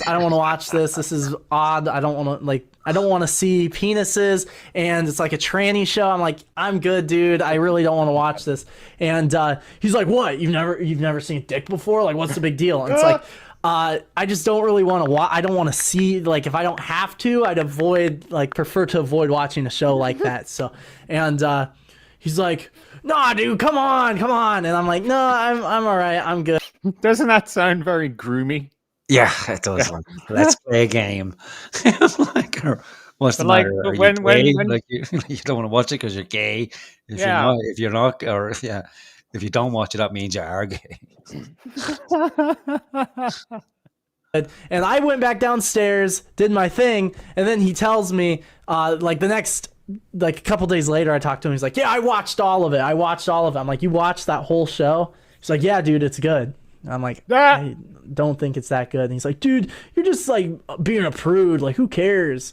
I'm like, I just don't really want to watch the penis show or the gay show. So there you have it. Again, didn't need to be aired out. But everyone wants to be like, why are you talking about all these personal stories? It's like, have you guys watched his show for the last 10 days? I think that's all he said about me. He hasn't addressed any of the the professional, like, actual things about AF as to why I would want to leave. But he wants to talk about, Jaden wanted to get an Uber. I already explained. All right, we can skip the rest of that. To fill you in on the dynamics between these two, Nick Fuentes leased an apartment in Chicago for this guy to move cross state to live close to him. Oh. Under the guise of, well, you're one of my executive officers. Okay. However, you know, there's a picture being painted here, right? Now, if you're thinking, well, I mean, you're kind of exaggerating that, you know, you're kind of assuming a few things. Well, you know, I can dispel that idea altogether. By the way, Jason or Jaden has had a relationship. You know, he's straight and he was with a girlfriend. So I think Nick got a little jealous of that relationship. I don't know if you have a short memory or what, but this has been an evolving conversation, and you know it. It didn't start out like this. It didn't start out this way. I've done a lot of nice things above and beyond for you. Not like you owe me. I do it because I want to. But then you don't go 2 steps out of your way for me. I only bring up the GF as a contrast. You go out of your way for her. Girlfriend. Oh, God. But listen to this. Way for her. It shows you it's her. Way out of the way from me. I only bring up the GF as a contrast. You go out of your way for her. It shows you're capable of doing it, just not for me. And the actions speak for themselves. I brought you out here because I was lonely, and now I'm more lonely because instead of just not having friends, I have one here who doesn't even like me. You'd rather be on a FaceTime or dates with random girls than me, lol. So okay then, that's where it stands. We're pals, but don't count on me for anything. We're not like that anymore, and that's that. We don't have to keep going back and forth. You are gay. The sooner you realize that, the better. Yeah, he's gay. Yeah, he's as gay as the day is long, bro. There's no fucking denying this, man. And this is why I needed to bring the receipts. You know, on Friday, I knew, I needed to fucking prove myself. Sorry, last Friday's show, I needed to prove myself. And then when that commenter came along, who's very polite, very amenable, I liked hearing from him. However, he was wrong. I knew I was right. Yeah, I really need to prove my case here. And by the way, that was beautifully read by our friend. I mean, it's a little presumptuous to call him our friend, but Mikey No More. Mikey No More. Brilliant channel. Check him out. If you like the internet drama kind of sector stuff, you'll like his channel. I went to him asking, please, can you give me some clips that you used in your last stream? And he obliged. He's a fucking gentleman. That was read out. That's a clip from his documentary. He has a 3-hour documentary on the rise and kind of fall of Nick Fuentes. 3 fucking hours. And he could have gone longer. He just had to condense because he's an interesting guy. He has history. It's impressive for someone of his age, honestly. But he doesn't have to be a leader, you know? Right. Okay, so the long line of politicians, another one happens to be a faggot. It's almost like there's some connection. Well, anybody who drifts. yeah, and it's a worrying one, you know? We really have to be concerned here. Nick Fuentes got involved with this guy called Ali Alexander. Wait, is it? Ali Alexander. Not to be mistaken with the British vocal artist Ollie Alexander. Their names are very similar. The poor guy is getting tarred with the brush of this guy, this pedophile, basically. So Nick brought this guy on for reasons. One of them, I guess, is that he's a great organizer. You know, he knows how to bring people in, tell them what to do. He was pivotal in organizing the Stop the Steal or protest, demonstration, whatever, which people would recognize as January 6th, when a riot happened in the Capitol building to stop the Biden administration from stealing the election from Trump, who, won it anyway. Whether we want to say that it was stolen or not, so it turns out that this guy was using Nick Fuentes as a kind of to get access to young men, basically. This guy is of Middle Eastern kind of extraction. Is this him in the photo there in front of us? Yeah. Right. Yeah, that's Sammy Davis Jr. Like, for fuck's sake. You know what? I think that makes him look cooler than he actually is, which is actually a real disservice to his victims. Let's get an actual picture of him. So this guy is a nobody. He has become a nobody because he's so extreme in his views, and he also is a pedophile. So not convicted pedophile. This is my opinion. Pedophile, right? That's what he looks like. So he's gotten his just desserts. Written up by the Daily Wire. Many boys in America First have come forward saying this guy was sexting with me. He said I was cute and wanted to date me. Invited me to his hotel room at a conference and attempted to ply me with drugs and alcohol. He hosted pizza parties at the AFPAC conference, and then proceeded to give the boys drugs and alcohol. So lovely guy,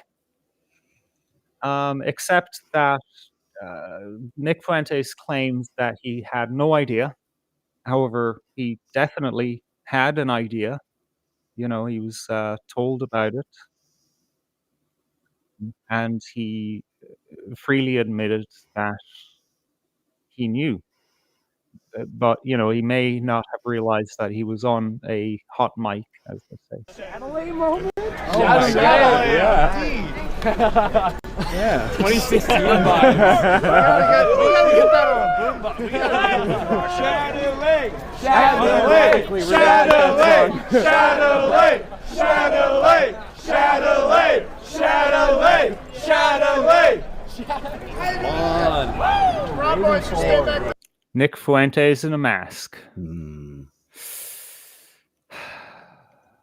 Like, do we need to say more? No, upside down mask as well. I got to take this. All right. I think some of the chat are turning homosexual. They need some women. Do you mind if I just play the video, just so I can get the homosexual images out of people's heads for a moment? Okay, for right. a while. Yeah, I'll allow it for a while. 3 minutes. All right. Well, where's it going?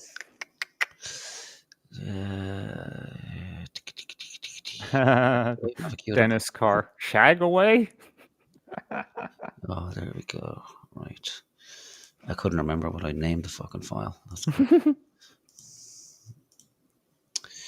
Hey, I'm curious to see what you have for us. Okay, can we see that? Yeah.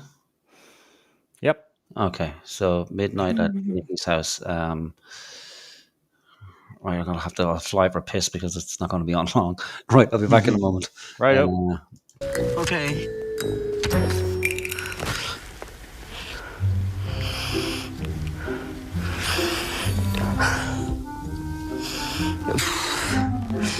I know the smell.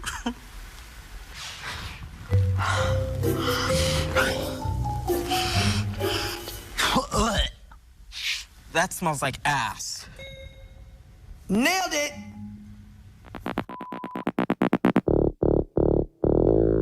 Destination unknown, no, no, no, no.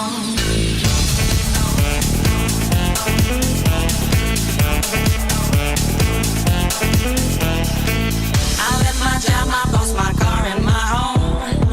I'm leaving for a destination I still don't know. Somewhere nobody must have duties at all.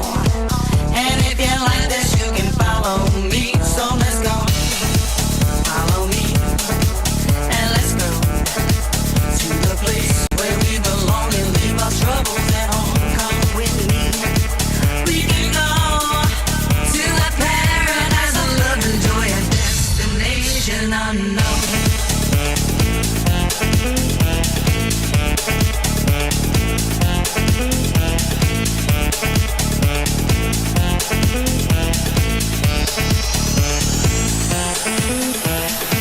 Now I won't feel those heavy shoulders no more.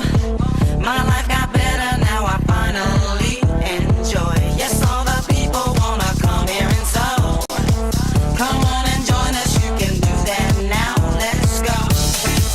Follow me and let's go to the place where we belong and leave our troubles at home. Come with me, we can go to a paradise of love and joy, a destination unknown, no, no, no, no, no, no.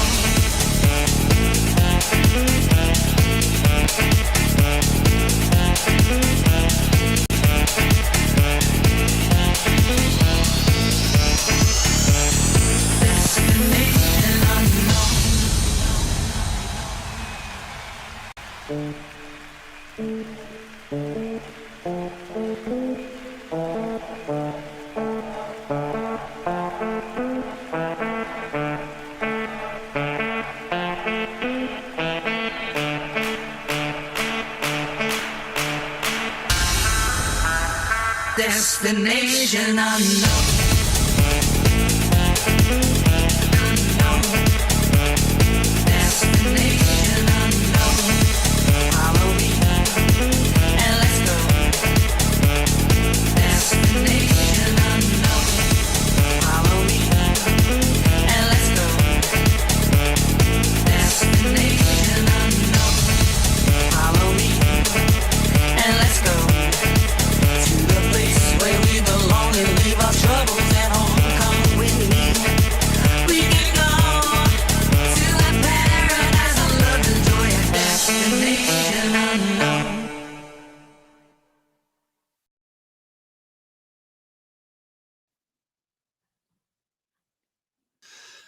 He's gay. Oh, Case man. closed. He's gay. He's gay. He's gay. All right. Nick is gay. Okay. As the day is long. Absolutely. I think everybody's had enough gayness. for Yeah. tonight. However, however, this is actually the end of the road, right? But this needs to be heard so that people get a clear idea of, what this creature actually is. All right. So he's going to be presented with the truth about his ally, who, hey, to this day has not kicked out of his friendship circle, which would, count for the one person that he has become friends with and not defriended at some stage, which, should say something. On my IG story real quick. Sure. You gotta replace their It's actually Neil Cotton Yaskins, anyways. Wow. Yeah, let's see on my IG. Is that Elijah Schaefer? Fucking faggot. Is it? No, it's not him. I thought it was him. He was so gay for me. He's horrible. A CPAC? Yeah. Hold on, let me buy you a drink. You made me a minute ago. What's going on here? Him and Ali was out here. I was like, I took Owen's short. I was like, Owen, Ali's a pedo, right? And he's like, why does everybody say that? I'm like, dude, come on. Yeah, are you serious? How do people not know? And he's like, oh, I work for InfoWars, so I don't know what to do with that. That's some bullshit right there. Who said what?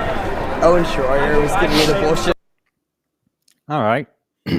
So according to Nick Fuentes, how do people not know that Alexander is a pedo? Yeah. Wow.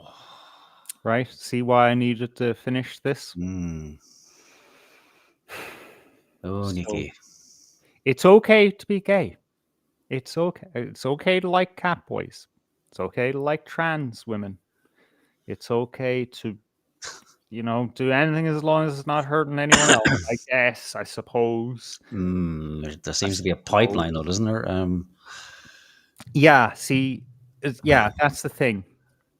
As long as you're, not fucking spreading this shit around, or, pretending to be something you're not, go ahead and do it. However, yeah, there is a pipeline between Nick Fuentes and Ali Alexander, or there was, because he's not active, Ali Alexander, in AF anymore. But there was definitely a facilitation. There is evidence in chat logs of them having a mutual understanding that he will put young men into Ali Alexander's orbit, and that's all covered by the Daily Beast. So we have big questions about, when Nick Fuentes is put up in front of us again and again as this relevant character that we all need to discuss. He's not a real thing, and most likely he's a fed. There's loads of evidence for that. A great way of doing that is to watch Mikey No More's 3-hour documentary about him.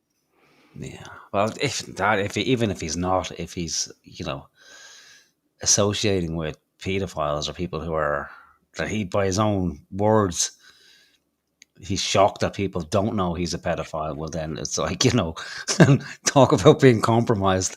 He'll say whatever the fuck someone tells him to say if he has that hanging over his fucking head. So, and how is he different to any of the other politicians and the kind of the Jeffrey Epstein tier kind of? Yeah, but he's defending Jeffrey Epstein of late, isn't he? Like that clip I sent you earlier, he's defending Jeffrey Epstein, saying, how could anybody refuse a trip? He's being ironic, man. Yeah, no.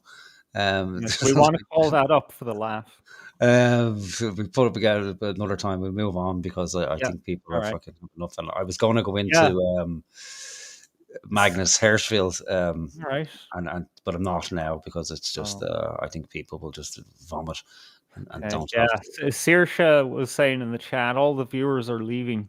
Yeah, they leave anywhere this time anyway, so it's not too much of a hassle, and it's new material for a regular audience. So, but there's a big audience out there, and we'll come back to. I don't care. I'm beyond giving a shit. Yeah, no, we don't need to go into it now. I'm just saying in general, like so. So we'll move on to Hickey, only for the sake of time, really, because it's 1:00. And I want to get by Hickey because even talking about him, it puts me in a bad mood. So it does. I'm sick of him. I know. I just had a realization. Like, why are we doing the things we don't like? Because we have to. Because there's a reason to it. Like, because the country's falling apart, and these people are rising to prominence, and they have massive followings. Weird in Taghd Hickey's fucking case. Well, that's what I mean. Like Hickey has 123,000 followers on YouTube, hundreds of thousands of followers on TikTok, another, I think, 100,000 followers on X. The majority of them Muslim, which isn't fucking surprising. So either Muslim or extreme left Irish people, and the UK, who again are kind of Muslim adjacent. Like, so these are essentially the advanced party of dhimmis in Ireland. So these are like secular dhimmis where they have the protection of Islam because, they have the backing of that. And Hickey's been over to Iran to receive awards for his journalism. He's on the flotilla. That's when they did that fucking documentary where he's, chanting, arm to small hats, arm to small hats. They have me fucking sent now as well because he did something in defense of a particular thing. They just pick up on the words and you're done for. Yeah. So he's all over the place with that. So he came back from the flotilla, G'd up by that, and now he's got a gig in Lisbon at the Web Summit of all fucking places. Who's Hickey? Hickey is Taghd Hickey. You don't need to know about him. But he's a comedian, well, quote unquote, a comedian from Cork who's just unfunny. A recovering alcoholic who hasn't fully recovered. He's given up drink and instead he's taken on politics. So he's a political alcoholic instead of a alcoholic. And so he came to my attention accidentally. I thought he was somebody else to begin with. So that's how I got interested in him, because I thought he was some other dude called Graham Manning, who's another awful piece of shit from the online world. And again, just a vile fucking creature who, if you met in the open, wouldn't say boo to a kitten, because he's been confronted before and wouldn't say boo to a kitten. But anyway, I got him mixed up with Hickey, and I came across Hickey instead, and Hickey just turned my stomach because one, his comedy is dog shite. I mean, really bad. I don't mean just being like, it's cringe, man. It's just fucking awful. It's like Father Ted if it wasn't in any way fucking funny at all. Yeah, and he's mouthy, and again, he's being pushed forward all the time.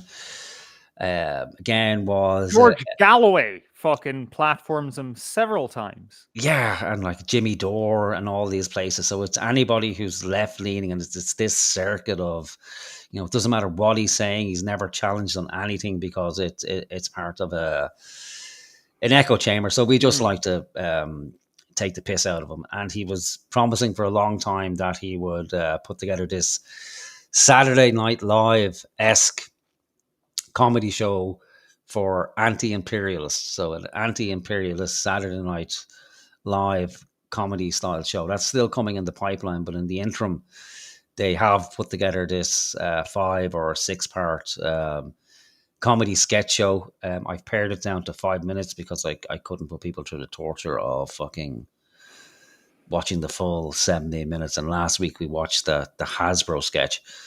Oh, but there is something telling in it about him, and not just the fact that he's a piece of shit. I mean, like to just rip the piss out of him, but he's kind of symptomatic of a certain type of person in Ireland who will and does openly court Islamism, and that's very dangerous because all we have to do is look at the Iranian Revolution to see where it goes and how quickly useful idiots like Hickey will be discarded. So in the world of the alcoholic, his old tribe would have been the people in the pub, and he's discarded that tribe for this new tribe, which is Islam, and he's given up the pint for the politics.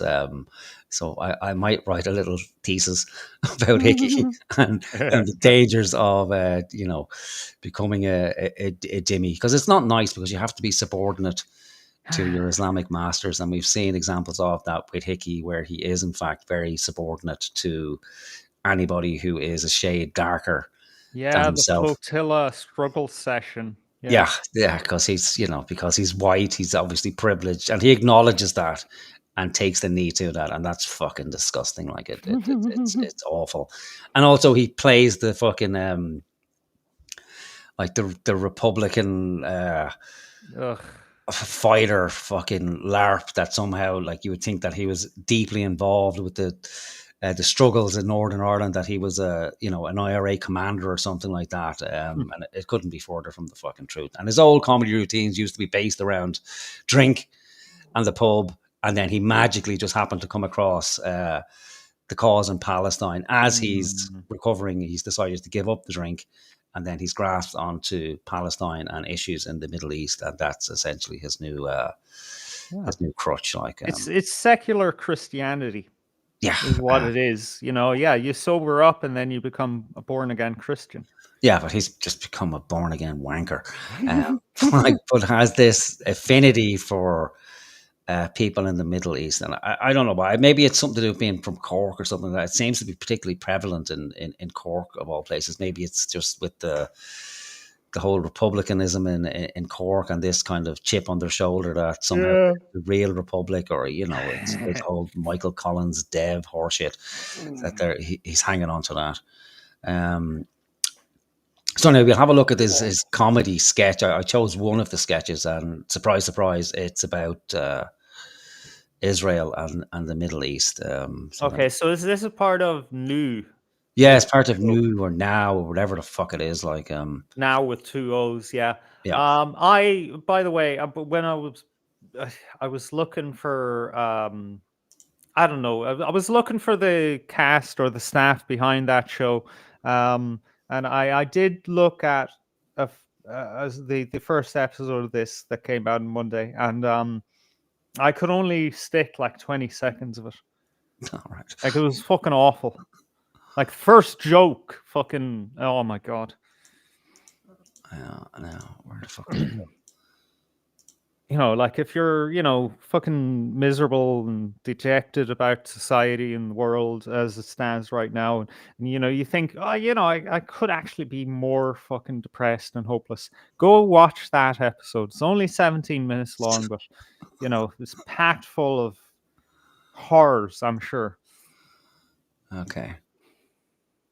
Oh, stop it. Stupid fucking restream crap. I know, right? Okay, we have it here now. Okay, we got 6 minutes to get through. Oh, God. What? I know, right? What are you doing, man? Well, people might like it. I haven't sold it very well, but you never know.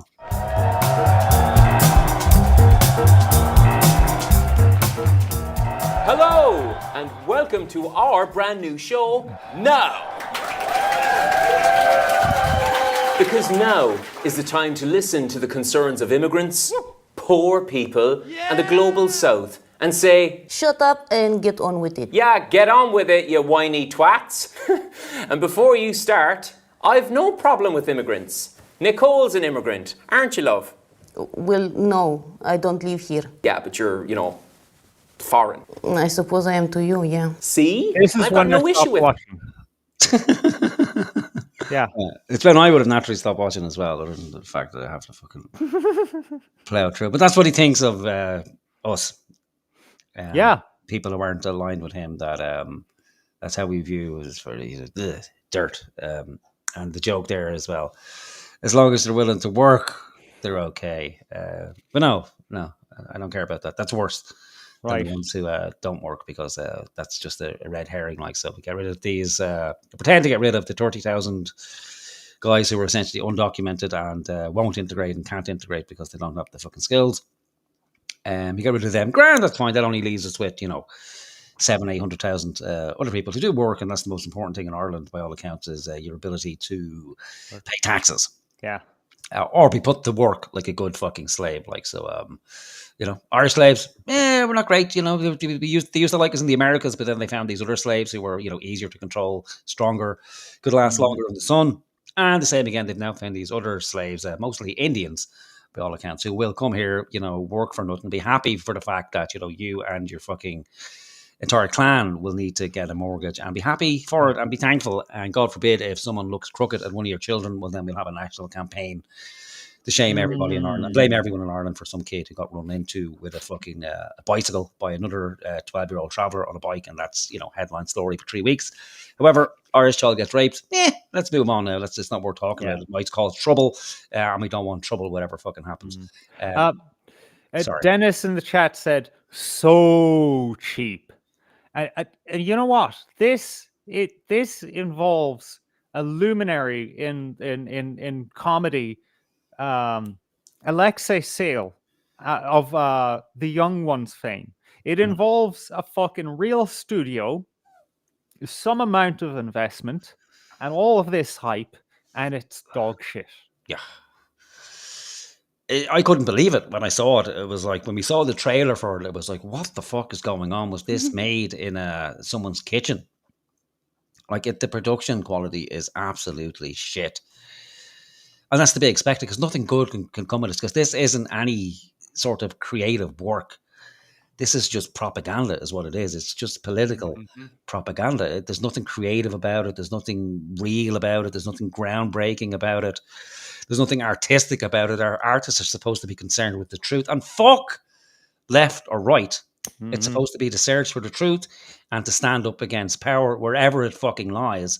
Not to, okay, well, this is my side, and I'm only going to do comedy that's anti-imperialist with an anti-imperialist tinge. It's, you know, it can't work ever. The only place it can work is to his global South audience, because they don't see the comedy, they don't recognize the comedy. It's for applause, really. It's like, oh, he's parroting what we believe in, and that's it. That's the extent of his audience, and it's not exclusive to him. That's unfortunately a lot of this type of quote unquote activist comedy is, and it can never be funny. And it was the death of actual Saturday Night Live when they just leaned into a particular type of ideology. It's the death of comedy, and it happens to all comedians. We see it now with Bill Burr, who's leaned into the wokeism.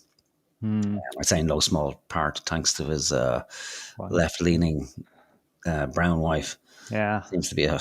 By the way, he's floundering on the rocks. Like he's not just losing his viewers or listeners or whatever you would call it, his Sunday morning podcast or whatever the fuck it's called. But he is actually like psychologically disintegrating on microphone. It's glorious. You need to, we'll actually listen to some Bill Burr next week. Yeah. And there's something about solo podcasts as well that eventually they go insane. Like it used to be a thing where people who spoke to themselves all the time were classified as, you know, it's a sign of insanity. Now it seems to be a career where people just, and same with Nick Fuentes, just sitting there talking to himself endlessly for hours and hours. Oh my God, is that what happened to me? But maybe you're in recovery though, so it's okay. You know, that's why I'm here. I'm here for you, and you're here for me, so we don't just go completely fucking insane. With her because she wants to work. In fact, I love her. Hang on a minute. Wait, who's he taking the piss out of exactly? I don't know. It's very fucking strange. It's weird, man. This. Yeah. It's beyond weird. It's because it makes no fucking sense in the context of this comedy sketch. Like, I tried to make sense of it, thinking, oh well, maybe, you know, people who have questions around immigration are somehow in love with the foreigners. And like, well, no, that doesn't make any sort of sense at all. You know what it's like? It's like this off its own arse logic, right? When Trump pretended anyway to, you know, give ICE superpowers to, you know, just kick everyone out of the country. Then you had the left coming along and saying, well, who's gonna clean your toilets and pick the fruit, vegetables? Wait, hang on a minute. Yeah, that sounds kind of fucking anti-left of you to say. Like it's all twisted around. They're losing their minds, man. They don't know what they're talking about. Yeah. And with Taghd, the only way it makes sense for me, there's kind of two possible scenarios in which it makes actual sense. The first one is going to be, hang on, I need to get back to the fucking screen.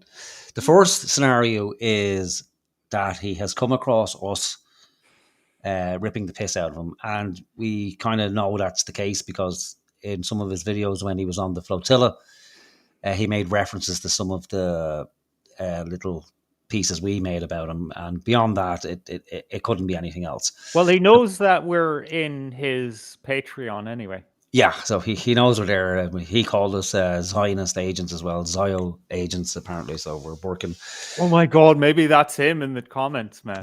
Or it could be. You never fucking know. So it makes sense that where he's going, okay, well, he's come across that. Oh, these people think I'm in love with Nicole because we said it was he'd abandoned his family for 2 weeks or 3 weeks, whatever it was, to go and do this. And then shortly after, he was straight onto the flotilla.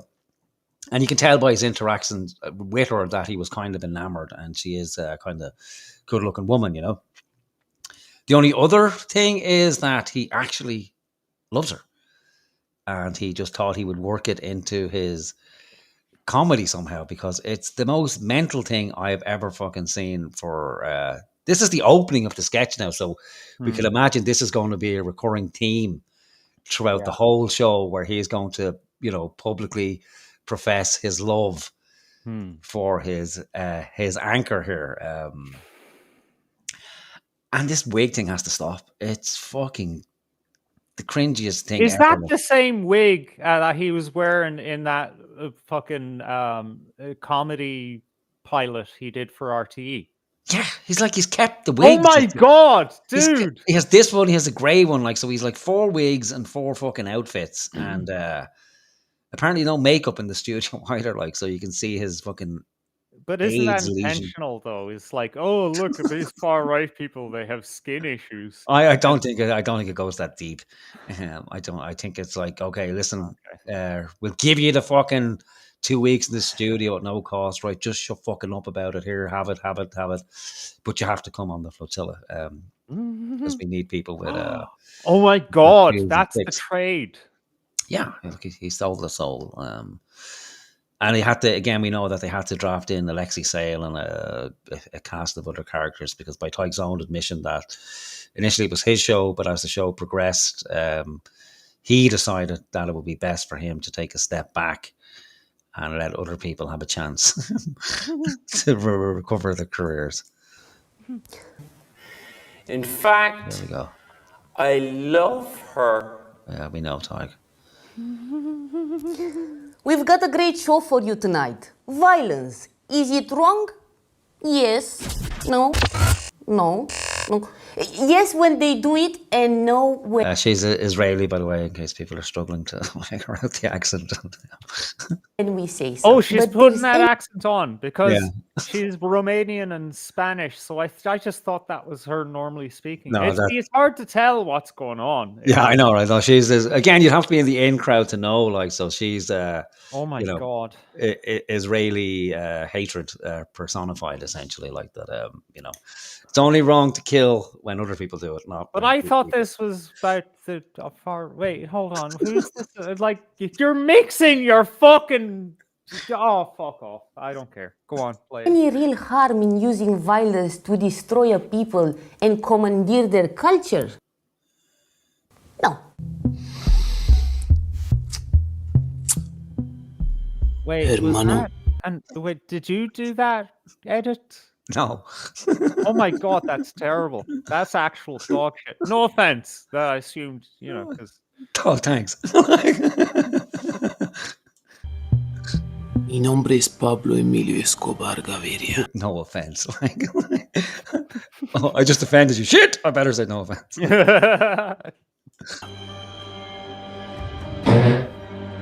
You know how we say?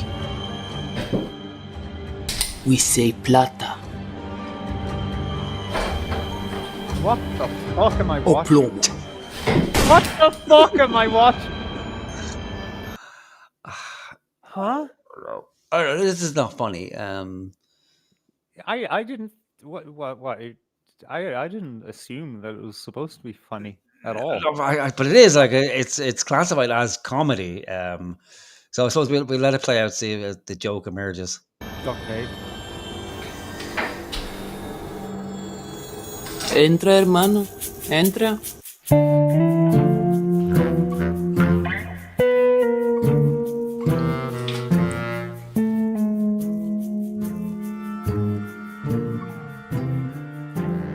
So what do you have for me?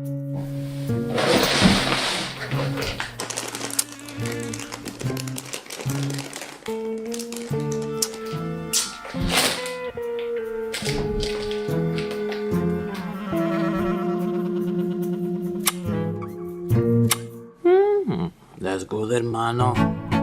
Good. What? You're not sucking it off your finger. It's not fucking sherbet.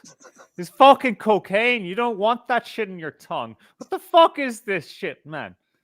Good. We do business, hermano. Hermano, we do business.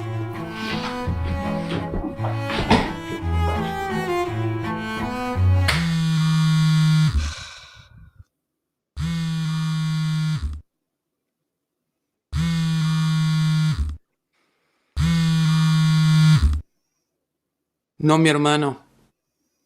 I have morals. Huh? Did you get it now? So it's like it's Pablo Escobar. Oh. So like because he's a very evil person, but he's not so evil that even he wouldn't do business with the Israelis or someone who's connected. Wait. No. What if? So I get it. The Tagh's character's phone is on the table. Yeah. Even though it wasn't established that he put his phone on the table. I just assumed that it was the Pablo Escobar character. Yeah. No. Oh my God. Continuity error. Fuck me. Look at the dead body. More.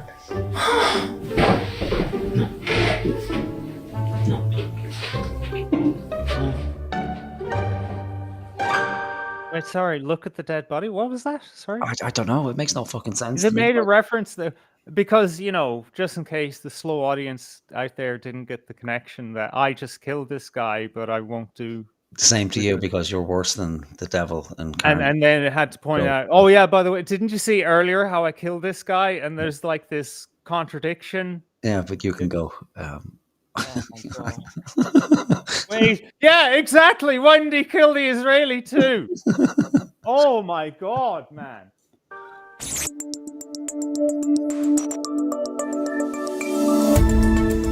Welcome back to Now, and without further ado, it's time for the climate with my gorgeous, beautiful friend Jenny. Jenny? Have you noticed how some people just love to ruin a good time? You're at the charity gala sipping champagne, bidding on omelette lessons with Sting, and suddenly, bam, some climate group drops a bomb like, scientists say we'll hit 2 degrees Celsius in 10 years, crops will fail, oceans will boil, and we'll all have to drink our tears. First of all, Debbie Downer, work on your massaging. If I'm depressed, guess who's not organizing a high-ride fundraiser? Me. And guess who's not auctioning a bonus singing happy birthday to your dog? Also me. So instead of 100 million people will starve, try, hey, I love a good steak too. Let's keep those cows moving. See? Positivity, sales. I mean, that was on the margins of, you know, being funny. If it was like not in any way connected to the other horse shit, I would have chuckled. However, I'm offended by the contradiction.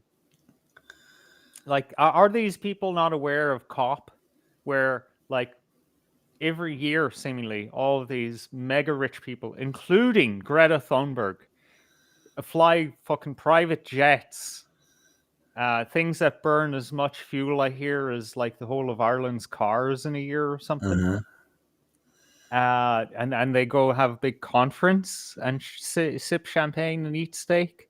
Yeah. And where like fucking Brazil, I think, just bulldozed a forest in the Amazon to make way for a highway to accommodate next year's COP.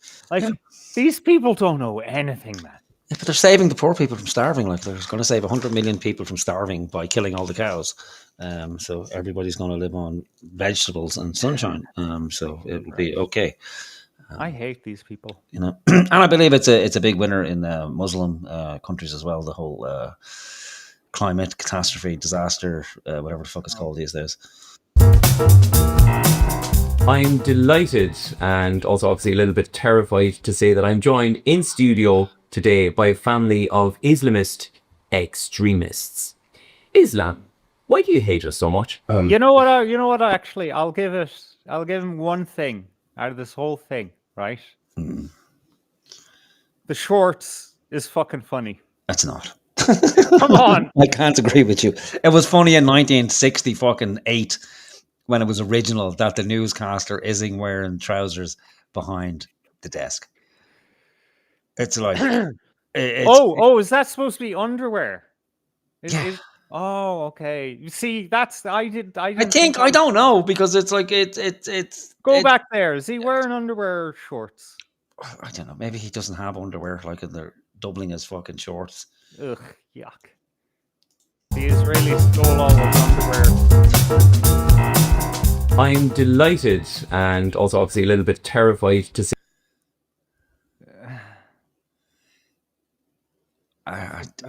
Those are pretty long jocks, man.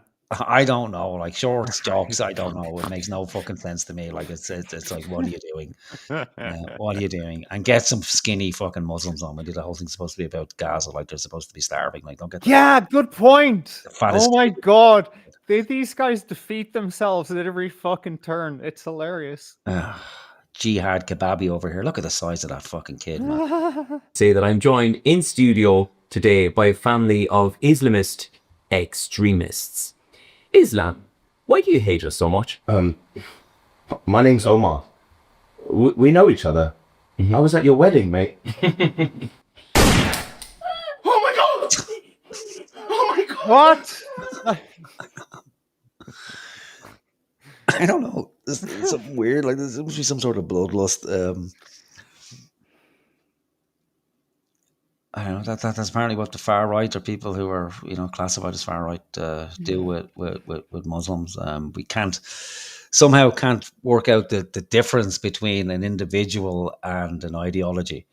We just can't get them mixed up. So, like, when if I go to a kebab shop and I know the guy, or if I happen to be friends with someone who comes from the Muslim world, well, then I just can't somehow manage the contradiction in my mind. Well, this guy seems human, but the ideology is destructive and dangerous to the type of society I want to live in. And if it's allowed to take hold, well, then history proves that it's detrimental to the society where it takes hold, and the previous culture gets wiped out. It's only a matter of time, and they tend to present initially as friendly, but then as the numbers increase and time progresses, they tend to get into positions of power, and then they exert that power to their own ends, and then lo and behold, loads of people start going missing, and then the previous culture and religious practices just tend to go by the wayside, and then that part of the world becomes Islamic too, and that's it. It's over. It's game over. There's no way of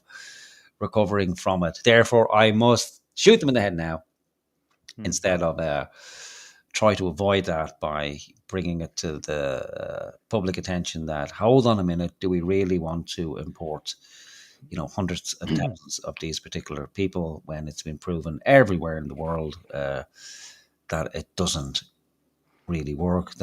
See what you're missing, Morgan, is that the nuance isn't funny, but neither is Taghd Hickey. Because it's very hard to do political comedy, especially if you're aligned with one side or the fucking other. And I don't know. I suppose we're happy for Taghd in so much as that he got to do it. Hopefully he puts it down now, and there's hope yet that he will indeed go back on the fucking drink, put down the politics, and go back to his first love, the drink, and actually get clear in his head with a few pints inside him. Where it's like, exactly. Maybe if we have any viewers in Cork, make friends with Taghd, and groom him into drinking again. Yeah, not everyone needs to go up the drink. Some people need it. Yeah, like me. Yeah. Oh my baby! How could he do this?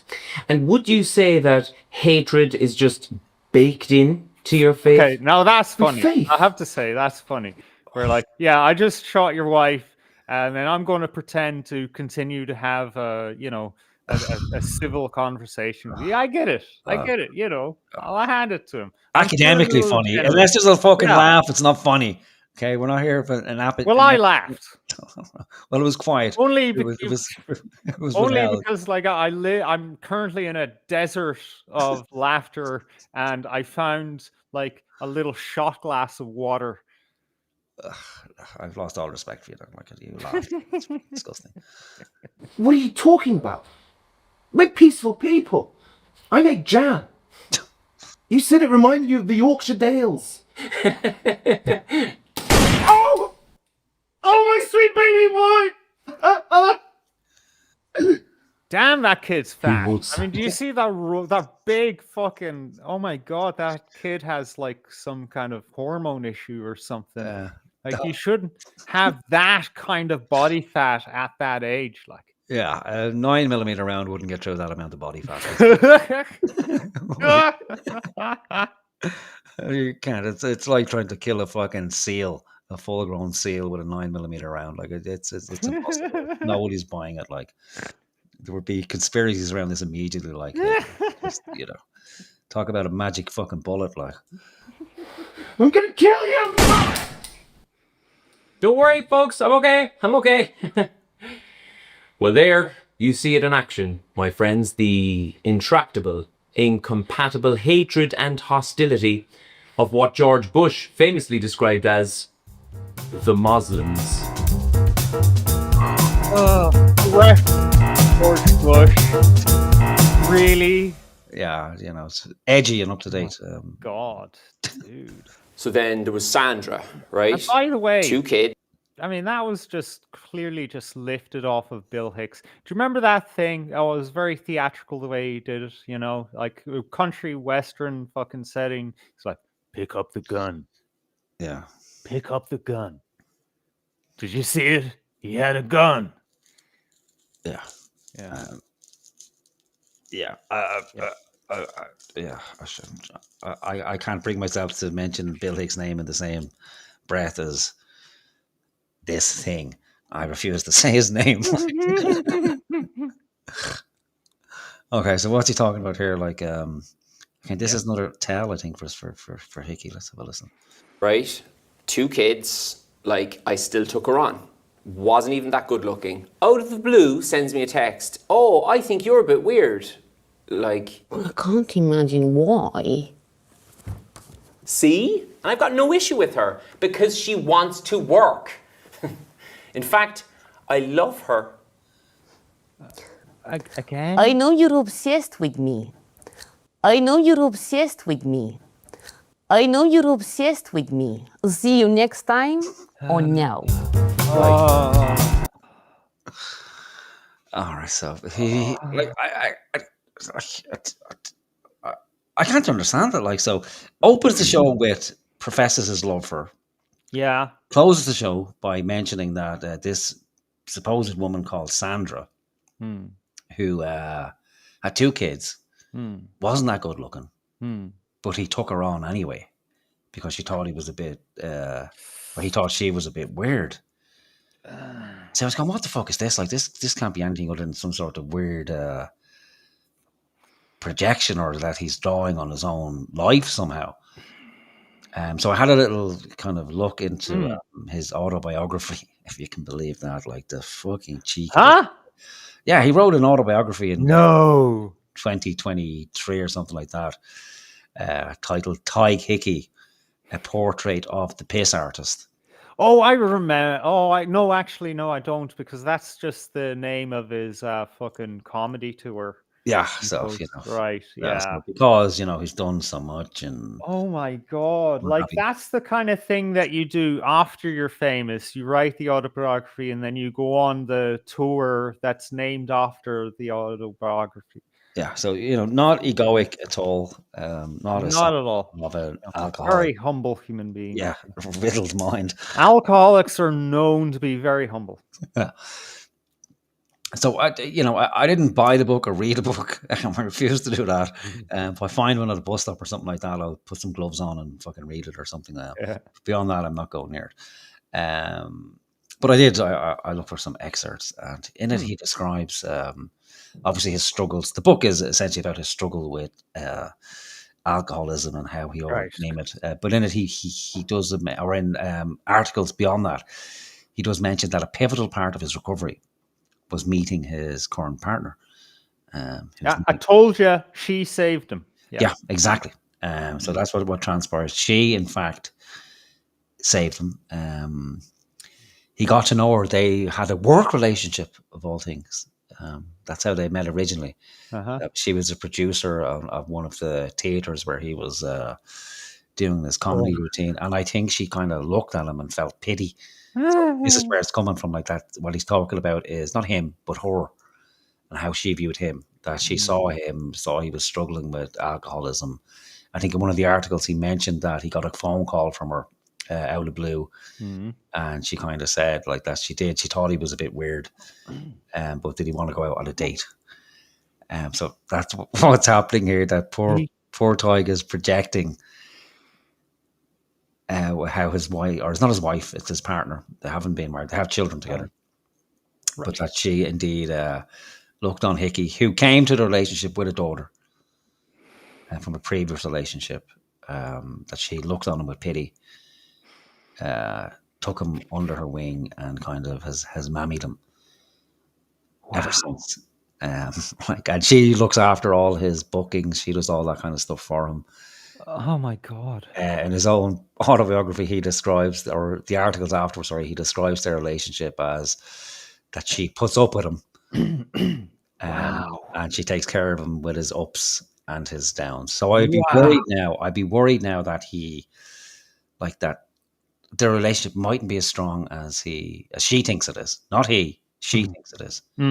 And now he's back into that same pattern again, much like, the alcoholic mind, where he'll be in the same pattern. He gives up the alcohol, but replaces it with, politics, a particular kind of politics, and the adoration he gets from that new tribe. And then we'll fall into the same pattern again, where he may be struggling, and he's, gone to the UK, to the studio, again, gets into this relationship with Nicole. He's fallen for her, and what he's doing here is, under the guise of comedy, he's actually professing his love and admiration for Nicole. And as the show progresses, we will we'll see more of that. That has to go somewhere. Yeah, and again, because when he was released from Israel, she was there. He came into Greece first, and she was there at the airport waiting for him, almost like some sort of romantic movie. Oh my God. And if I was his wife, I'd be fucking furious. Oh my God. Could you imagine, if the first person to greet you when you're released from prison is some fucking skank, let's be honest, from Spain? I'd be in fucking the doghouse. I think most men would. It'd be like, oh, I don't know. Maybe they have some sort of open race. Who knows? Who knows what goes on in Thai circles? But that's his first show. Dog shit. I didn't laugh once. I am highly biased. I say, I have to hold my hand up and say, it would be hard pressed for me to actually laugh at any of it, because anytime I see it, it's pure disgust. But putting that aside, well, I'm just putting up on screen him being greeted by his wife in the airport. That was Dublin Airport, though. Yeah. Oh no, I'm not saying it. But, she gets the sloppy seconds. All right, is that his wife? Or not wife, but or his girlfriend? Is that her?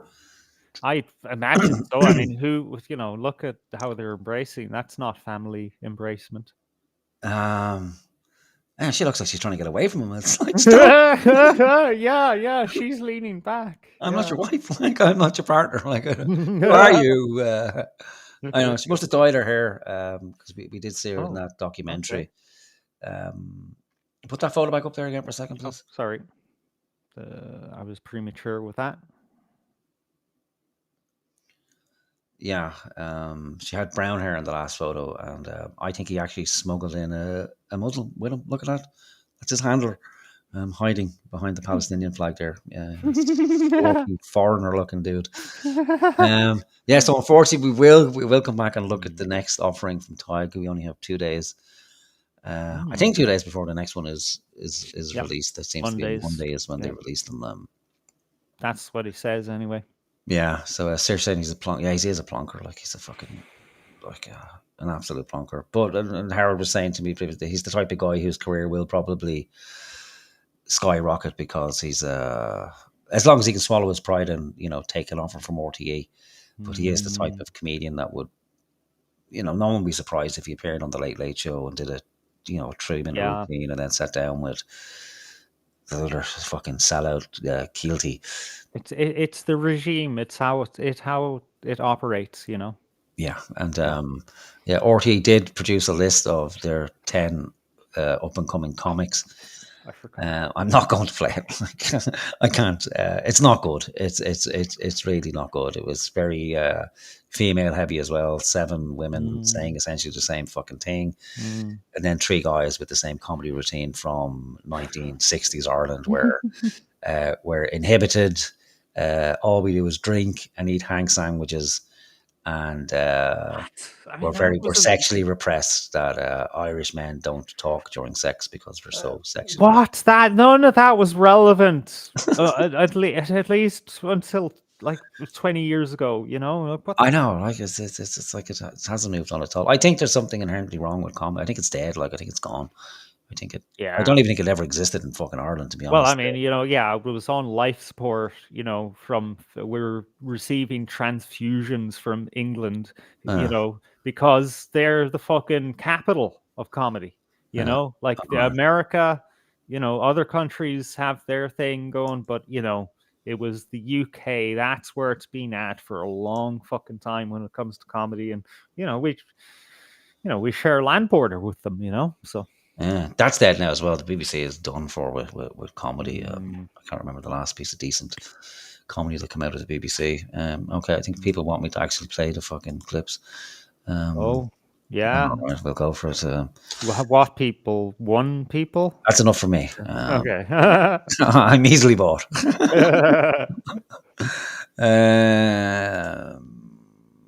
Right. Okay. You let me know if you see the screen, okay? Yeah. Yeah. Sadly. I know, right? Like, so what? Is she like Down syndrome or something? That's a female. Yeah, I know. All right. I wasn't sure. I thought it was a ban, like, to be honest. It does have that, you see, but that's, I'm on the fence of like Down syndrome or trans, it's... Trans syndrome. There we go. Trans syndrome. Sort of new illness. I'm trans syndrome. Yeah. Trans syndrome. Yeah, and then look at that kind of the fat, the way it's accumulating on the arm there. That's another tell for Down syndrome. Oh, excuse me. Oh, fuck. Anyway, so 10 Irish comics destined for stardom. The wave of new funny folk. Roger, let's have a look at Roger. I think most of these lead to TikTok sites or something like that. So this will probably be fucking painful as fuck. So let's see. O'Sullivan has been knocking around the scene for the last few years and has already notched up several awards, but is now on the precipice of the big time, having recently won the Comedian's Choice Award for Best Newcomer at the Edinburgh Fringe. That means nothing, man. All the Edinburgh Fringe means is it's only relevant to the same fucking chattering class. Like, I've never heard of Roger O'Sullivan. No. Corkborn. Oh, Jesus Christ, that's not a good sign. The Corkborn, London. You really fucking pump them out, don't they, man? Yeah, I know, right? There must be something going on. There's something in the water in fucking Cork. The Corkborn, London-based comic draws on his Irishness.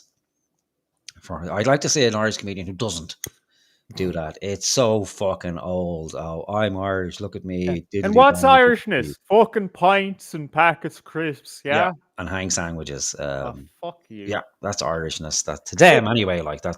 Just like I said, fucking cultural appropriation. The fucking regime is using our culture against us. But his lo-fi 80s video game series on social media is also discerningly hilarious. Okie doke. What? I don't know. Bro, dude. Oh, God. He looks like Nick Fuentes with AIDS. All right. Let's have a look at this. Oh, great. No sound. For fuck's sake. Oh, I get the lo-fi. Yeah. Yeah, okay. Yeah, right. Yeah. Now you can't seek back, so you have to like refresh the page, do I? Yeah. Jesus fucking Christ! Like, what's the point? Yeah, you gotta. Oh, how are you? I don't know you at all. Oh, he's an amputee, right? I get it. I tell you what, Can you the pause new that? year, are you? Huh? Can you? Okay, all right. So this is the music that you're hearing is from one of those open world fucking things that people get addicted to from like the medieval thing, and you go around fighting, creatures, and you go to the weaponsmith to make a weapon. Okay. All that shit, right? This is the music, and there's the whole meme about the NPC. So this is what he's doing here. All right. So this person, the average person you find in an Irish pub is Yeah, he's an NPC in the pub. Yeah, a non-participating character. Lovely. Yeah, great. Not human. Self-hating fucking faggot. Go I on. kind of find it funny that when I said "huh" to what you were saying, that's what's on the screen there. It is a simulation after all. Would you like a pint, would you? Go on, you'll have a pint, won't you? I suppose you hear about the murder. Never mind, I'm only mess. That was it. Hello, how are you? Huh? That was I don't fucking know, man. I mean, like that's an awful lot of fucking, effort to put into shite. like what the fuck? How many people are fucking hearting this or whatever the fuck you do on 4,000 likes. Oh, mommy. Just fuck. Let's see. Mother Russia, please adopt me. 23,000 followers. Away from this craziness. All right, what have you got? Of post-colonial problems, things the British stole from the Irish. You entered the Irish pub. Okay, right. Bye. Right, stop. Let's see. Number 2. That was number 1. I don't think I've had my fill with him. I'll revisit him because I You have hope, do you? yeah, but I also, I need closure. Like that was very, like just hit and run kind of thing. I'm not satiated yet. I want to see him fail or at least get a chuckle. Okay, yeah. Well, for the sake of brevity, we'll come back. We'll look at these in our spare time and see if there's anybody worthy of a second look. Good night, Saoirse. Good night, Saoirse. God bless. Okay. Yeah, I have to share the fucking screen again. Let's get it open on the same page. Or no, is it Aaron going to bed? I don't know. Okay, Saoirse. Yeah, okay. Just I'd like to, stay connected. Okay. Roger. Rachel Galvo. Like many young comedians, Dubliner Galvo, also based in London. Oh, Jesus. You can't make a fucking comedy career in Ireland. So, like, how the fuck are these people afford to go live in London? Like, how much money can you make on the comedy scene in London? Or are they all living in some shared accommodation? It's a squat. Yeah. It's not the cheapest of fucking cities. Also based in London. Well, Dublin isn't either. I mean, does she have 2 places? Or, sorry, yeah. Does she have 2 places that she lives and she goes back and forth? The fucking ridiculously expensive, overpriced fucking accommodation.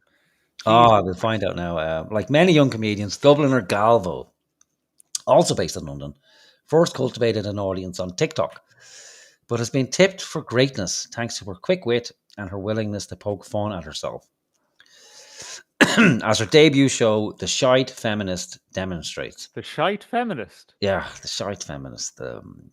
So, I don't know. I think there might be hope, but I think it just might be that it's, feminist talking points, but she's not. Yeah, she's just critiquing, fucking white feminists that they pretend to be feminist. They're not feministy enough. 25-year-old is also well worth a follow for her perceptive parodies of figures from her own admittedly privileged background. Okay. Fuck, you could fucking see this shit coming fucking miles away. I was trying to think, is there like a bigger unit than miles, and there fucking isn't. Light years. There we go. Performative guilt. Okay, Rachel Galvo. All fucking thirst trap shite. You don't need to fucking look like a fucking whore Okay, have some fucking respect and confidence in your abilities. Yeah. Either that or just put a picture of your vagina in the profile Yeah, picture. I Just mean, make pick a fucking lane, you know? Yeah. Like, you could forego all the fucking, effort and mental energy, because, she's a woman, it must take a lot of mental energy to, at least try to be funny. And just be a fucking OnlyFans whore, Just pick a lane, like. Oh, Jesus. Okay. Right, so you can have a choice here. Oh, So God. yoga teacher leads puppy yoga.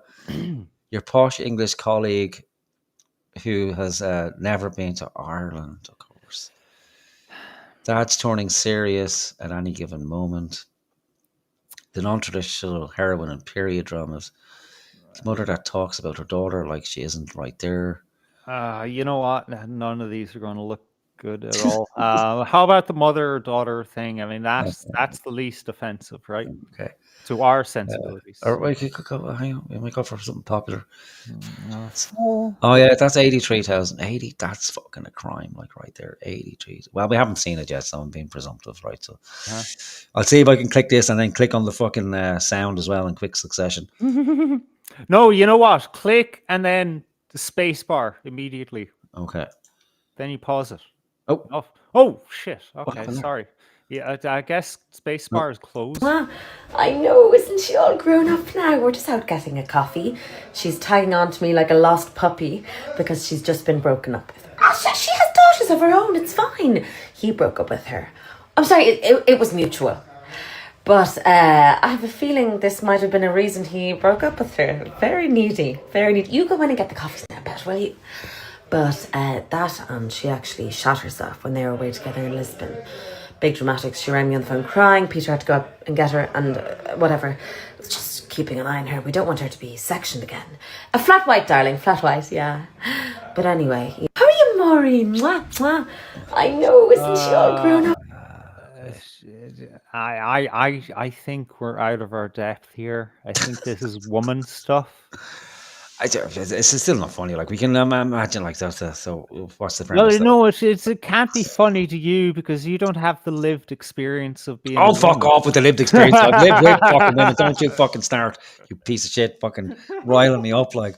But no, it's true. The women have women fucking issues with other women. Yeah, but this is just a mother-daughter thing. It's no different than a fucking mother or son thing that your mother embarrasses you by talking about you as if you're not there and your problems. Like it's like another fucking. Yeah, but men can't have problems, trope. Well, we're not allowed, but we do have problems. Mostly called fucking women.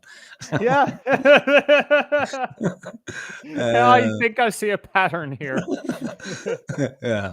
There's a mommy issue somewhere here. I don't know where it is. Yeah, so okay, again, just not funny, nothing original. I mean, like we try one more. That might have just been a.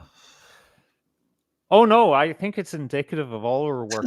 However, what I was going to say is that like when you put her up against RTE and the shite they do and fucking what do you call that fucking obscenely obese female comic in America, who used to be slender and attractive and then she got big and I guess got big because she was big.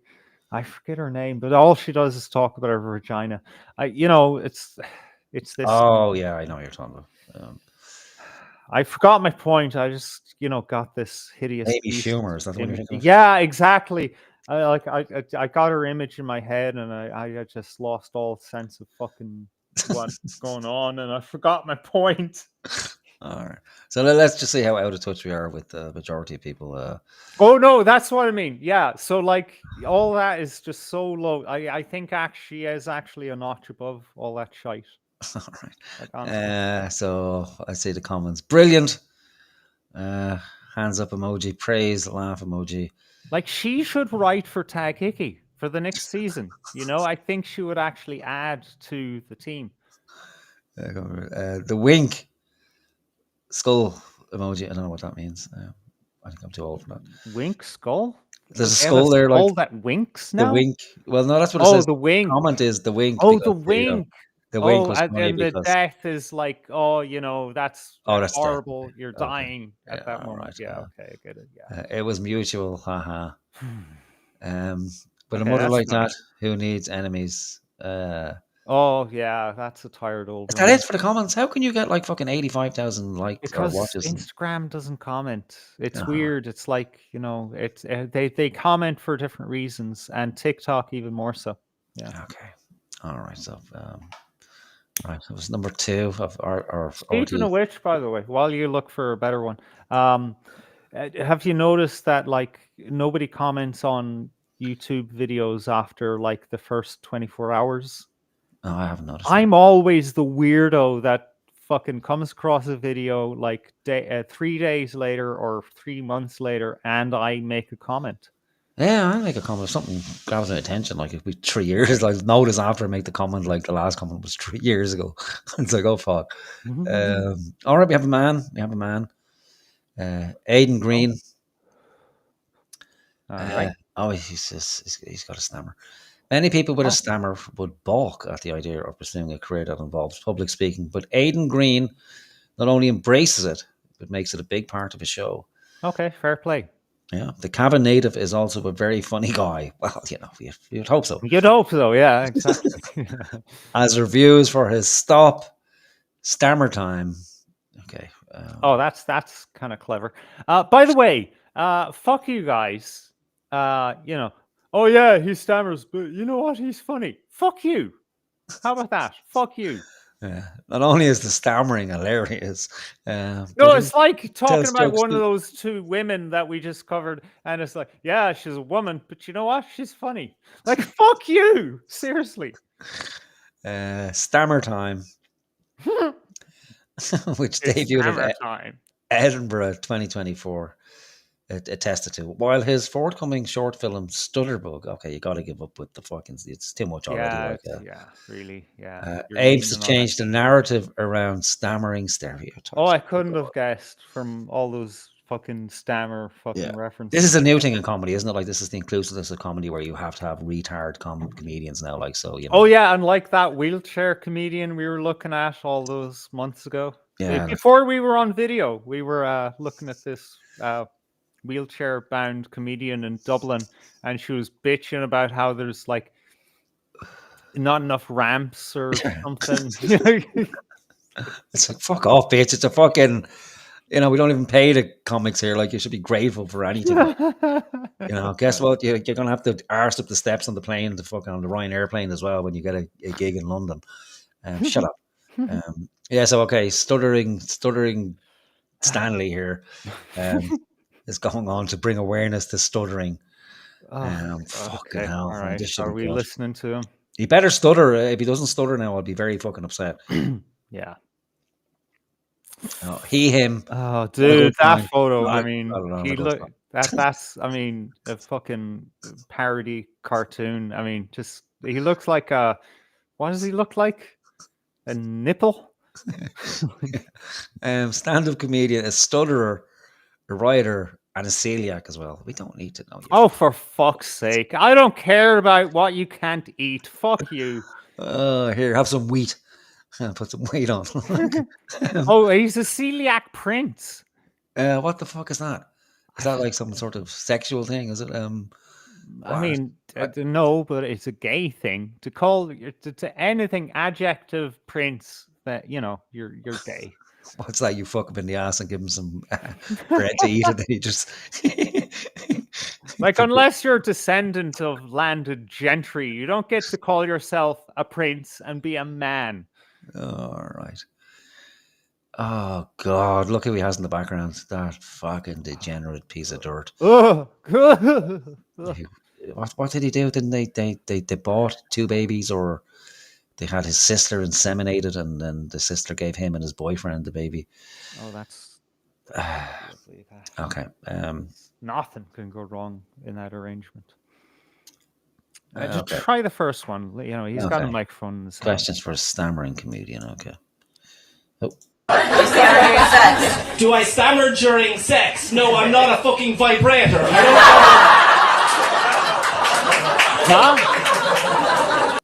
He's not a vibrator, Yeah, so but it's do okay. you vibrate when you stammer? I don't know. Like, I suppose it's where he is. Like, sort of kind of. How's that? Like, I don't fucking know. Okay.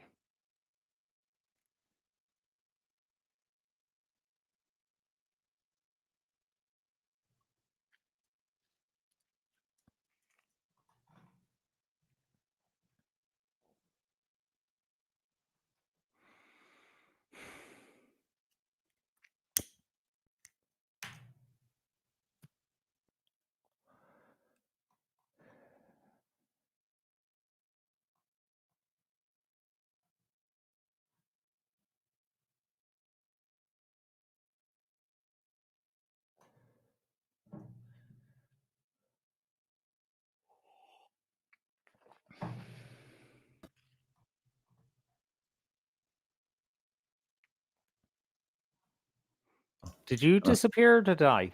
You disappeared from me there, so you just froze there. Okay. Okay. Right. So I'll play this again. Did you heard as far as vibrator? Was it? Yeah. Okay. Do I stammer during sex? No, I'm not a fucking vibrator. Oh, you know what's funny actually? You know what's actually funny is the way he said vibrator. Okay.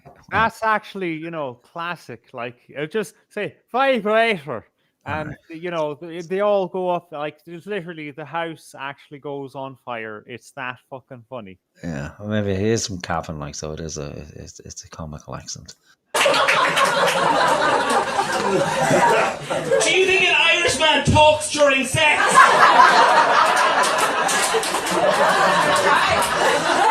Who talks during sex? The most Irishmen talk during sex is we say the rosary. That's it.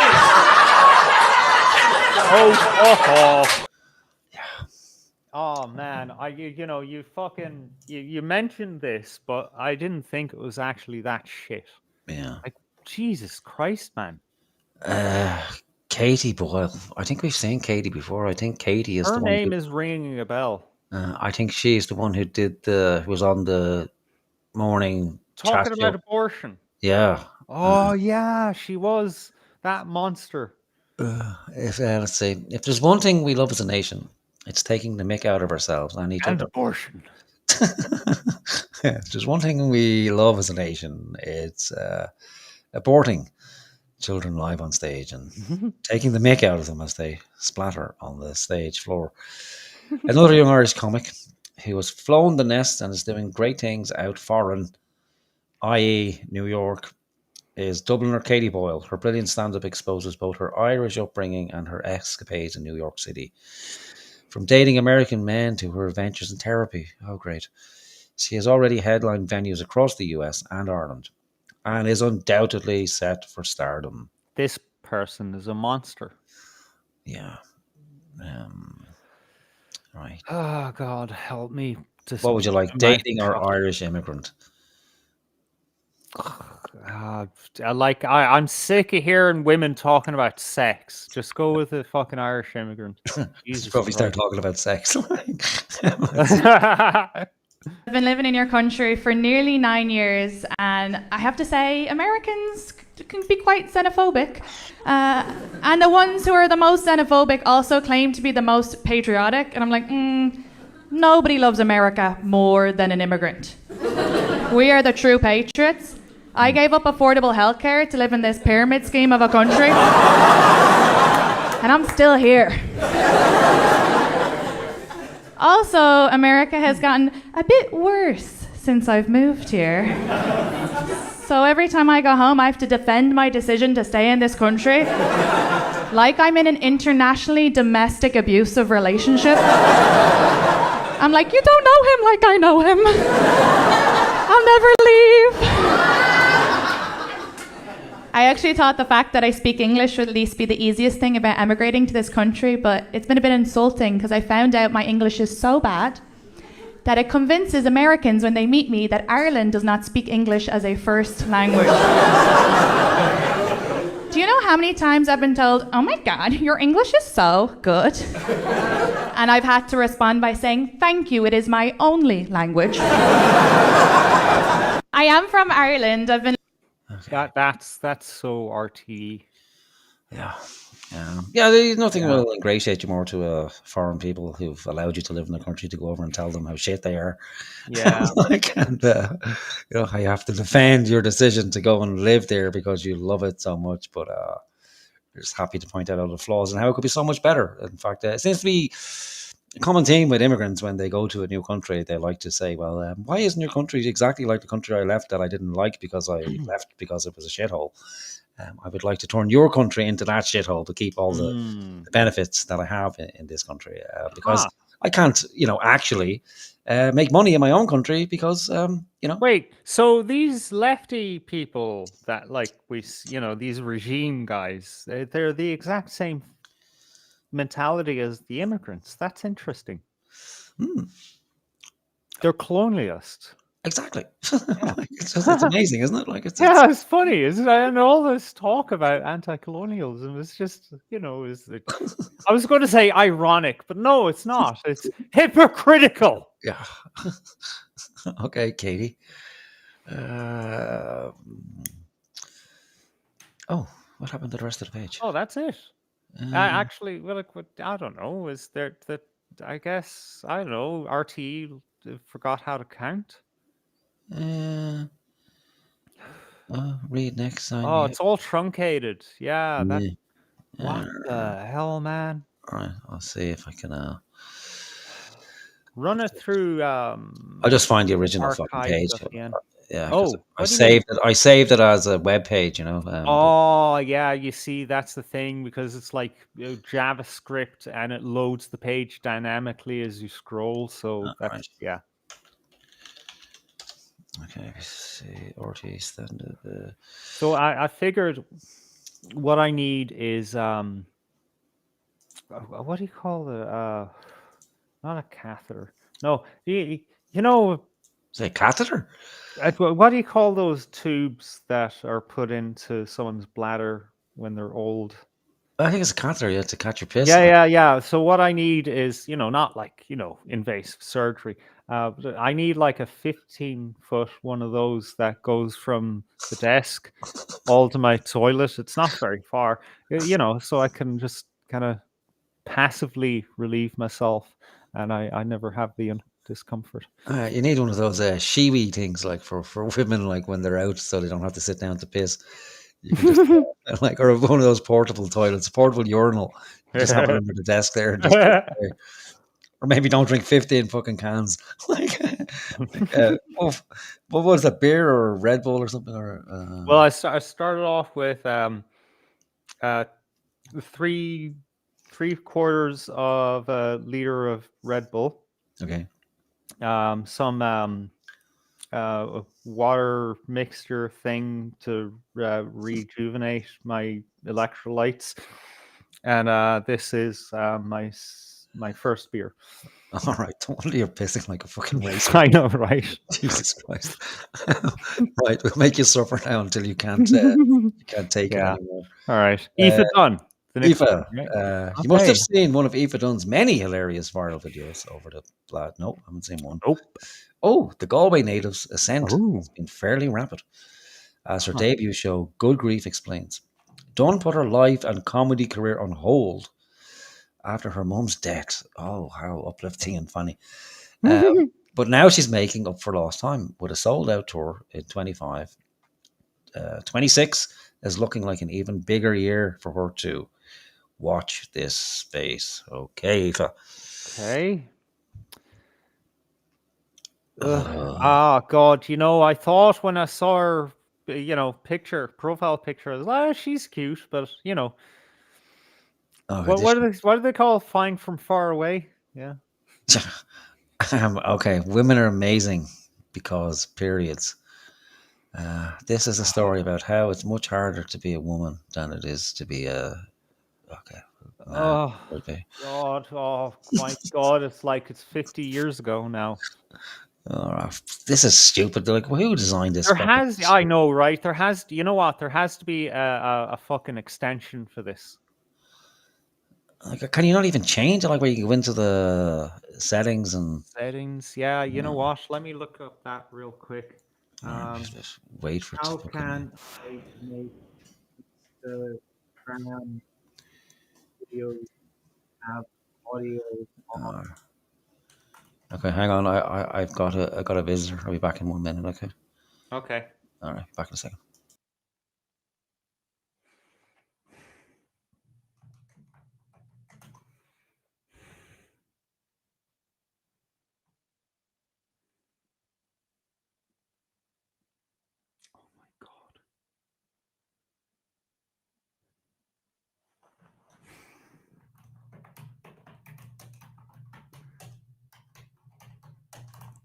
Sorry, I got distracted there, folks. I didn't realize I have to keep you entertained while Morgan is tending to his flock.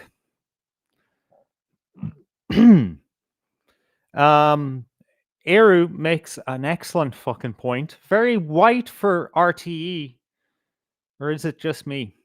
Yeah, that's a good fucking point, man. Very, very white, considering, you know, we are a multicultural society now, and we must fucking equally fucking acknowledge all the different cultures and races that exist here, which, by the way, numbers in, like, I don't know how many countries are in the world now, because I think we have at least 100 people from every fucking country in the world, man. These people really don't believe what they profess to believe, because if they really believed what they say they believe, then they would acknowledge that certain policies lead to the destruction of these various diverse cultures that make up the world. Whether they're imposed by a foreign force or they're imposed by a domestic force, a government, it doesn't matter. It's the same process. You know, if you do certain things, it causes the decline of said peoples. But these people don't recognize that because they don't actually believe what they say that they believe. They're bullshit artists. They're fantasists. And they're really not dissimilar from Nick Fuentes, who we covered earlier in the show, who, and I didn't really make this point really heavily because we were, you know, discussing his closeted homosexuality, but he doesn't actually believe anything. He only believes what is, you know, convenient for him, what gets him to move forward. It's just that, you know, he's stuck within a certain range of what he can believe. Like, if he could, without consequence, be completely left wing, I think he would be that, because he doesn't care, and he likes men, and, you know, cat boys, trans men, trans women.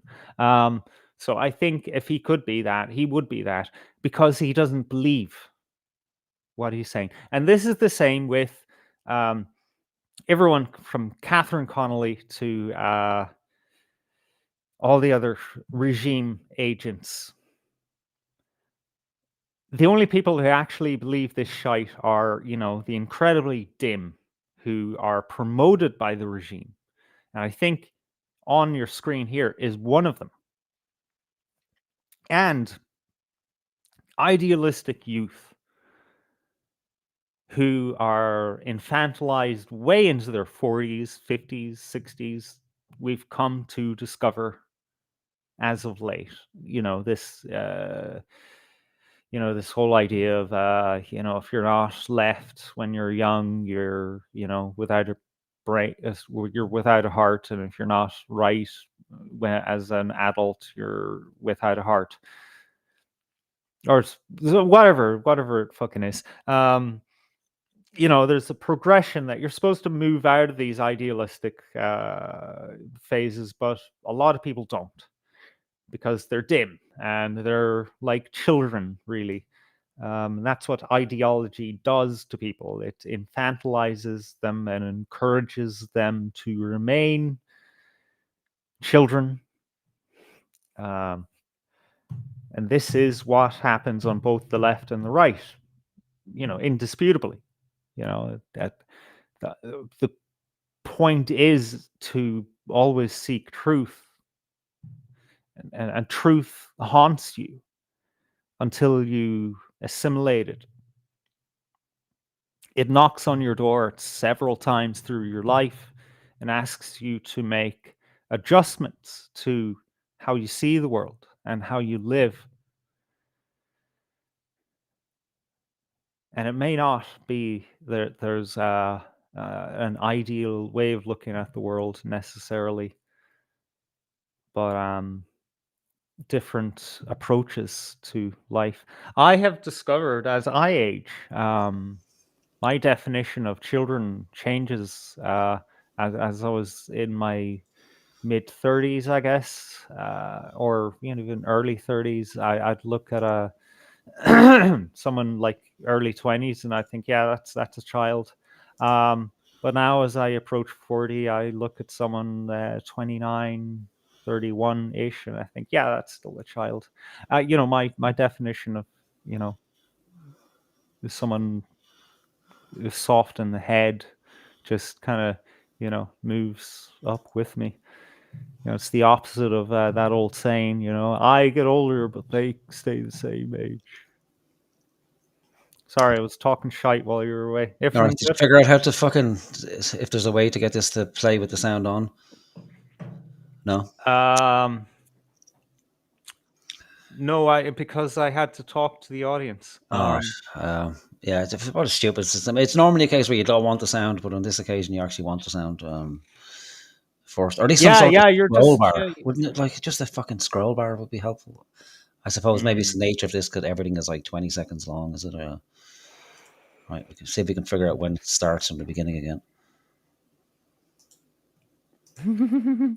But there's no way of knowing because there's no fucking speed bar. So you know what? Just JD downloader. J downloader. Do that. No, I'm not doing that. We'll just go with it fucking live. Fuck it, right. Fuck it. We'll Brushes. do it live. Walk back into the theatre. Pretend nothing happened. John comes up to me just before I'm about to go on stage. He was like, God, Aoife, you don't seem stressed. You're such a pro. I'm like, I'm not a pro, John. Just the weight of my womb is pressing so hard on my anus that I can't think about anything. Did I do well? Yes. Did I get a standing ovation even though my anus hurt? Yes. So women are amazing. Queens. What do you do? Lose the delivery lunch. This is a story about how it's much harder to be a woman than it is. Yeah, I give up. Yeah, go away, bitch. Nick might be onto something here, I have to say. Like, I can't fucking blame him. I mean, he's not entirely wrong. I'll give him that, yeah. Okay. Maybe we'll have, but we're probably 5 down. Yeah, 5 Did we down. get one laugh yet? No? No. Okay, all right. Another mail coming up. John Spillane. Yeah, by the way, someone in the chat said, well, this is really white for RTE. Isn't it? Very white, I have to say. Very white. Yeah. We're in some ways we're 20 years ahead of the curve, in other ways we're 10 years behind. So the BBC have now drifted into platforming Islamic female comedians. Oh. I know. I bet you never thought you'd hear those fucking words. So we might be a bit behind on that, for maybe... like a funny Muslim. That's hard to imagine to begin with. But then add woman. Whoa, buddy. Maybe we'll have a look after this, like if we still have the appetite. But she was doing comedy about her hijab. Fucking groundbreaking stuff. Wow. The difficulties of living. I would never have expected a Muslim woman to complain about a hijab. Yeah, I don't know. Right, John Spillane. Let's have a look at you, John. All right. The last we didn't read his bio. Sorry, John. Oh, okay. Not to be confused with the musician by the same name. Yeah, okay. I don't think we would because we're reading a fucking comedy article. Thanks, RTE. Like,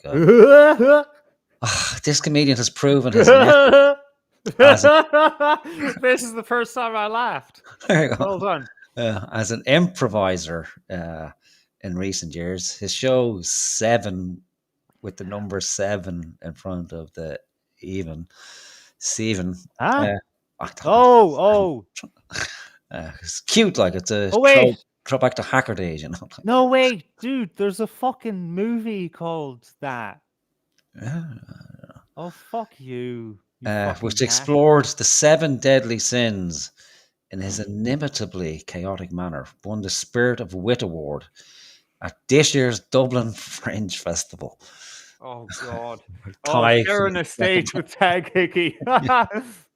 Let's not forget Taghd, most voted for show but didn't win anything or something like that.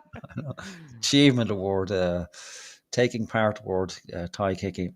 And his online sketches are top quality too. Okay, let's see. Okay. Looks interesting. Yeah. Has a dicky bow. He's got an idea, you know. Dicky bow is normally a sign of a twat. Outside of comedy circles. Okay. Oh, here we go. Look, something original. Might be fun though, dressed as some sort of We're religious What is person. it called? Oh, okay. All right. Yeah. Okay, this is the Dublin Fringe show. Okay. All right. Oh, for fuck's sake. Splan CGI comedy spectacular in 3D. When I say praise, you say John. Praise John! Praise John! I'm gonna vote for Trump. Trump rally, guys! Trump! Trump! Trump! Trump! See, we're not going to hear anything out of this. Huh? Yeah, we're not going to get anything out of this. This is just mashed together shite. Let's watch something else. You're so mean. No, it's supposed to be for his fans who already know what he This is what he does. It's fucking improv. Like, so someone just shouts up and he improvises. This is what he won the award for. This is from his show, like the award. Yeah, but what's this about deadly sins? Or, you know, something like I'm sure he does skits or something. Like let's give him a chance beyond this shite. Like, okay, well, like you got 7 seconds into this and you cut him fucking off, and you're giving me shit for not giving him a chance. Fuck's sake, man! You need to pee! You need to pee! I have a small bladder. You have a small bladder, fucking not in Trump's America. First thing, the small bladders are going to the gulag. All right, go, have a pee, we'll wait. All right, what do we want to do? No, that's funny. What? That's funny. I'm sorry, that's funny. Why don't we follow him?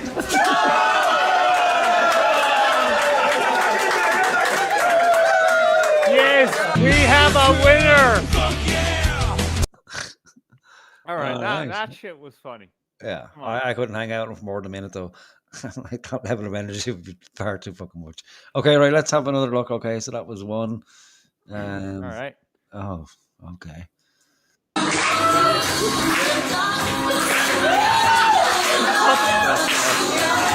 Okay, this is fucking male stripper vibe. Jesus, they immediately hated it. How quickly were they like, no? Oh, but good call. Good call. Yeah, I've had enough. Just retard comedy. Like, I don't know, man. If I was there, it would be funny. I don't know. I don't know. I'm getting flashbacks of school where there's always one guy in the class who's that fucking guy, and it's like, just fucking up 2 fucking minutes, will you? We're in 4th year now. Well, I mean, you know, like, yeah, you know, you share a fucking regular space with someone like that. Yeah, of course, but you know. Okay, so I'm gonna was it? fuck off on you and piss. Yeah, that is John. John. Yeah. Okay, you go fuck off and with All your right. little with your tiny bladder, bring the camera with you so we can follow you to the toilet. Come on, that shit was funny, man. It was. Yeah, fair play to John. Okay, come on, go piss. Shane Clifford, there's still something of a best kept secret quality to Tralee native Clifford. who forged his name via a combination of online and stand-up in recent years. He explores weighty topics like masculinity, oh God, childhood trauma, and depression. Jesus, when did comedy turn into the fucking psychiatrist couch? Depression, and manages to make it hilarious. Okay. His latest show, Shane of Fools, proves that he's more than ready for the next step up. Okay, Shane. Let's have a look at you. Okay, so Shane. Okay, no pronouns. That's a good enough sign. 12,500 followers. Okay. Stand-up comedian man. Fair enough.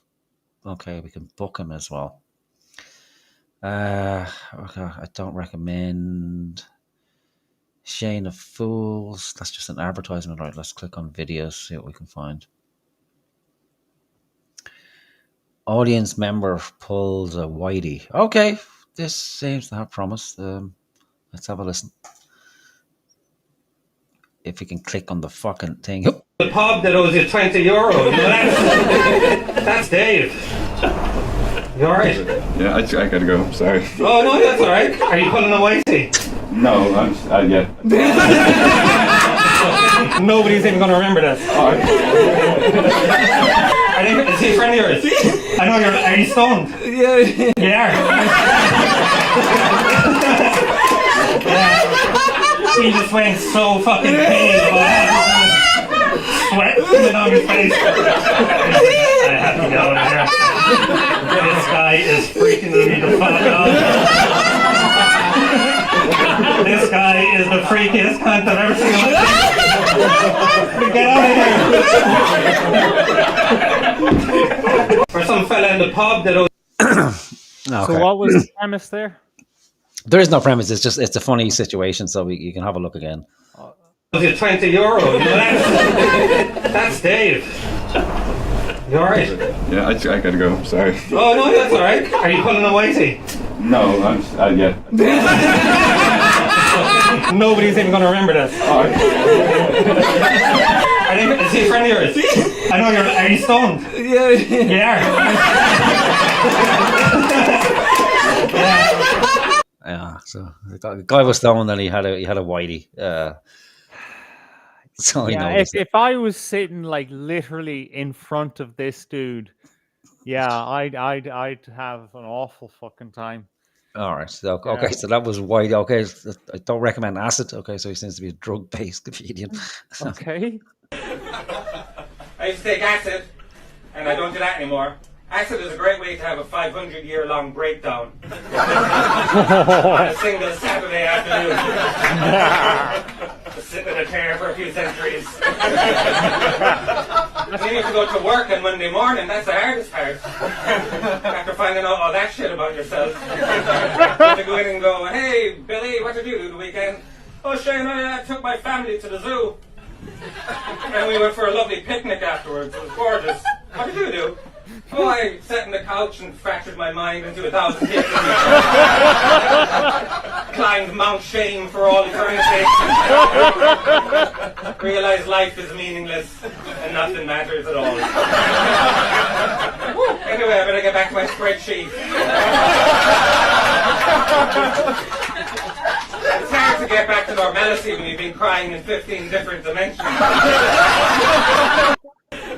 All right, good man. Yeah, that's funny, man. Yeah, there's hope. Okay. Oh God, my cheeks hurt. That was good. You have to find your audience. Yeah, acid head audiences out there. I mean, that is on point. That is the experience. Yeah. Okay. Oh man, I miss acid, man. Oh, stop it. It's all the drugs. We'll get you some for Christmas, okay? We'll get you some for Christmas. We'll okay. Try to find a decent chemist to get you some real stuff. But you know what? There's only one person I trust taking acid with. You know, as a hypothetically, because I haven't taken acid with them before. You. All right. Well, yeah. Let's go on a trip. No. No. The last person who asked me that as well, the answer was no. Okay. I was like, let's hire a college in the woods and take acid. It was like, ooh, oh no. Have you seen the movie fucking Mushrooms? No, that's not a good idea. Like, no. Just let me know how you get on, though. You know, leave me the keys to your car just in case we don't hear from you again. Like, it's a nice. Just right. That was Shane. Clifford. Yeah. All right, fair play, man. Yeah. Now I didn't have hold much hope because his bio isn't great. So it's Tralee. Yeah. he explores weighty topics like masculinity, childhood trauma, and depression. Okay. Just to make it hilarious. Okay, so that was hilarious. That was good. So we've hope for him. He's in the lead. Shane is our man. Yeah, and he just described himself as a man in his TikTok bio or whatever the fuck it is. Oh, right. Okay, fair play. Kate Moylan. Moylan has marked herself out as one to watch thanks to her involvement in co-hosting Mate Comedy with her best friend Mikey Fleming. The Kilkenny native previously worked in theatre and draws on the experience of her versatile physical comedy. Okay.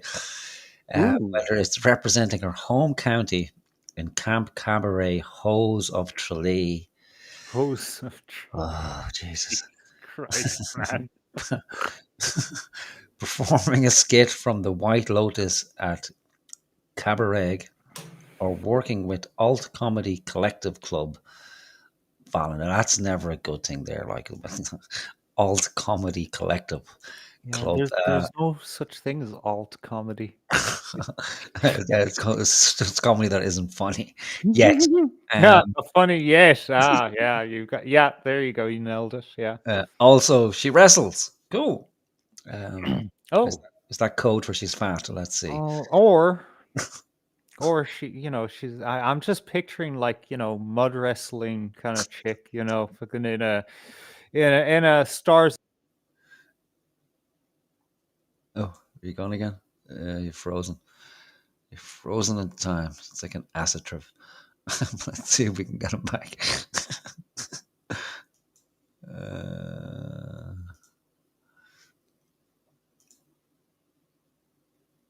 No, still frozen in time.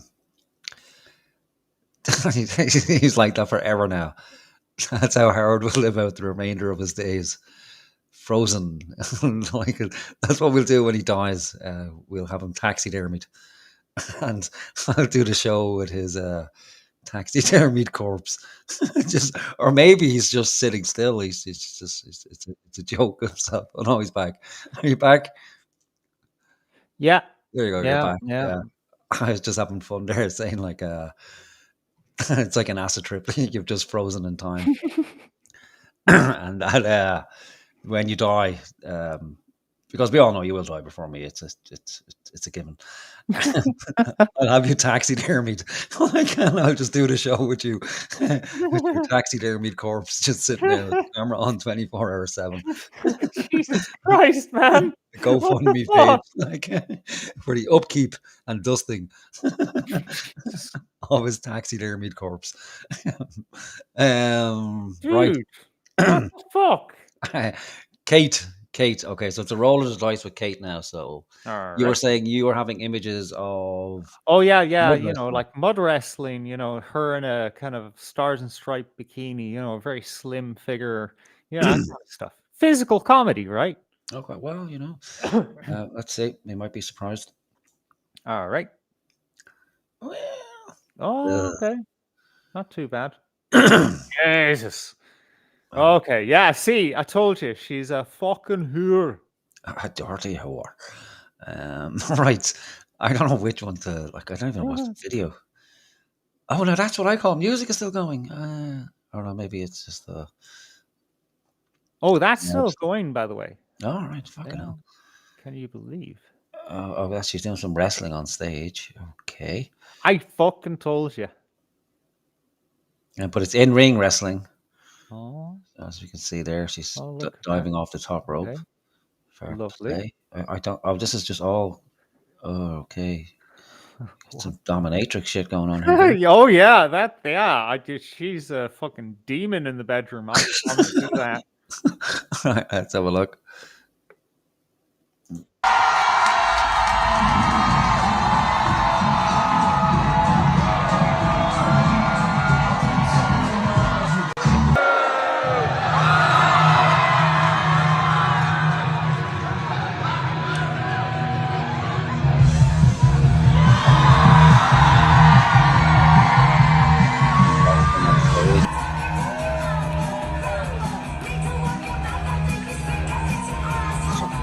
Oh wait, I get it. I get what her gimmick is.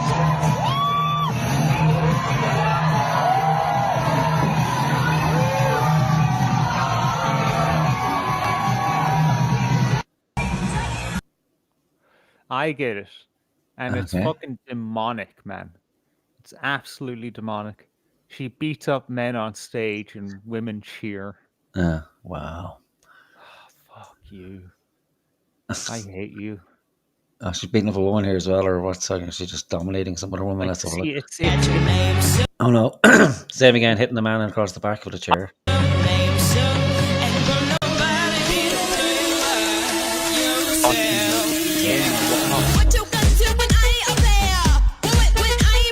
Oh, in the balls.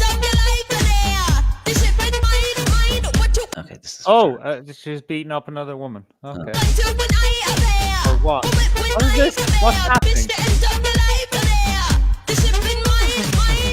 Bitch, I'm in the 212 with the fifth cop niggas, the 210. Fuck your gun, you. When your goon sprayed up, bet this bitch won't get a bet you won't do much. See, even if you do want to bust, you bitch, you get your All right. Yeah, that's. This is weird, man. Yeah. This Yeah, is we must try that with ourselves, with women. Reverse the roles, see how that goes down, see if RT goes. Wait, wasn't she beating up a woman though? Yeah, but we can do that as well. We can beat up men as well. Oh, But okay. the first 3 quarters. We of the won't show, make it obvious, you know. yeah, Too beat the obvious. shit out of women like on stage, like. But this is demonic, man. And it's a sexualized thing as well. So you know what? Guaranteed, like 90% of the people who are, you know, that they know who they're going to see, you know, they're rape victims. I swear to God. They have to be like. Okay, so that's Kate. So we won't be going to see Kate in her cabaret holes of Tralee. Sorry, that name gives me a giggle for some stupid reason. Grace Mulvey. Grace Mulvey was a self-confessed late bloomer when it came to comedy, only fully committed to the art form at the age of 30. Okay. The London-based Dubliner. Oh, God. It's like a euphemism for something. Patterns. Like the London-based Dubliner, wink, wink, say no more, has since been awarded the BBC's Galton and Simpson Bursary for comedy writing. Well, okay, that's different now. Wow. Okay. That's good, but that's different. Doesn't necessarily transfer to being a good comedian. And now has 2 podcasts, The Jump and Fad Camp, and a very promising future under her belt. Mulvey's incisive wit on topics like her Irishness, millennial angst, and the perils of 30-something life is excellent. Okay, Grace. That's quite the build-up. Surprises. You know what? Oh, look at her. Okay, yeah, she has BBC written all over her. But by the way, you know, I think she needs to fucking update her act because millennials are cringe now. Like this idea of millennial angst, like we're all over it. It's like, shut up. Yeah, time moves quickly. The wheel of hate spins much quicker these days. Boomers are gone. It's Xers they've had their day as well for the hate. It's millennials are the problem. That they cause all the problems in the world next. Yeah. Zoomers, it's coming up on you fast, so you better start fixing the world immediately, or else the alfalvers, whatever the fuck they're going to be called, will be on your case. Right, never do a burpee. What's a burpee? Is a burpee an exercise? Is it or something? Or? Yeah, it is actually. I don't know what it is, but you know, she'll tell us. The guy in the audience who does CrossFit because he's like, that's not funny. I wish I was doing a burpee. Have you ever done a burpee? Don't. It's embarrassing, okay? Jump up, lie down, make a decision. You're an adult, right? In the gym looking like one of those inflatable men, just like... Have some pride. I can always tell there's a guy in the audience who does CrossFit. Jesus Christ. That wasn't, like, there wasn't anything there that was a joke. No, it's just... Like, oh, you know what it was? Actually, the joke was Get up, lie down. Get up, lie down. Make a decision. You're an adult. That was the joke. I mean, according to her or whoever is making her fucking Instagram. Okay, that's My God, she's hideous. WhatsApp messages. Okay, as far as I'm concerned, there are only 4 types of messages you can send on WhatsApp. Now, I know if you're a young person watching this, you're going to be like, what's WhatsApp? You guys don't even send messages, okay? Young people, I don't know, communicate by vape. But for a millennial, there's 4 types. The first is the short text. Stunning. Straight to the point. Oh my You're God. my kind of people. Oh, I'm so ashamed of my generation right now. This is so cringe. It's so fucking cringe. She's acting as old as she fucking looks. I know, right? Pushing 50. Yeah. You know? For fuck's sake, man. And a sheltered 50 is that, you know, only got a computer like 5 years ago. Dude, I know people in their early 20s who use WhatsApp. The fucking joke is about Facebook, and yet still young people use Facebook. Fuck you. You're just pretending. Okay, the second is the long text, which all I'll say to that is, why are you being so aggressive? That's aggressive. Okay, like particularly if you're a person, for every new point you're making, you make a new paragraph. I can't individually respond to this. Okay, that's because you're retarded. Well, no, you know what? I get it. Like, you know, you can't like hit reply on a paragraph within a message. So then you have to, you know, communicate as a normal human being does, which is, you know, just kind of get the general feel of where the person's at. They don't need you to respond to everything. Yeah. You okay? know? This is like reading a contract, terms and conditions. I can't read this. The third is the short voice message. People fucking segment their ideas so, you know, they're easier to fucking digest. I've heard that people have said that to me, like my texts are too long, like mostly family members. Like that seems to be a thing that only used to like one-liners, like, how are you? Yeah, I'm grand. How are you? Grand. Okay. What are you doing on Sunday? Have something planned with the kids. And if you get into paragraphs that confuses them, it's like, well, what the fuck are you doing? Like, I don't want to know your life fucking story. Just answer the questions. It's like an interrogation. It's like answer the questions simply and succinctly. Oh, wow. Actually, yeah. Fucking instant messaging is turning us into polls. Yeah. Send me one of those. I'll send you one straight back, and then you'll send me another one. This is now a millennial phone call. The fourth is the long voice message, which I consider anything over 2.5 to 3 minutes. Okay, if you send me one of those and you want me to listen to it, you're going to have to send me a text afterwards telling me to listen to this, because I may never listen to it. That's now lost in time. Okay. Wow. I mean, like, is she doing a character?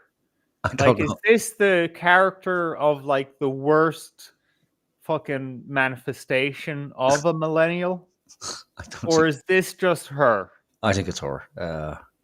This one will be interesting to me because I am dog shite with people's names. So I'll see what she has to say on this. If I've ever met you in real life a few times, IRL, right? I do not remember your name.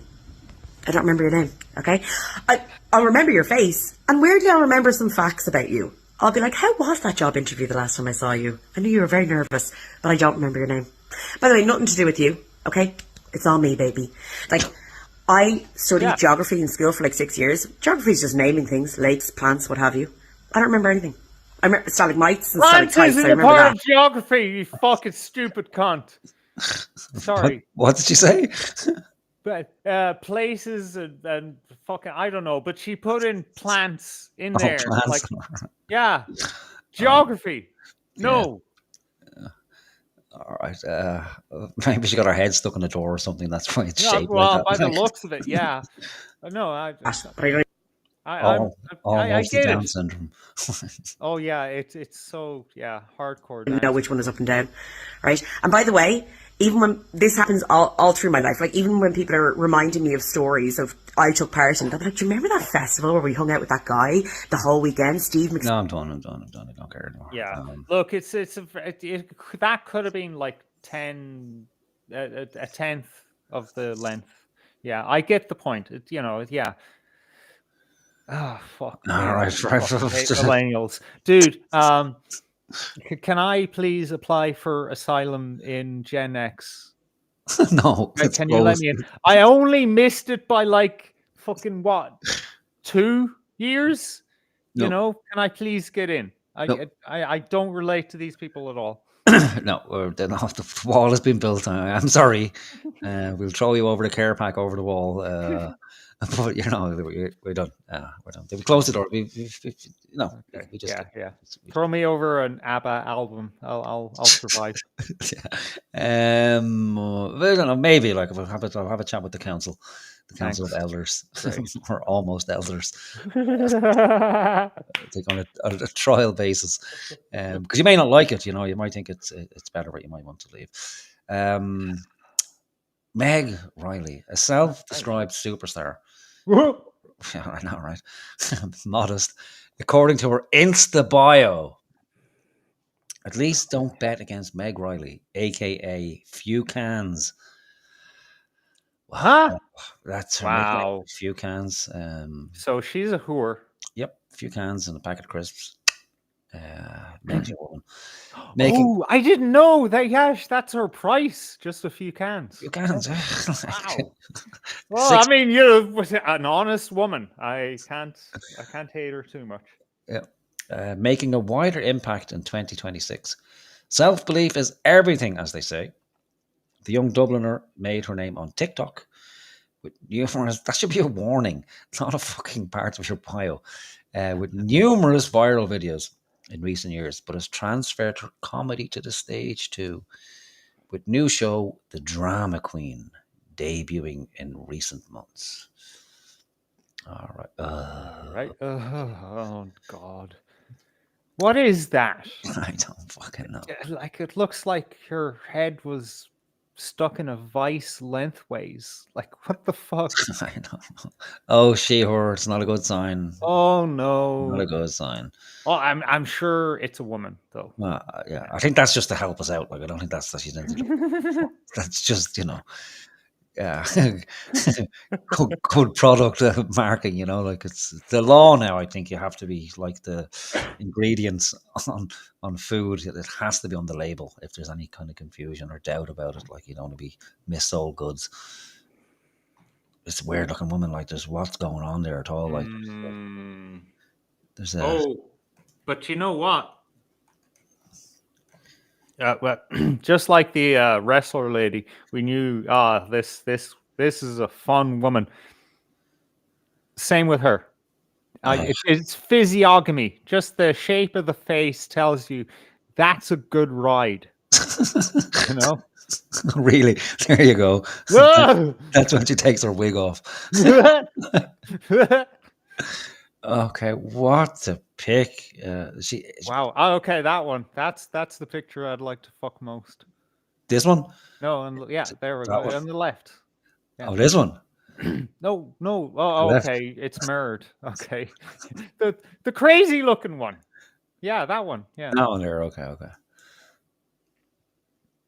Oh. Low Life's Kirky scored in the first 3 minutes. Oh yeah, she's a good ride. No, the Lewis was free. It was free. It was a great time. And during her election, she was doing keepy uppies.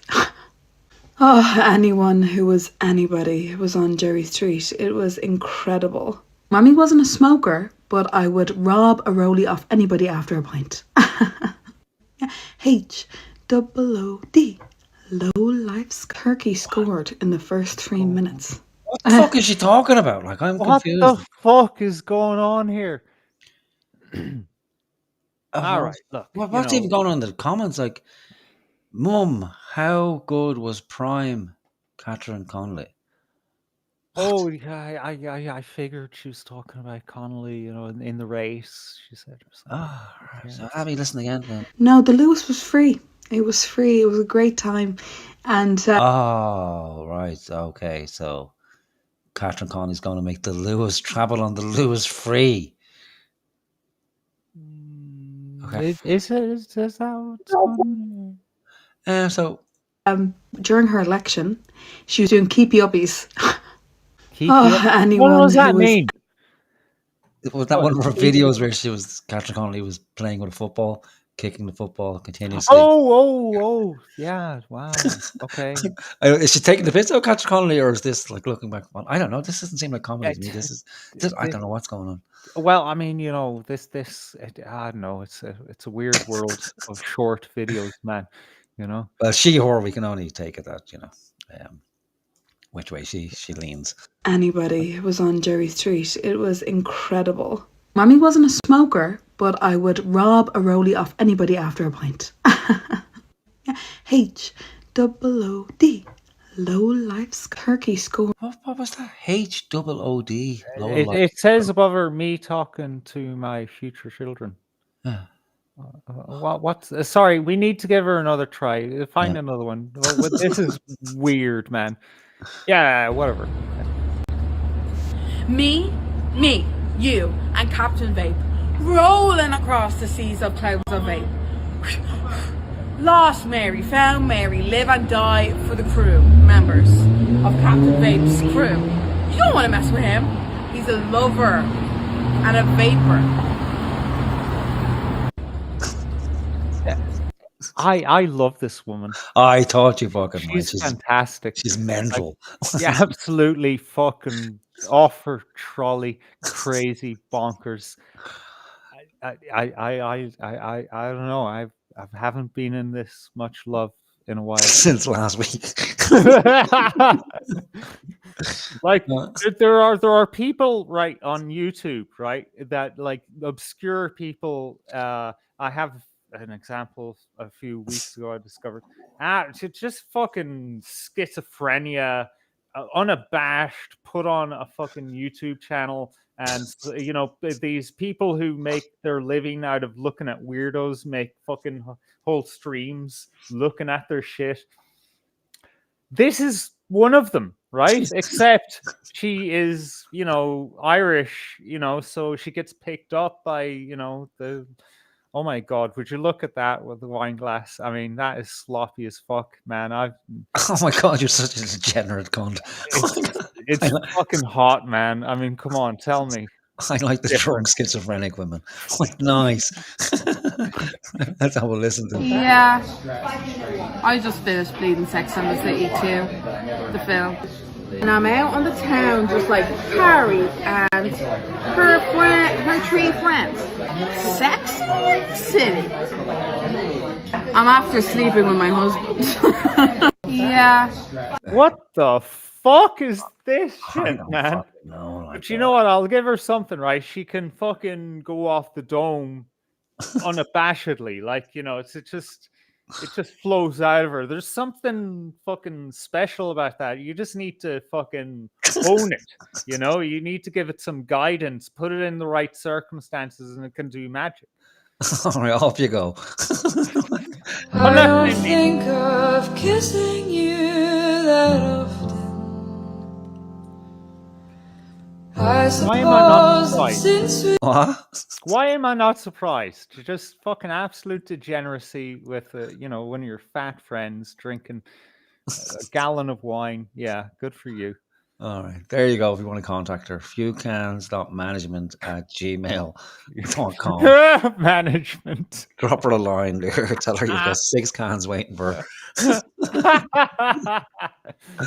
Management. Like she is a manager. Come on. It's good enough. That could be your in there. Like, contact her. Say, you're a well-respected agent and management company. You'd like to sign a contract. However, it needs to be signed in the dark. Just put your name there and it's done. There'll be 6 cans in the bank in the morning for you. Right. So that's we've got one. So we get 1, maybe 2 prospects out of all these 10 rising stars of comedy. And it's still the case. Like, if you want a career in comedy in Ireland, well, the best place to go is straight over to London. Don't hang around in Ireland because you'll be crushed. And I think comedy's dead at RT, isn't it? Like I think they've made the decision just not to bother anymore. So, which is why I'm surprised that at least one of them got a giggle out of me in their Yeah. list, because there's not much taste going on there in RT. Like, really, it's just RT. It's like the dole for posh twats. It's like you just do nothing, no fucking actual imagination or It's a determination. fucking joke. It's an asylum, is what it is. It's not even the dole. It's like a fucking. It's actually an old-fashioned asylum, but the fanciest asylum you could ever fucking imagine. They're like, can you imagine working in an organization, right, that has its own fucking credit union? Its own credit union, for Christ's sake. It's like one step down from a bank. It's actually better than a bank. Like, RTE has its own fucking credit union. No shortage of fucking studios. A gym, their own gym. Like, it's fucking believable. Like, this, it's better than like Microsoft or fucking Google or Salesforce yeah. or one of those places. Like, Well, actually, can you imagine fucking working in a place that has a persistent rat problem? Do you remember when we covered this? How many months ago? Oh my God, we need to edit this in. And if people are watching live, look for our coverage of the RT rat problem. Fucking crazy, man. Yeah, the canteen wasn't it, like some. Yeah. But you need that money for the gym, It's an important thing. Like, that's only for the peasants within RTA. Like, they eat in the canteen anyway. The major players ain't going near that fucking canteen. Like, they're off to the Shelbourne, for the finest of lunches. Right, I need to make a cup of tea, and I also want to play a video that I had earlier on that's about 7 minutes long, just so we can stitch it in rather than add it on to the end, because it really should have went with the Fuentes piece. But I was going to run too long because I had intended to talk about the Sex Institute in Germany as well, but it will be too disjointed at this stage. We'll come back to that because I have a question about whether it's actually better to remain in the closet if you are a homosexual, because that was pretty much how it used to be for the longest time, but it was recognized that wasn't great for the homosexuals because it caused mental health problems. And in the 1800s, really, people started coming forward and were starting to slowly admit that they were openly homosexual. And then probably the most famous case of homosexual, the first, kind of LGBTQ plus, whatever the fuck it's called now, that came to prominence was in kind of Weimar, Germany, and the Sex Institute there. But it didn't end very well. It was the first instance of Nazi book burnings. Like, that's the first place they went to, and with good cause, because as everyone knows, there was a lot of degeneracy happening in Germany at the time. This institute, this is where the whole idea of gender comes to fruition, that there's not actually two sexes. There is a third sex, an intermediary. I haven't even been thinking. An intermediary sex. It's late, man. And that genders are infinite, not just 72, but they're infinite genders, and genders in this context are anything sexual that's outside the norm. So, somebody who's into BDSM is considered that's a type of gender. And again, the Sex Institute, the first, I know it's mental. Like, I'm confused. It's so confused. Go on. Again, the first place where transgender surgeries took place was in this institute as well. I think it was the Nazi students who got kind of wind that was happening in the institute, and they went there, took all the books, burned them. But the founder, Herschel, was expelled from Germany, so he fled to France, and then his work was later carried across to the Americas, where the Kinsey Institute took hold of it and took up that work in the 60s, where we kind of get to in today's world. There is a kind of a German kind of docudrama about the whole affair as well. I might put the link in it. It's like, there's so much dick in it, and like, and the degeneracy, it's unbelievable. But But we will come back to it because it's very interesting. And the founder just so happened to be of a particular ethnic background, and his also a homosexual as well. But it's late in the day, so just priming people for maybe next week or another show. Like, but people have to get over the fear of talking about homosexuality. You're not going to become gay just by listening to people talk about gay people. There's Howard. Look, Howard thought he would become gay by listening to homosexual material, and he's hanging in there by his fingertips. And I succumbed, sadly. And in 2 or 3 years, this will be played back, and as proof that we are in fact homosexual. Right, screen share. What the fuck did I even call this? Okay, right. Okay, so this video, again, going back to Nick Fuentes, it was really more aimed at the guys who posted in the comments on the last video about, immediately coming to Nick Fuentes' aid, and the same when anybody expresses a differing opinion from the groupthink, that people are immediately jumped on, depending which side of the political spectrum you fall. You're either a fucking, classified as a Nazi or a Zionist, or, if you're in a group of people, and it's very difficult for people to actually say what they think on an individual level. And it's incredibly fucking dangerous. Like, it leads to all sorts of disasters in society. People can't comprehend. Witch hunts.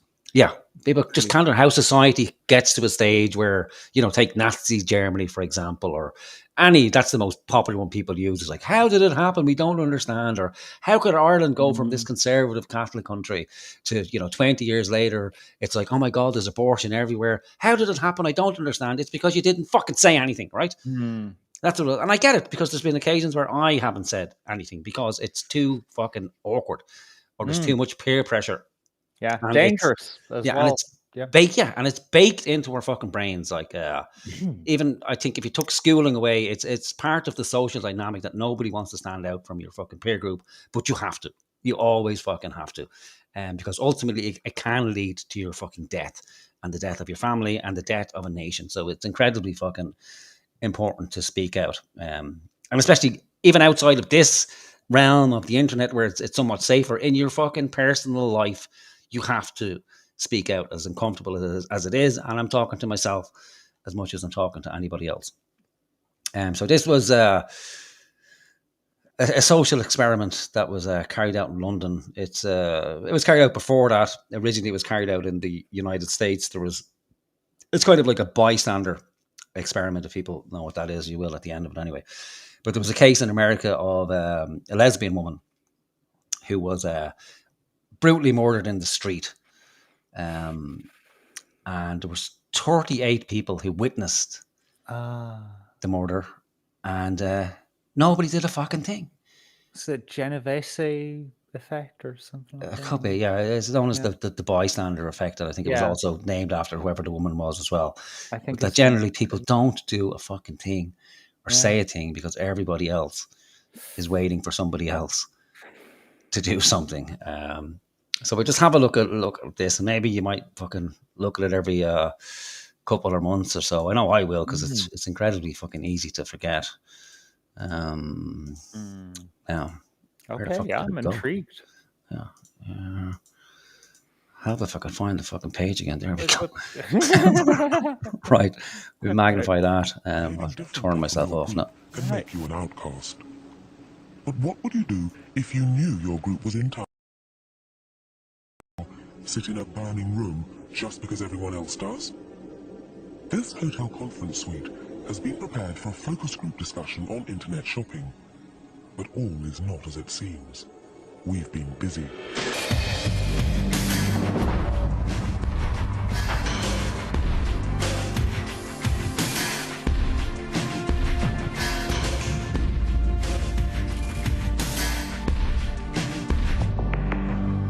The place is rigged with 4 hidden cameras and 6 concealed microphones. And psychology professor Dominic Abrams is watching from our control room, which we've built in an adjoining suite. Now it's just a question of sitting and waiting. Right, so this is a questionnaire all about kind of shopping habits and everything here. So just move that off your chair. Our first participant is Mary Mizuno, a London student who thinks she's arrived early. What she doesn't know is that behind this door there's about to be a serious fire in the hotel kitchen. Or at least the illusion of one, created by a smoke machine and some sound effects. What will she do?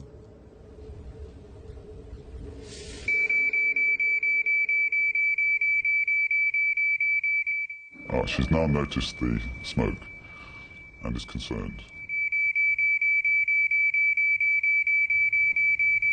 At this point, she decides to investigate to find out what's going on.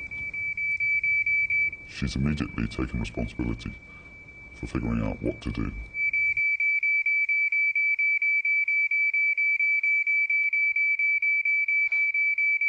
Mary does the sensible thing and evacuates quickly. She even leaves her bag and coat. As I've never been in a fire situation before, I tried to remember the kind of things that you're supposed to do, so I left my stuff and just went out.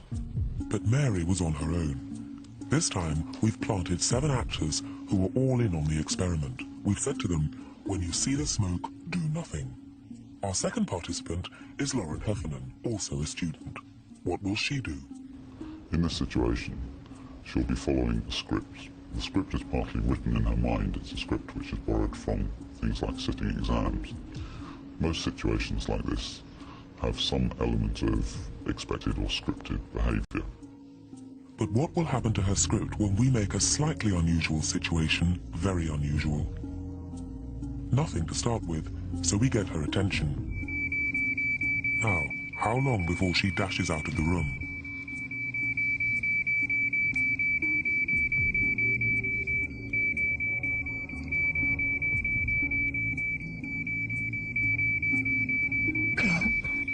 She's checking increasingly to see what the other people are thinking. But who can she appeal to? The answer is nobody. She turns to the norm of the group. Ignore the smoke. In a real fire, the people in this group will be in very serious danger by now. I was looking for some sort of reaction from someone else, even just the slightest little thing, that they'd recognise that there was something, going on here. For me to kind of react on that and then do something about it, I kind of needed prodding. She's waiting for someone else to react. Why isn't anyone else reacting? She feels uncomfortable. She doesn't want to embarrass herself by taking the lead, taking action. But something is definitely wrong. Lauren stayed in the room for 20 minutes after spotting the smoke, concerned but immobile. The fire brigade say that if this fire had been real, even if flames hadn't burned through the door, she would have died of asphyxiation in this time. In the end, we had to ask her to leave. Look out here. I was surprised that I didn't do anything at all. I was just literally waiting. I just thought that someone else is surely going to say something soon. And because no one else did, I just didn't react at all. We tried the experiment 10 times, and the same thing happened over and over again. If the person was on their own, they left quickly. If they were in a group of 3 or more, they stayed, rooted to the spot. The average length of time they stayed, 13 minutes. In real fires, people die because of behaviour like this. In 1979, a blaze at Woolworths in Manchester killed 10 people. The fire occurred during the day when the store was occupied by hundreds of people. Most of those people managed to get out quite safely. The people that died in the fire were actually using the restaurant at the time. But why so many fatalities in the restaurant? Investigators eventually realised that people simply hadn't evacuated.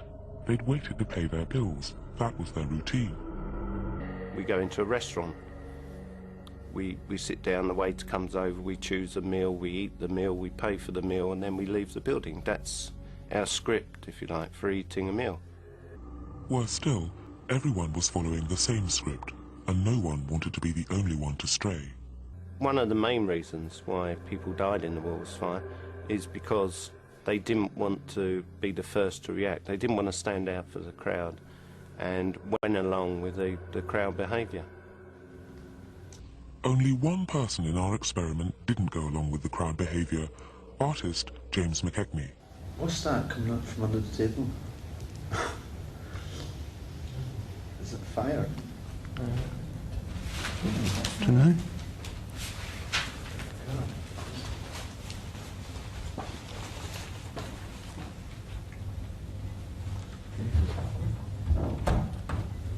There's a fire. We should just wait till she comes back. Yeah. You think? Yeah. She said just to wait here, didn't she? What? Is that? What is that? I don't know. She said just to wait here, didn't she? What? Is that? She's coming right down now. James isn't going to sit in a dangerous room just because everyone else does. Or is he? The power of the group proves irresistible. The reassurances of the rest of the group that somebody else is responsible seem to be sufficient to pull him back into place. Instead of leaving the room and calling for help, he sits back down and waits.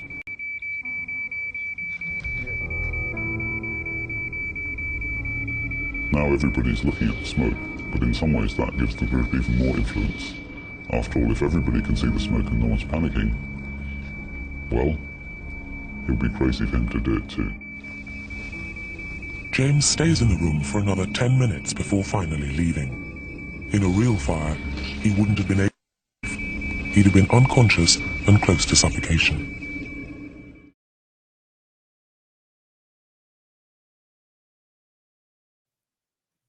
Well, isn't that a fucking trip? Isn't it? Isn't that just fucking terrifying? Like, Mm. I think everyone would go, well, that wouldn't be me. I'd never do that. Like, Yeah. My first two initial thoughts were stupid bitch and stupid bitch, right? My first thought was the Asian lady, right? It was like, yeah, what's this about? Oh, yeah, actually, that looks dangerous. So I'll just, do what I was told to do since childhood. Leave my stuff there and then evacuate. But like, she picked up her jacket, put it back down on her bag, and then strolled out, like as if she couldn't, take the extra few seconds to pick up her bag and bring it with her. It was in her head, oh, I need to leave my stuff behind to be burned in the fire. What the fuck? Because it's any time you go to an event, like that's the fire drill. Like they send someone up on stage to tell you, in the event of a fire, leave the building as quick as is humanly possible. Don't even worry about your things. Leave your bag, your coat. Just get up, go to the assembly point, and guard it there. Or anybody who's worked. No. What they tell you is leave in an orderly queue, so everyone can leave. However, what people will do then, by that logic, is leave all their shit behind and then climb over each other like fucking rats. But they don't, like, because what we've seen there, what happens, the group dynamic kicks in. Like, I don't know how many times I've been working in an office building and the fire alarm goes off. And the first thing everybody does is look at each other. Like, and they wait because nobody knows, well, is it actually a fire or is it just is it a drill? So everybody's waiting for the announcement. They're like, okay, this is just a fire drill. Then somebody stands up to leave, and then someone else goes, oh, hang on a minute, like wait until the manager comes or wait until someone in authority comes to tell us it's okay to leave. But then if somebody does actually go, well, fuck that, and goes out the door and thinks, well, then invariably someone else stands up, and the more people who stand up, well, then it's like dominoes. Everyone else will stand up and follow. And we saw there that, when everyone's left to their own devices, they follow their intuition. They know, like, there's something fucking wrong here. I need to get the fuck out of here as quick as is humanly possible. And they go. And all it takes is 3 other people to be in that room with you. And because they refuse, they just sit there, and you will invariably go along with the fucking crowd. Madness of the crowds. Yeah. It's the same dynamic. Yeah. That's insane. It's insane. And then that's the example of the restaurant. Like, again, a script running. Before you carry on to that, right? My second thought of stupid bitch was like, because when you're sitting in a chair, not in that situation, looking at this on a screen, you're like, oh, stupid bitch, why didn't you just leave? because you think that you will be braver than you would actually be in a situation.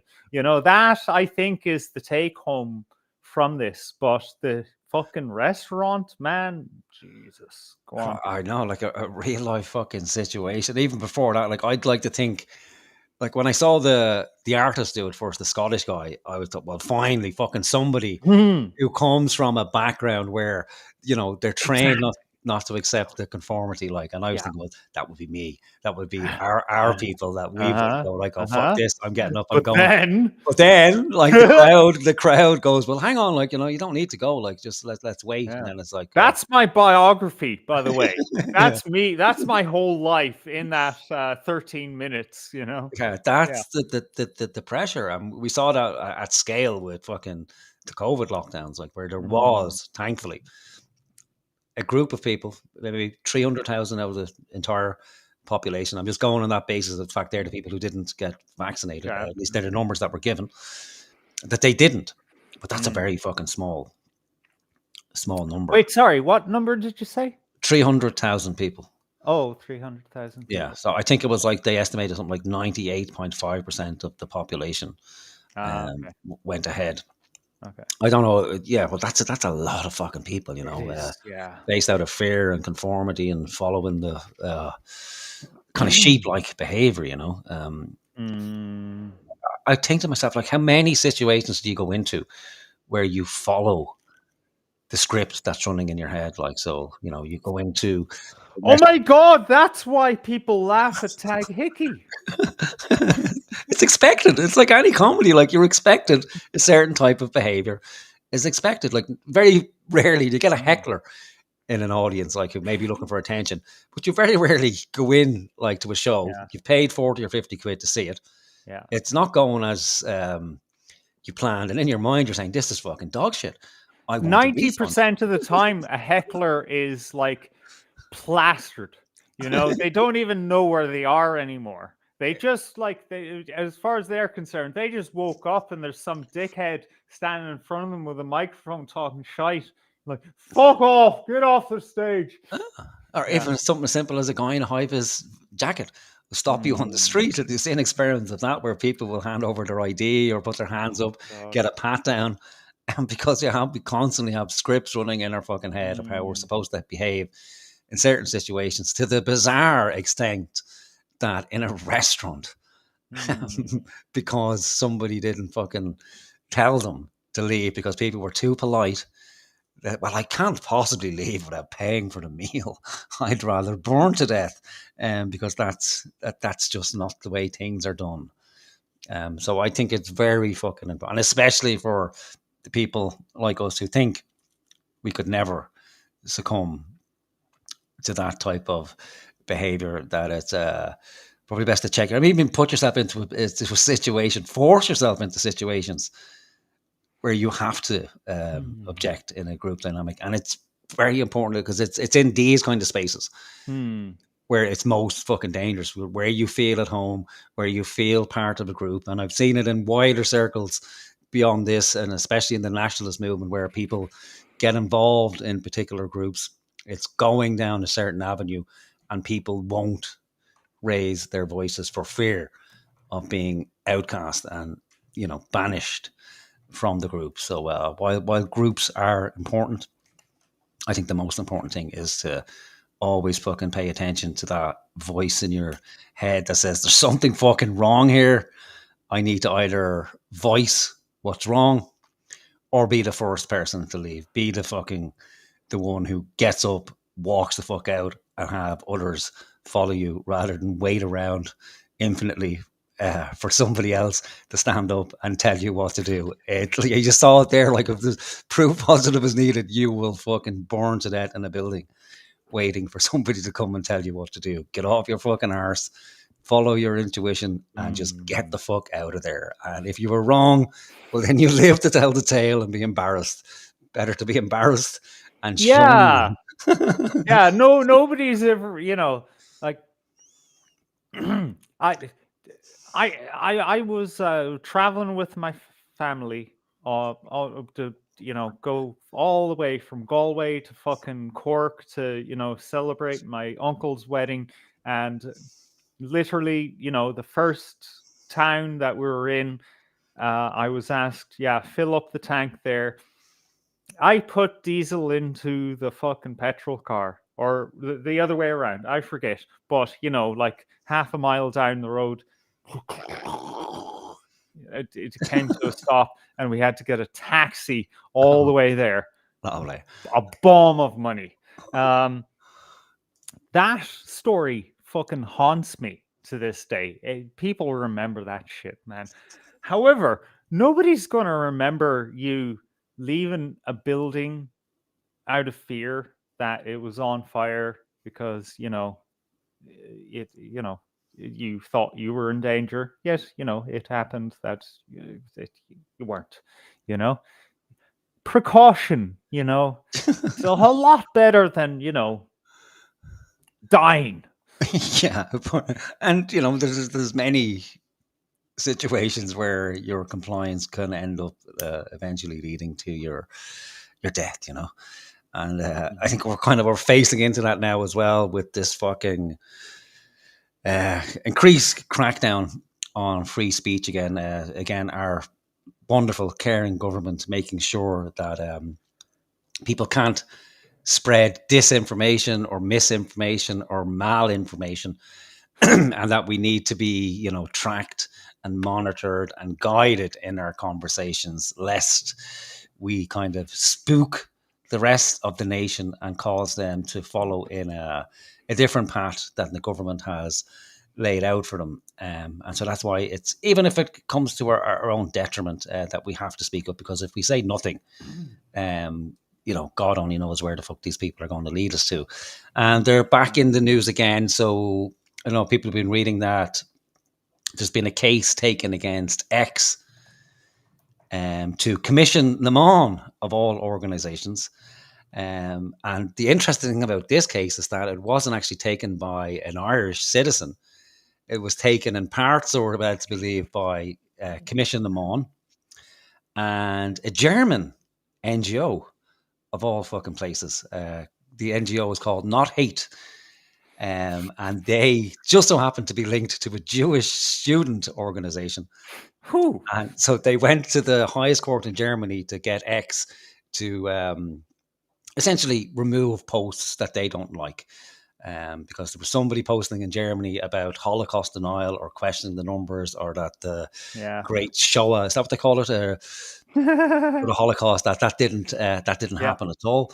And so the German authorities said, listen, there's fuck all we can do about it because we don't have jurisdiction. But there is a loophole, because X's headquarters are based in where? Beautiful, sunny Ireland, that they could go to commission them on, and then Commission them on can take a case against X, and they are. And so the way things work is that if X doesn't comply with Commission them on's demands after their investigation, they get to essentially levy a fine on X, which is 6% of their total income, their annual income. And that's a lot. A lot of fucking, a lot of money. And that's not going towards your fucking, the heating allowance or whatever it might be, or fixing the roads or anything like that. No. So we'll have a little read. Okay. This by Brian O'Donovan, whoever the fuck he is, the work and technology correspondent. That's what we need, a work correspondent.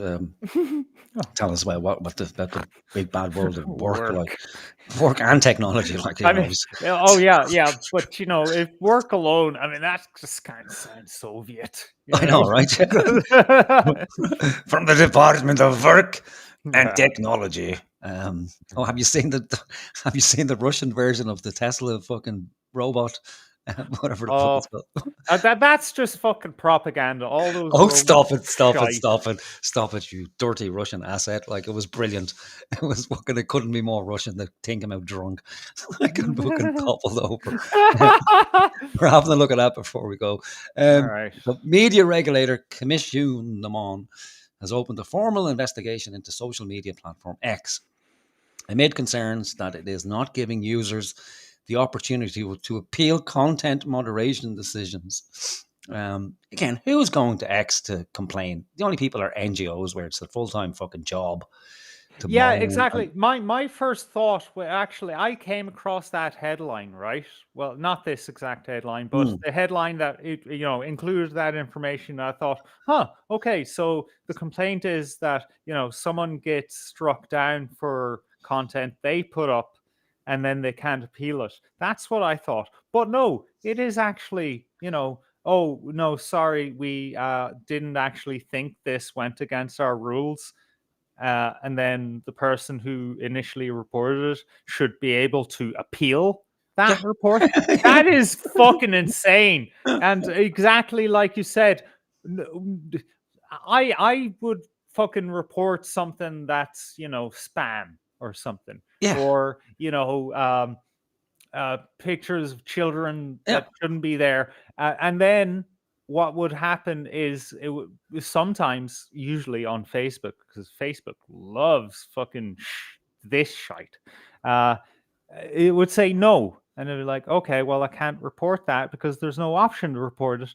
But that's me as a concerned citizen. I don't like scams and I don't like children being harmed. However, when it comes to hate speech, like, who cares about that? Even a far leftist who like, oh yeah, I'm just going to report this guy because I don't like what his opinions.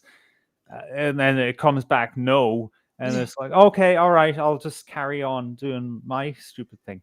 It could only be NGOs. You're right. That's it. It's only NGOs and governments, departments that are going to continuously complain, or individual politicians where I want this taken out. Somebody saying bad things about me or telling the truth. We can't have that. Take it down. Take it down. Take it down. So the inquiry focuses on concerns that X's internal complaint handling systems are not easy to access and user friendly as required by law. The investigation is the first to be carried out by Commission Amon under the EU Digital Services Act. The regulator said the inquiry arises from concerns held by its own platform supervision team. So again, platform supervision team. I just had to laugh at that, sorry. I know, my tongue is fat now at this stage in the fucking night. Or morning, actually. So not even a complaint from a citizen. It's just from their internal supervision team. Wow. Supplemented by information provided by an NGO, Hate Aid. Oh, and a user complaint. So one user complaint, which is probably somebody from Hate Aid, who the fuck ever heard of Hate Aid, and what a terrible name. And the internal supervision team. The investigation will look into whether people are able to appeal X's decision not to remove content. Like, what the fuck did they want a high court for, complaints when they report something that they think breaches the platform's terms of service? Now, really what X need to do is just change the terms of service that says, if you've got a complaint, fuck off. Change your terms of service. It's as simple as that. It will examine whether people are properly informed of the outcome of a report, and they make report they make, and whether they are informed about their right to appeal the decision. There's a right to it. No, there isn't. There isn't.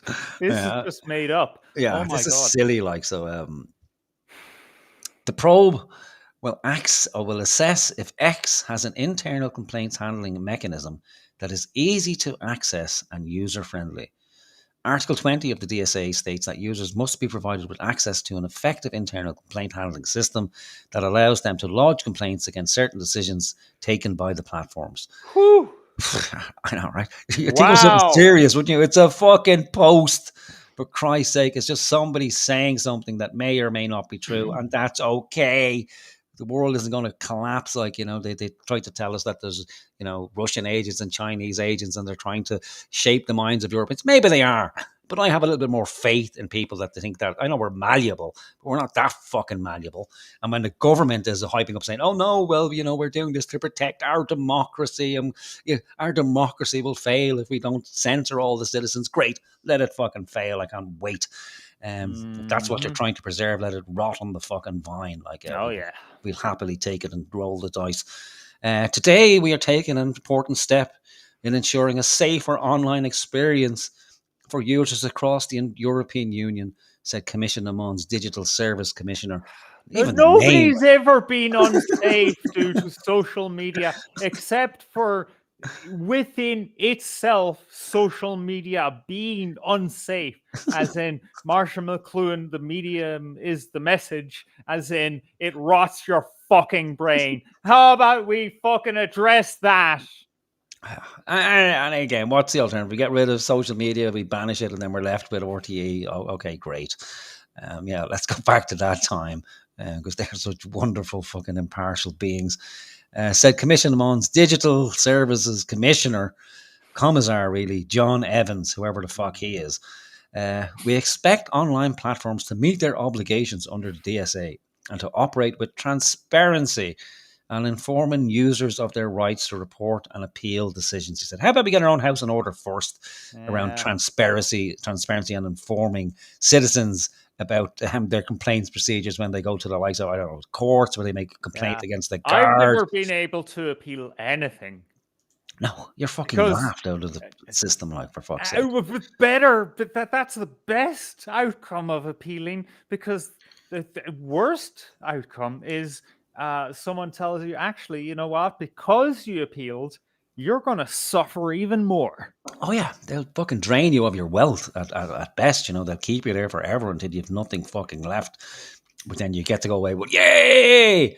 I was finally found innocent. However, I had to fucking sell the house to pay the legal fees. But, you know. Yeah. And none of my fucking compatriots give a flying fuck. Yeah, nobody cares or nobody knows about it. But hey, you know, the system works. If we suspect that any platform is failing in these obligations, we will not hesitate to intervene and, where appropriate, take enforcement action to protect the safety of users in Ireland and across the European Union. I never remember being asked if I wanted you fucking people to protect me. I think I'm pretty okay on that front. For the largest platforms, we collaborate closely with the European Commission to ensure the Digital Services Act produces good outcomes for European citizens, Mr. Evans said. Sure, I believe you. If a provider is found in violation of the DSA, Commission Amon can apply an administrative financial sanction, including a fine of up to 6% of turnover. Like, that's fucking shocking. So we'll see. It's absolute fucking theft. Yeah, it is. It's a protection racket. It's like, it was, you know, do what we say, or else we're going to take 6% of your fucking turnover. Yeah, exactly. Yeah, it's like if the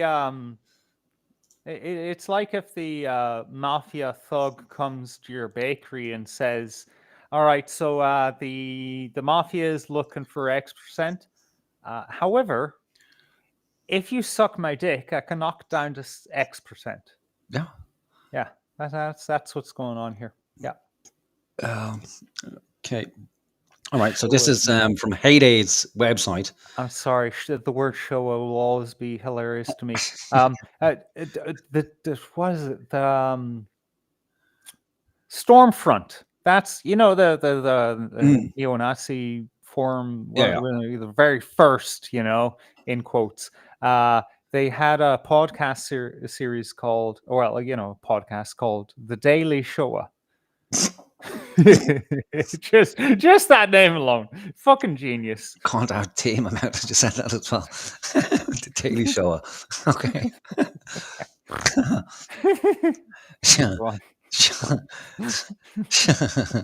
Show denial on X. Platform finds loophole at Berlin Court of Appeal. Today, the Court of Appeal, Gammergericht, and rolls off the tongue there. Oh, actually, I'll bring it up in a minute. The German language is an amazing language. Held a hearing in the Twitter trial case in front of a full courtroom. Once again, there was no discussion of anti-Semitism on the platform during the hearing. Instead, damn those people. And they can't even bring themselves to say the words. That's some sort of crime in and of itself in Germany, I believe. Instead, the sole focus was on formal questions of responsibility. It's just it. Yeah, you know, because, you know, you can't fucking shoe in your fucking neuroticism into every situation. You know, this is the fundamental question of free speech. Fuck off. In early 2023, Hate Aid's Josephine Ballon, Hate Aid in brackets again, I don't know why, and Avelton Grinberg, European Union of Jewish Students, huge. They didn't even need to fucking mention this at all. It's just I know, okay. but- He's just yeah. part of some Jewish NGO. Okay, Yeah, all right, okay. carry on. Had filed a lawsuit against X, formerly Twitter, seeking to hold the platform legally accountable for failing to remove criminal anti-Semitic content. The initial lawsuit had been dismissed by the Berlin Regional Court, citing lack of jurisdiction. This appeal examined whether German courts have jurisdiction in such cases. The two plaintiffs had reported 6 anti-Semitic posts on X, including Shoah denial, Shoah denial. The platform, like I'm laughing at because a show is also, for when a woman is pregnant, like where she bleeds before she's about to go into labour. The platform failed to remove the post despite being notified. Grinberg of EUJS and Ballon Hate Aid aim to hold X accountable, arguing that the company's own terms of service create a legal obligation to remove such content. In these terms, X explicitly states that it does not tolerate hate speech against marginalized groups or the denial of historical events, such as the Shoah. Rules that users agree on when signing up. I hate to break it to you, no one's fucking reading them, love. Hate Aid and EUJS demand that the platform must also abide by these self-imposed obligations. The regional court had dismissed the claim based on lack of international jurisdiction, citing the company's headquarters in Ireland and arguing that Ballon and Grinberg were not acting as private customers but in a professional or commercial capacity, especially because they had publicly spoken about the case. So that might be hope there. No, there's no hope because Commission Amon are already on the fucking case. Avital Grinberg, former president of the European Union of Jewish Students, said, "While Shoah denial and anti-Semitic incitement are spread daily on X, we're still in court debating jurisdiction, not the hatred we face every day. We turned to the judiciary out of pain and despair because we are forced to fight constantly for digital protection and visibility.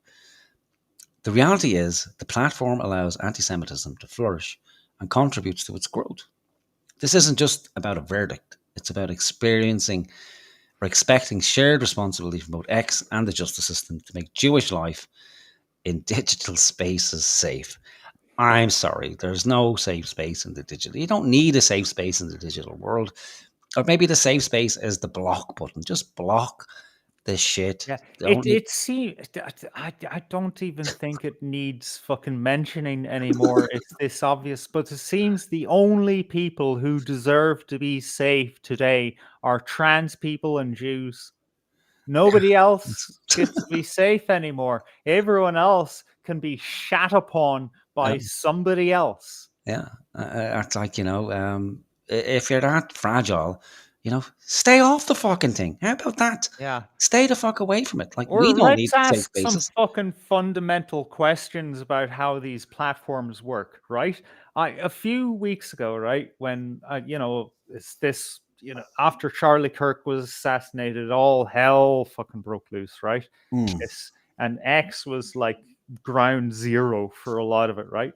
And after people started saying, "Hey, I think there might be a Assad connection here," then all of the Zionist bots and fucking foot soldiers all went into high gear, as in, they went ape shit for talking shit about anyone who had any questions, especially Candace Owens, right?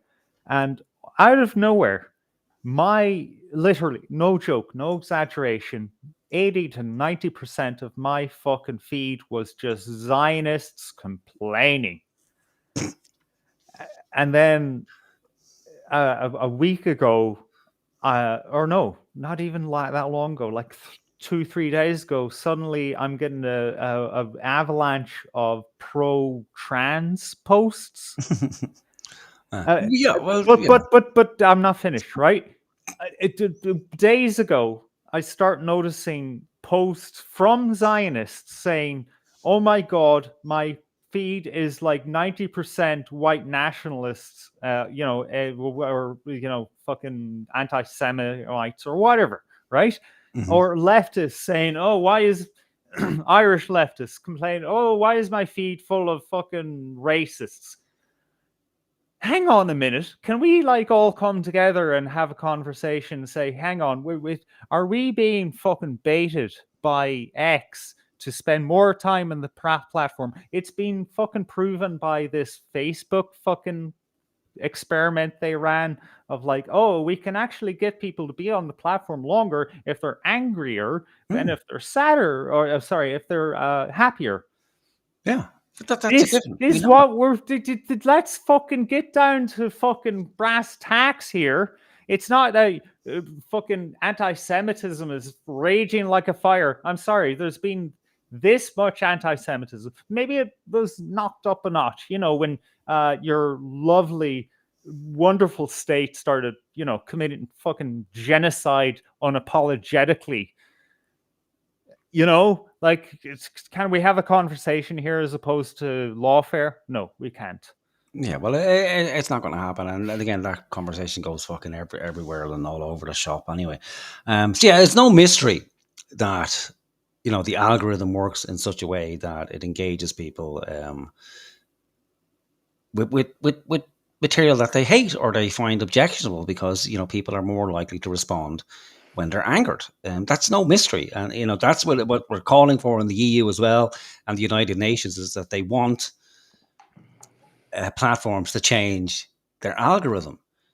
And again, there's, it's like you said, like it needs to change, or or people just need to stop fucking engaging with it and stop being baited all the time. We need to change, Yeah, because when we hand over that power to the likes of the European Union or the United Nations, we can take it for granted that it's not going to work out in our favor. Yeah, it's not going to get better. So they will change that, but then it'll be like, well, then you can't see anything that may cause harm or offence, and anything that may cause harm or offence, well, needs to be scrubbed. And you can only have, positive experiences on the internet. I mean, no, life isn't like that generally. Well, yeah, you can't make everyone happy. And as the only people who are going to suffer is people who, think properly, because all of the fucking messages from these institutions is, oh, the world's on fire. You're all going to die from climate change. By the way, have fun with your 2 million immigrants from India, Yeah.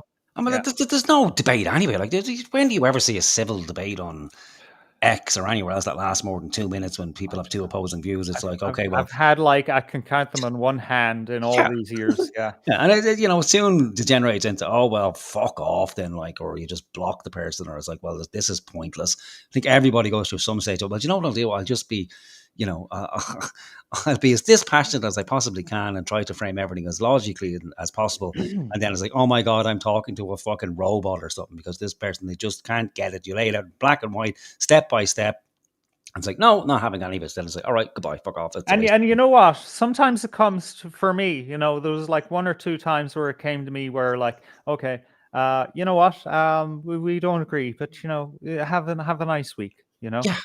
But the thing is that the other person can't actually take me seriously, because they're thinking, oh, they're just being certain. Like, have a nice week, asshole.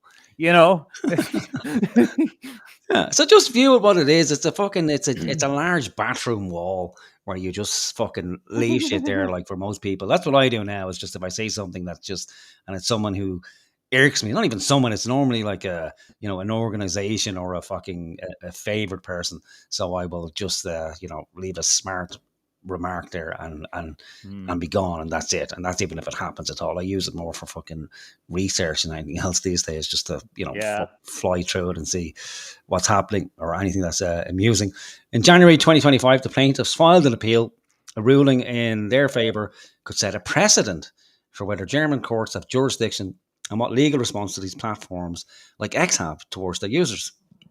This could pave the way for similar obligations to be examined in cases of other forms of group-related hate speech.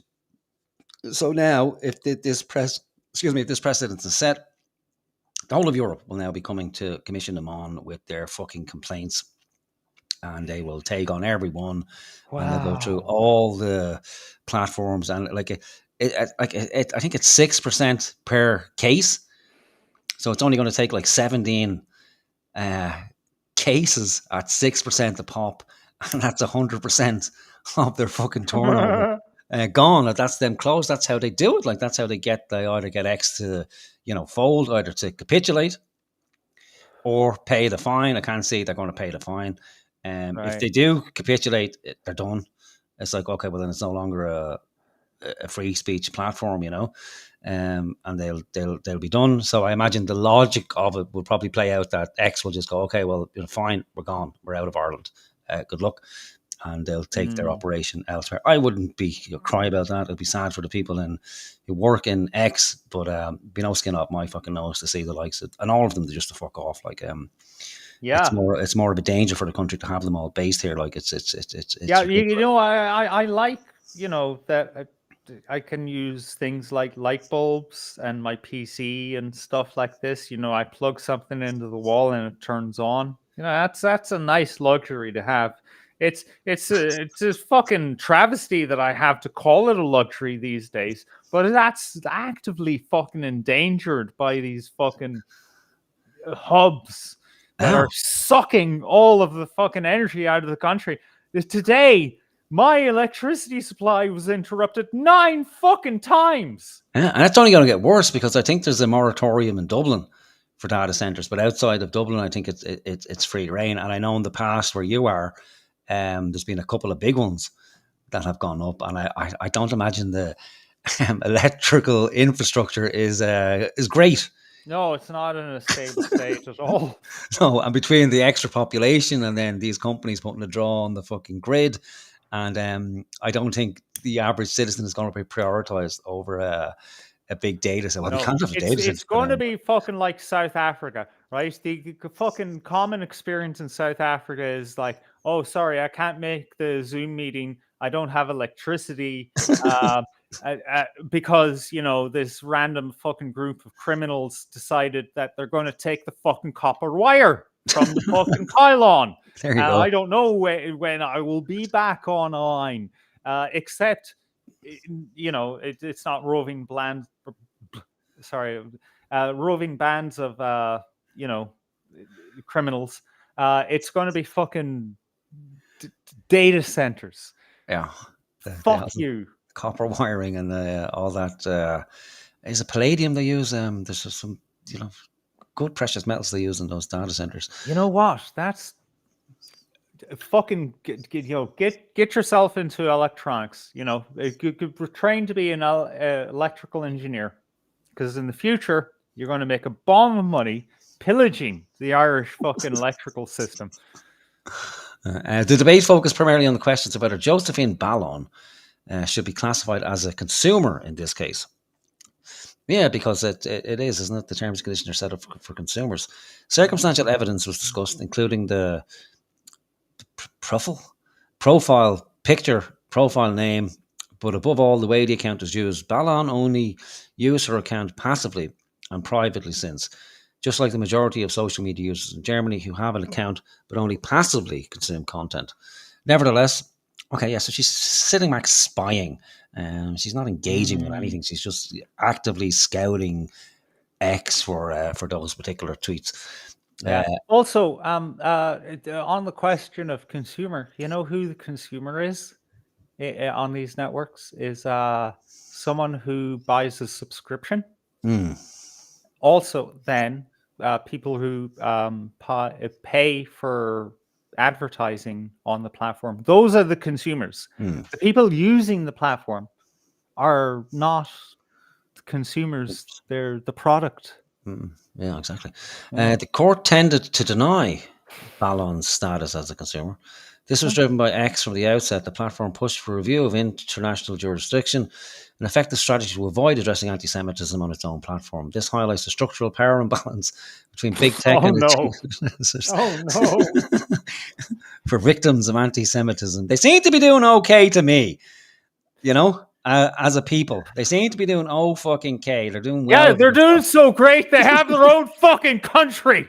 Yeah, they're doing okay. Like, stop whinging, stop being a baby. You know, you just fucking relax your cacks. And all platforms users. This is a serious setback. My God, is there much more? Just okay. The origins are right. We don't need that. We get the fucking idea. GBH, what are they talking? Oh, that was just about? GmbH. Like, so going into them. Sorry. Okay, so let's see. Anti-Semitic contact, including show denial, can severely restrict the digital participation of Jewish people. Are we really calling it the Shoah now? They probably can't say Holocaust in Germany or something. I don't fucking know. Like, I don't know. What's this? Jewish people and spread disinformation. Since Elon Musk's takeover of X, such content has become more visible. Yes, because it was invisible. Like, people get upset when you tell them what they can and can't fucking talk about, and then as a reaction to that, they tend to go over the fucking top. Yeah, because they know it fucking drives you mental and will give you a nervous breakdown. And thus you get people like Nick Fuentes. Yes, and especially for the poor fucking German people, they can't even. I think they've taken the letters fucking J, E, and W out of the alphabet over there just to bend over so much backwards to please you fucking people. And I'm sure it's not even the majority. There has to be a large majority of Jewish people who just go, "Oh, shut up too, will you, for fuck's sake? You're just drawing attention to us. Just stop it." No wonder people don't fucking like us, because no one likes a whingy cunt who just won't shut up about everything and seeks out injury and insult and offense every fucking where. And it's not confined to this shit. It's all over the whole fucking internet. People getting outraged about shite. I'm sick of it. Sorry, not very eloquent here, but it pisses me off no fucking end. And it's cringy at this stage. It's done. Like, it should be done and dusted. Like, get fucking over it, man. Partly because moderation rules are no longer consistently enforced. But you want to go back to Twitter days? What was his name? What was the guy who used to own Twitter called? Yeah, that one. When nobody could say fucking anything, somebody said boo, and you're gone. You're gone. You're gone. You're gone. You're gone. You're fucking gone.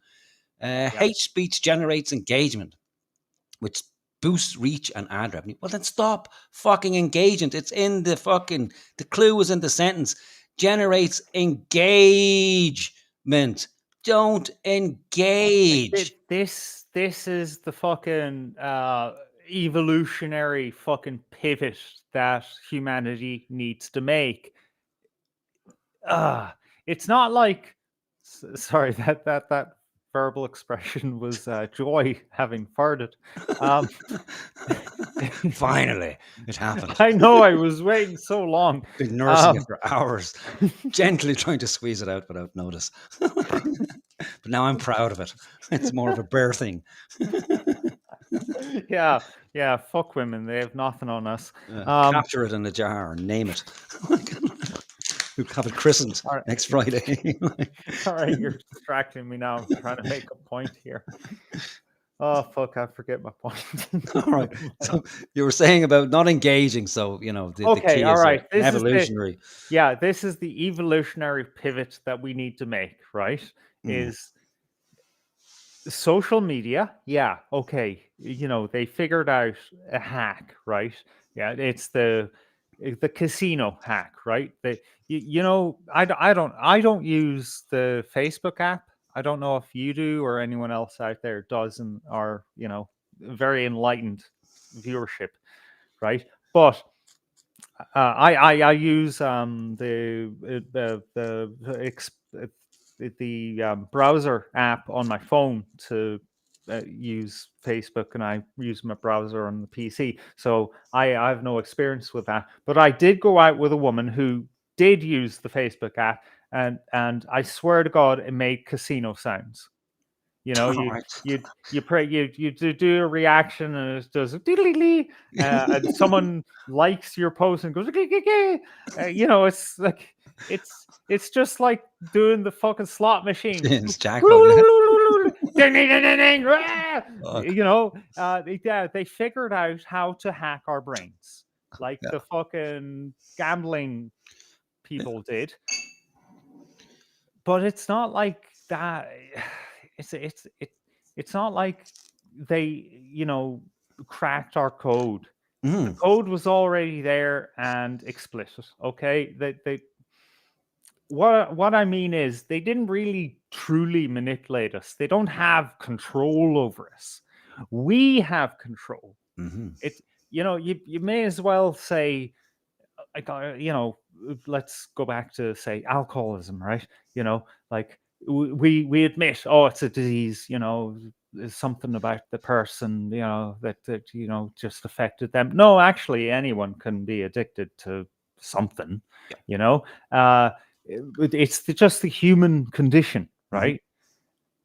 We have to recognize that this is just a thing that can infect anyone, like fucking meth or something, like this is something we need to address as a fucking society. It's like saying that the problem isn't meth. The problem is meth users who are Nazis. So you're going to battle meth users who are Nazis and not the meth problem? Yeah. That's affecting everyone. Yeah. Like, can we get down to the existential problem here, which is we are losing our life to these mechanisms, and we need to reinforce our psychological armor, and then teach our children how to have that same armor so that we can survive this technological deluge. And we haven't done that because, honestly, it came in like a fucking hurricane. We didn't see it coming. We got sucked into it. And now all our children are addicted to TikTok. And God knows what else is going to come, like some kind of VR fucking, like a drug that's even more insane than meth. You know what I mean? Yeah, like we that's it. Like, haven't there will built be wearables and this. implantables. Like it's no secret. They wanted this for the last 10 years. They openly talk about it in World Economic Forum, like, and tech events where they're going to essentially trick people into starting off with wearables. And we already have them. We see people walk around with smartwatches on their wrists and, everything that goes along with that, monitoring their fucking heart rate and their stress levels and cortisone levels and where they are and what the body temperature is, and to make it cool. And then, people used to be fearful that people would receive implants. It doesn't work like that. You queue for it. Like, that's what most people do. They queue for it because, oh my God, have you seen the latest thing? Have you seen the chip 2.0? People will queue for it and happily hand over large amounts of money for it as well. So they wanted to start off with wearables. And then that's why the danger of Musk as well. Like, so, and having X set up as this free speech platform, apparently the only one, which it is, and it is a great fucking tool for information exchange. But that's it. That's what it is. It's a communication device, and we shouldn't think of it any more than that. And it will suck a large portion of your time, especially if you engage with the people on there, because you never fucking leave. It's like something from a horror movie, And X is to be all consuming, so they now have their messaging service, their encrypted messaging service, which will be followed by X's cryptocurrency. And isn't that their plan, that they want X to be the hub of all things? And that's very convenient to have a center, especially for what are considered as discontented citizens, or what's the word they use? Dissidents. So you have this large amount of dissidents, both on the left and the right, who are being pushed against each other in some sort of online pseudo fucking war or culture war. So it's an amazing database. But then in the meantime, you have Elon Musk talking about his fucking androids and the great uses he has envisioned for them, which is that people in the future won't need to go to prison. And you go, well, that's a fucking great idea. Like, that seems very compassionate, because you'll have one of these Tesla bots essentially being a police officer that follows you around everywhere and prevents you from committing crimes. Isn't that fucking wonderful? And that's not a future I want. I would like a future where, people don't really have to commit the basic crimes, like, to feed themselves or what have you. But I don't want a future where robots are following people around as their fucking parole officers or some sort of social worker. And that, don't have any compassion at all ever, because it's programmed into them in if situation X appears, then carry out subroutine Y, and that's it, you know? Because that's unfortunately how they work. They're not sentient, they never will be. It's essentially a series of algorithms that run when the certain conditions are met. Anyway, Dr. Felix Klein, Federal Commissioner for Jewish Life, for fuck's sake, in Germany, on the fight against anti-Semitism. There's a Commission for Jewish Life in Germany? A Federal Commissioner for Jewish Life in Germany and the fight against anti-Semitism. Like, nobody has one job anymore. It's like, and this will be here as well. It's got to come, isn't it? Like, there's only like 6 Jewish people in Ireland. Thank God for us and them. But I'm sure we'll have a commissioner for, you know, Islamic life, or what do you got? 11 different sects at the I was going to call it the weigh-in for the president. That would be better, wouldn't it, if we had a weigh-in instead of a fucking an inauguration? Just weigh her in, set her up in a fight against the other candidate. Whoever wins, that's who our president is. I am grateful to Josephine Ballon of Hate Aid and Avital Grinberg. What a terrible name. I keep going to say Gingerberg for some reason. I think Ginger's in there, isn't it? Yeah. Of the European Union of Jewish Students for bringing this lawsuit against X and shining a light on an issue that is becoming increasingly dangerous: the spread of anti-Semitic hate speech on social media. Showa mockery, death threats against Jewish journalists, conspiracy theories, and Israel-related anti-Semitism are intensifying online, especially since the 7th of October. We know of numerous cases where perpetrators of violent acts were radicalized online before committing their crime. The threat is real. The urgency of the whole platform is accountable is reflected in current data. According to the RIAS Monitoring Centre, the number of anti-Semitic incidents online nearly doubled in 2024 compared to the previous year, reaching 1,907. Really? That's it? That's it?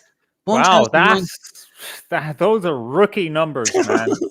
I'm sure most fucking people on X who've got more than 10,000 followers have received more fucking death threats and this sounds like a measurement issue. Like, okay, you've only been able to measure this much because that's how sophisticated your measuring is.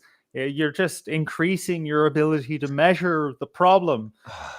Because I swear to God, I if I just put in Jew or Zionist into the search bar, like every 2 minutes, I'd probably find something anti-Semitic. Yeah, and again, you got the whole fucking world on X. So you've got the whole of the Muslim world, the whole of 98% of Ireland, the UK, and everybody on the left and the right. You've got people talking about fucking Israel and Jews and what have you. So 1978 is nothing.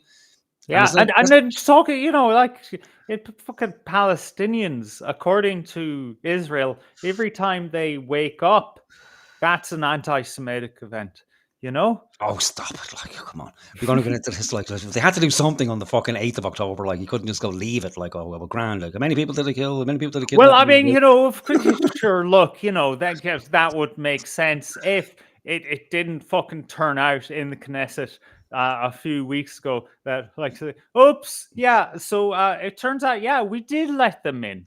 We allowed that to happen. Yeah, I'm not getting into. I'm not doing this. I don't care about the fucking Jews or the Palestinians anymore. They can sort the shit out between themselves.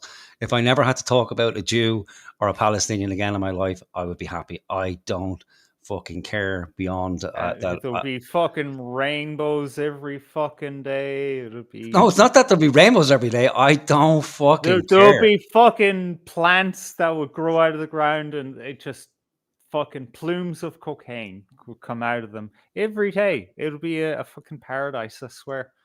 When what? when we don't have to talk about Jews. Oh yeah, when we don't have to talk about Jews or Muslims or anything fucking else. We'd be sorted. And that's again a lesson for us as well. Don't engage. Let them fucking kill each other. Probably going to get kicked off fucking. That's probably strike 2 now. Is it like? No, I don't think so. Look. It's just let them do what they want. Let them be at it, yeah. So we have other things that we need to be concentrating on, besides fucking killing each other over a war that we can do nothing about in reality. And really, how much do we actually care? Is it a tragedy? Yes, we said it 1,000 times. It's a tragedy for everybody, but I'm fucking done with it. The urgency of the whole platform is accountable is reflected in current data, blah, blah, blah, according to Schmidt. Okay, now I've a video to go as well, because a couple of good old-fashioned, one new socialist and one old socialist have recently been telling us what we need to do in order to solve this problem of algorithmic interference and causing us, protecting us from ourselves, essentially, because we're so malleable and we need to be protected. So we have the Prime Minister of Spain, whose name escapes me, Jose, or whatever the fuck his name is. And he has a platform at the World Economic Forum, which we know is a friend to the every average day person. And then the High Commissioner for the United Nations, Antonio Guterres, I think, former Portuguese Prime Minister, and he's going to tell us the UN plans for us people of Europe who need to be protected from the dangers of misinformation, malinformation. What's this? The EUJS was founded in 1978. A coincidence? I don't. All right, 1978. Okay, very good. Right. Yeah, that is a coincidence. All right, like 1,978 complaints, and founded in 1978. Okay, they're just pulling numbers out of their arse. Like, yeah, that sounds like a good number. Not too big, not too low. Right, I'll stop sharing that. All right. Let me get these videos up here now. And give me a chance to go up for a piss as well. All right.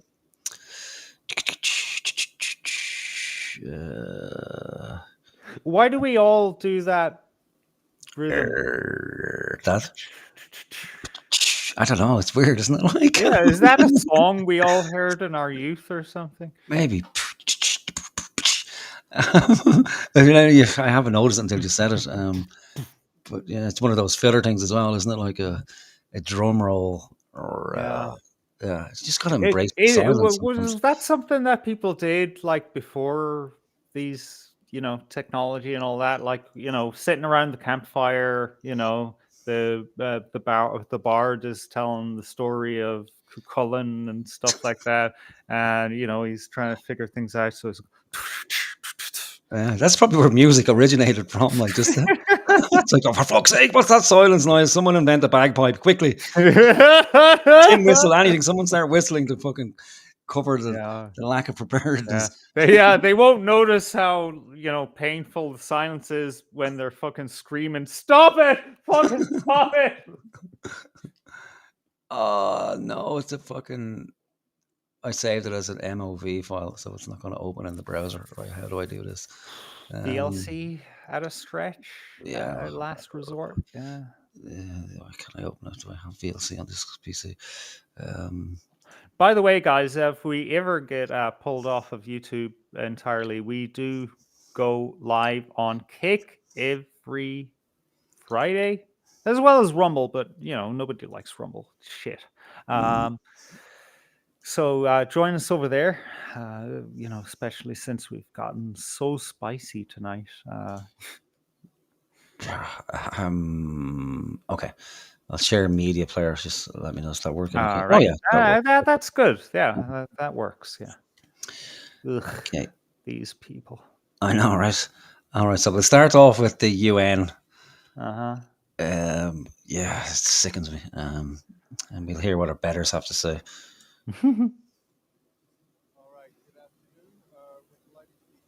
I can't hear shit. Oh, great. Are they off mic? Is it?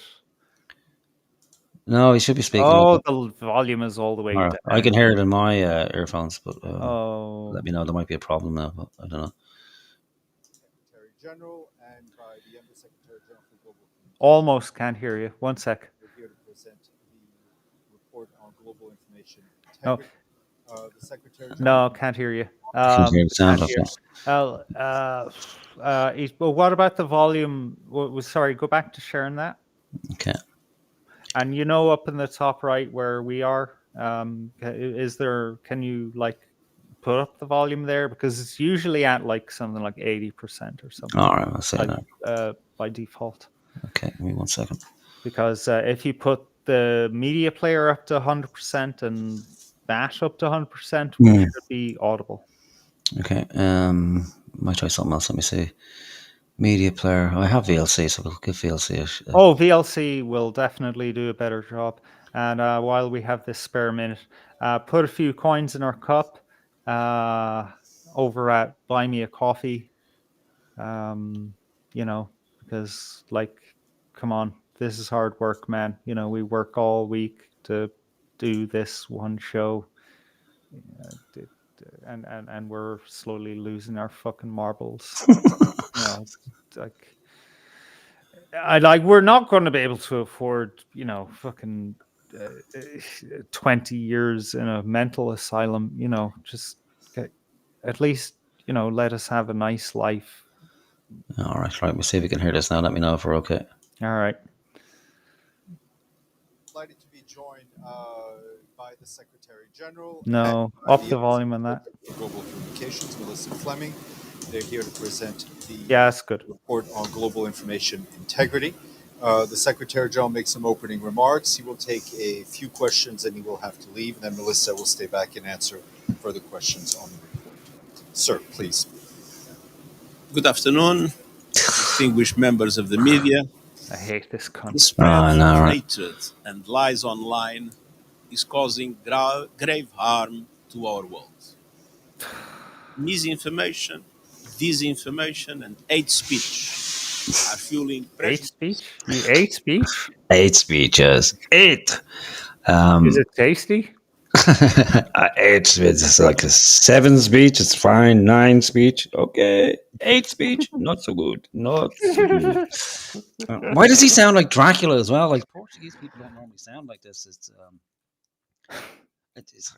all I heard like 2 minutes in, and I was just able to go, whoa. Exacerbating divisions and conflicts, demonizing minorities, and compromising the integrity of elections. Today, I'm pleased to present us. I thought it was these cunts who were compromising the integrity of elections by, banning political parties, gerrymandering, election rigging, reduction in candidates, like we just experienced ourselves, where we had, Yeah. I thought that's not a problem. No, it's endemic. In Germany, 7 candidates from AfD, the so-called far right party that's led by a woman in a homosexual relationship with children she adopted from Asia. A real Nazi, right? 7 candidates dropped dead before the election. That's just a coincidence, like. Not coincidence. Yeah, that's it happens all the time. There's nothing unusual about that at all.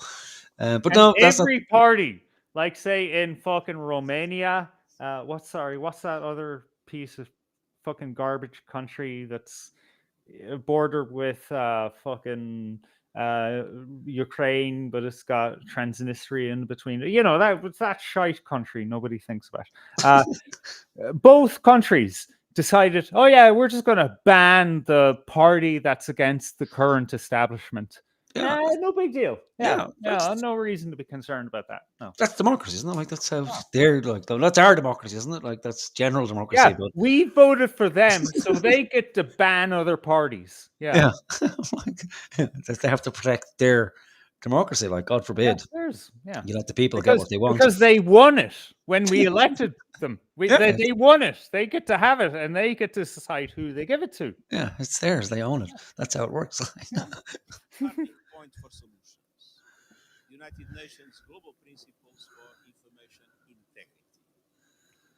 These 5 principles. Okay, for some reason the audio isn't recovering, man. For fuck's sake! Like, what's going on? Yeah, I don't know, man. It went up and it went down. It's very weird. I don't know what you're doing to change it. Nothing. So it's on. It's at 125%. Yeah, I didn't think that was possible. I don't know. Something weird's going on with the. Dude. What we'll do, right? What we'll do. You can run just it through FFmpeg. I mean, how Yeah. long is it? No, I'll just re-render it through DaVinci. It'll only take a minute and a half, like so. Okay.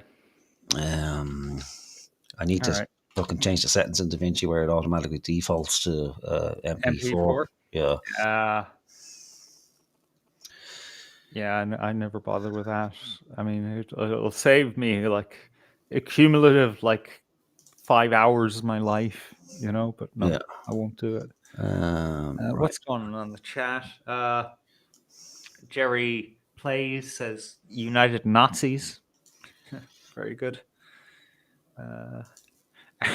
Aaron Wolverson appreciated the 8 speech. Yeah, we ate the people.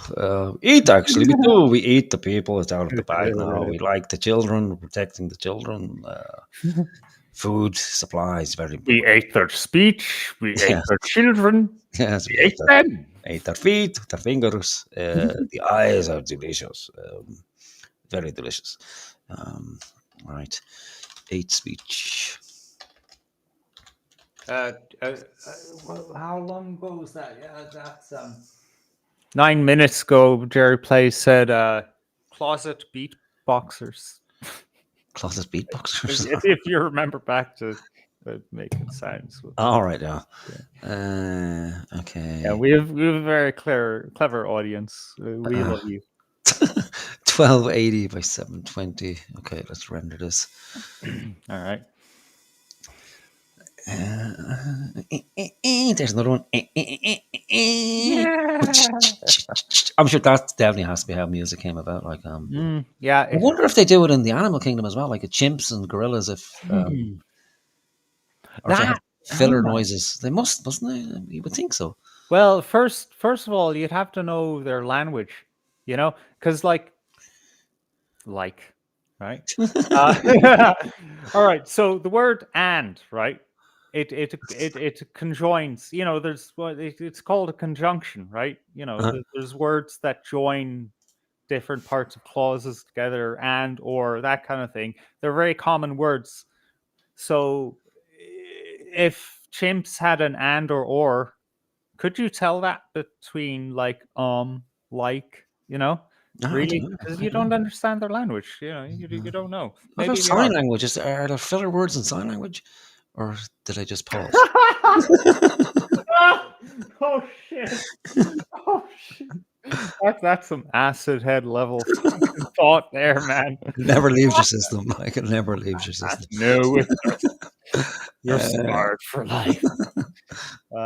Yeah, no, that's just funny. There was a thing there a few years ago about oh my god, we just saw chimps invent religion.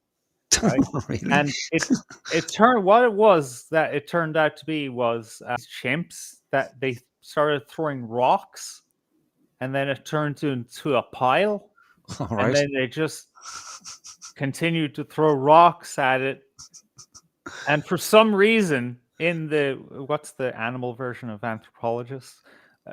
According to these scientists, they're worshiping this pile of rocks. What? How did you get from there to there? They're just throwing rocks at a pile of rocks, dude. I fucking threw I threw rocks at a pile of rocks before. It was called boredom, and it wasn't worshiping the rocks. What are you, some kind of Calvinist? Come along. Hey, why are you fucking throwing rocks at that pile of rocks? You're denying Christ. What the fuck are you talking about? Yeah, isn't that one of the first rules that you're not supposed to anthropomorphize the animals that you're studying? Amazing. Wow, you should be a fucking animal anthropologist. But what do they call you? I have to search what they're called. I thought it was zoologist, but I don't think it is. It's some other word, isn't it? Zoologist is categorizing animals. Yeah. Study of animals. Culture, right?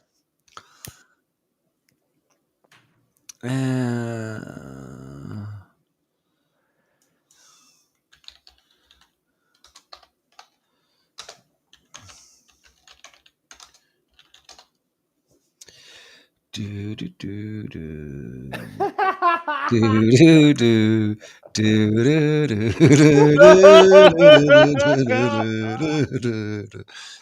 we go. Ethology. Sorry, what? Ethology is the branch Et of or F? SETH is a S. branch of zoology that studies the behavior of non-human animals. Oh. It has its scientific roots in the works of Charles Darwin. Good old Charlie. Where would we be without Charlie Darwin?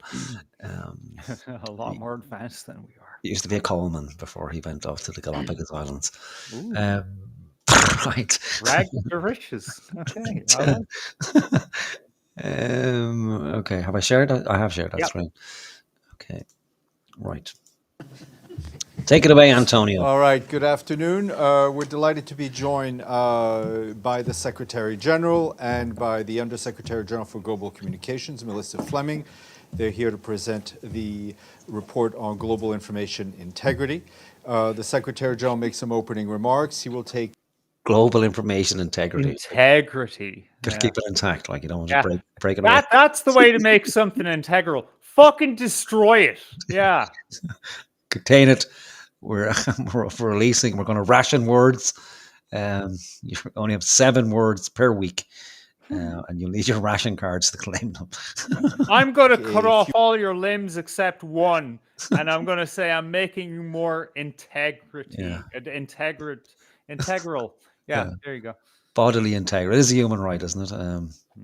Yeah, you only need one limb. Yeah, vernacular integrity is a new human right. You have to keep the words and thoughts a intact. few questions and he will have to leave, and then Melissa will stay back and answer further questions on the report.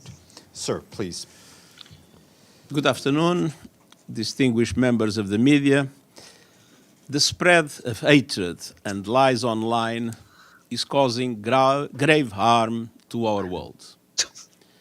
Misinformation, disinformation, and hate speech are fueling prejudice and violence, exacerbating divisions and conflicts, demonizing minorities, and compromising the integrity of elections. Today, I'm pleased to present a starting point for solutions, the United Nations Global Principles for Information Integrity. These 5 principles, social trust and resilience, independent, free and pluralistic media, healthy incentive. You're just fucking yanking my fucking chain, you piece of shit. By the way, how did humanity survive millennia without these fucking committees? That they needed to come together. You know, I can see it now. The fucking Stone Age, after the fucking ice caps melted, there was a committee that came together that asked the question, how do we control this fire thing? Yeah, that's what those apes were doing. Like they weren't building a monument; they were voting at the committee. That's what the Stones were. They were casting their votes on how to move the ape kingdom forward. What did he say? What's the step 1? Free, independent, pluralistic media, was it? Pluralistic, right? Yeah, pluralistic media. Yeah, yeah. That's fucking newspeak. You know, just say the exact opposite of what you're going for. Yeah. These 5 principles, social trust and resilience, independent, free and pluralistic media, healthy incentives, transparency and research, and public empowerment, are based on an overriding vision of a more humane information system. They call for an information environment that champions human rights and a sustainable future, and they provide a solid foundation for sustainable, inclusive development, climate action, democracy, and peace. He's just throwing out nice words. Yeah. You know who threw out nice words? The fucking Nazis. All right? They said, yeah, you know, our fucking, the Reich, the race, we're going to march forward and create a fucking beautiful society. Well, how are we going to do that? Well, we're going to get rid of everyone else. Yeah. It's every committee, like, and the communists as well. But we're going to have a utopia too. But before we get there, we're going to have to use the tools that currently to exist. destroy everyone else. Yeah. Once we Great. do that, eventually everything will be absolutely fine. Just as long as we get rid of those other fuckers over there. Yeah, we'll be good. Yeah. So, dear members of the media, threats to information integrity are not new, but they are proliferating and expanding with unprecedented speed on digital platforms and supercharged by AI technologies. Science, facts, human rights, public health, climate action are under attack. And when information in People have questions, it's okay to question. What happened to the human rights there? Like, have you forgotten already? Like that, consent. You can't just go around, vaccinating everybody against their will or telling people what they can and can't say. People are allowed to make mistakes, Antonio, aren't they? Are they? Integrity is targeted, so is democracy, which depends on a shared, fact-based perception of reality. A fact-based perception of reality. I think we can manage that for ourselves. We don't need to be told what the facts are to be. Fact-checked by who? Antonio, you, no doubt. And our betters will fact-check all the information for us. Sure, we don't need to think at all. It's nobody has time to think anymore. We need to be and this is already implemented. We see it with the ridiculous levels with RTE and their clarity department where they fact check everything for us. We see it with Facebook. Who do they employ? The Journal of all people, was it? To fact check articles for us and posts. Yeah. Like it just so happens that they're free and independent. Well, they're certainly pluralistic. And what else have we got? Have we even seen it to the ridiculous levels on that pathetic fucking dinner with the enemy or whatever the fuck it's called, where we had that old lesbian jumping up and down. Well, that hasn't been fact checked. Well, that hasn't been, but we can't talk unless we need a fact checker at the table. But however, somehow her facts are clean and pure, but everyone else's facts are suspect. And even in that world, like, well, what are facts? What the facts even mean? What is a fact? Can you point to facts exist independent of humans? All this level of horseshit. Facts are just constructs. False narratives, distortions and lies breed cynicism, disbelief and disengagement. They undermine social cohesion, putting the Sustainable Development Goals further out of reach. That's what we want them, all the way. Right, all the way out of reach. We don't want an end to poor people. We've seen through your horseshit. We've looked at those sustainability goals already, and we were a little bit suspicious about what you're actually trying to sustain here. We know how you plan to deal with poverty. Get rid of the poor people. Problem over. No more poor people, no more poverty. It was that simple. Who fucking knew? Get that population down to a manageable number. Maybe, 500 million. Regreen Africa, get all the Africans out. Keep a mix of disparate people in the reservation in the Northern Hemisphere. And regreen the rest of the world for playground for these rich guys. We can reintroduce woolly mammoths. And they can all go hunting again and live out a life of luxury while we are guided around by Tesla bots to keep an eye on us to make sure we don't step out of line. Opaque algorithms push people into information bubbles and reinforce prejudices, including racism, misogyny, and discrimination of all kinds. What about misandry? Where does misandry not exist? Just misogyny. That's another one that's been pushed hard again. Misogyny, because the men hate the women. Women, refugees, migrants, and minorities are. That's it. They're the focus group: women, refugees, migrants, and minorities. That's the focus. When does the majority become a minority? When they become a minority, do we get special treatment then, or no? I don't think it's going to happen. Is it like we're just it's just everybody's a minority, so you have to compete for minority status. But so once you become a minority, you're still not covered because then you're not a migrant a refugee or a woman. Ah. So you're still a man, so you still have a way to go. So you need to leave your country, die, and have one of your children come back either as a woman, so trans child who wasn't born in the country can come to the country and be treated respectfully.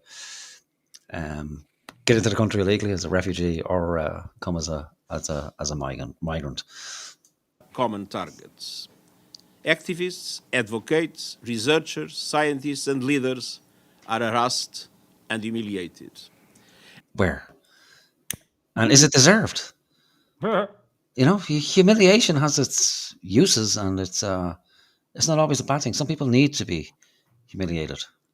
Some people like being humiliated. Some people pay money to be humiliated. I'm sure if we looked into Tagh's bank accounts, we would find, you know, a lot of money spent on humiliation. And some people do it ritually. There's Andrew Tate joined the Black Eye Club recently. And probably deserved so as well. And the damage goes far beyond the digital realm, affecting billions of people who are not connected to the internet. Lives are at stake when lies are spread about vaccines and other medical issues. Oh, really? What lies would they be, Antonio? How many people died because of the old Rona? 18 billion people, was it? And what exactly is a lie anyway? Because you guys change your minds like at least twice. Yeah, they lie all the fucking time. The United Nations' own operations and missions are compromised as our staff deal with a tsunami of falsehoods and absurd conspiracy theories. So, distinguished members of the media and dear friends, the United Nations Global Principles for Information Integrity are the result of broad consultations with member states, with youth leaders, academia, civil society, the private sector, including tech companies, and you, the media.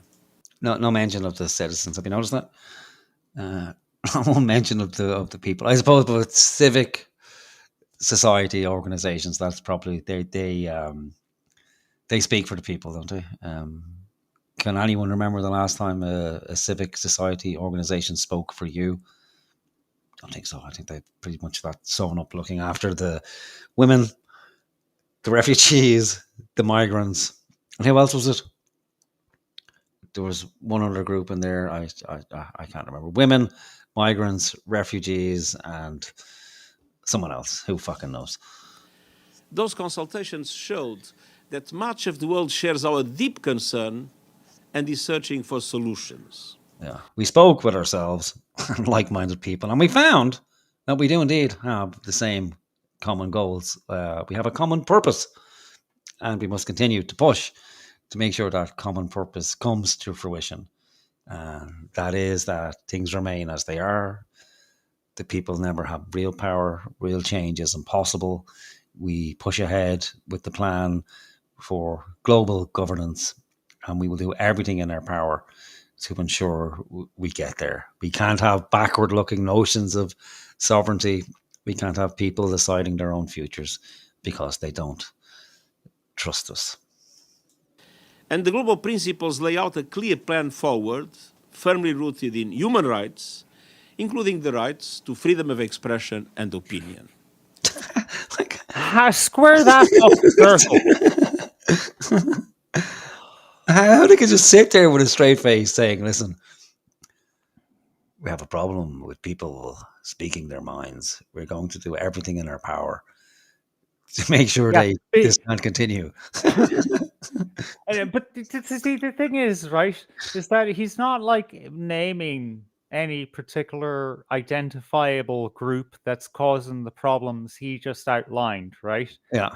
The automatic, the default assumption is, you know, since you didn't identify everyone, is that it's everyone. Sorry, because you didn't identify anyone in particular, it's everyone. Like, just generally, humans, people are sources of disinformation. So you want to curtail that. However, at the same time, you want to champion their free speech. Yeah. Sorry, man. No, that's it's like saying I'm absolutely straight. I love women. However, I just love taking dick up the ass. But I'm not gay, you know. Yeah. Yeah, Like I no, said, like that's just no. you are not allowed to say anything, but you are free to say Yeah. whatever you wish. Yeah, Within yeah. the parameters of human rights. 2 and 2 plus is 2 plus 2 equals That's 5. Yes. You are free to say that anytime you want. And I urge governments, the tech sector, and other stakeholders to listen to your people and your customers and to respond. Some stakeholders carry an outsized responsibility. And for them, I have a clear message. We demand action. First, to the big tech companies, take responsibility. Acknowledge the damage your products are inflicting on people and communities, and you have the power to mitigate harm to people and societies around the world. You have the power to change business models that profit from disinformation and hate. Second, to advertisers and the PR industry. Stop monetizing harmful content. Strengthen information in... I say it sounds so wonderful, doesn't it? If you just take it at its face value, like, sure, how could anybody argue against incentivizing hate and disinformation? But you have to dig a little deeper. Well, what do you mean by hate? Because that's, you know, that's very all-encompassing, and it is very subjective. Yeah. And we had our own problem in this country where, you know, it was essentially undefinable. And our people weren't very happy, and people won't be very fucking happy because people generally don't like being told to shut the fuck up or have their governments who they don't trust, not because of misinformation and malinformation, because of how they fucking act. They don't act in the interests of the people. They can't act in the interests of all the people. But there are a significant amount of people who are disenfranchised and extremely pissed off. Not just in Ireland, but throughout the whole of fucking Europe and the Western world. And these guys like to put forward the idea that, well, that's just because of misinformation and disinformation. Yeah, you're misguided. You have false consciousness. Yeah, you just don't understand. If we can just somehow guide you into the right consciousness, well, then everything will be fine. Look at all these people over here who are happy. Granted, they're walking off cliffs because we're fucking telling them to, but they're happy. They've been lobotomized, but they're happy. And wouldn't you like to be happy too? Yeah, just join our cult. Yeah. Jerry Plays in the chat said, do you ever watch some of these big clown meetings and think, come on, Russia, show us what your ICBMs can do? Yeah. Once a week at least. I'm thinking, Lord Putin, please rain down your fucking Oreshniks on Dublin. Just fucking flatten it. Please, just get rid of it. I don't want to see it. Yeah, I'm not as hardcore as that, but I would every now and again. I will be willing to take a gamble. I don't know if it would be better in the long run. We need to invent some sort of fucking virus that takes out a certain type of people. But genuinely good people can't be arsed. Like, they don't want to rule over the fucking planet or rule the world, or, you know, it's like, give me a fucking break. It's like, oh, what do you want to do when you grow up, son? Well, you know, I want to fucking dictate to the world and shape a new order for all of humanity. Really, son? Okay. Well, you know, come on. We're going into the garage. I'm just going to go around to the back of the car, connect this hose up, and I'll be back in 20 minutes to see how you're doing.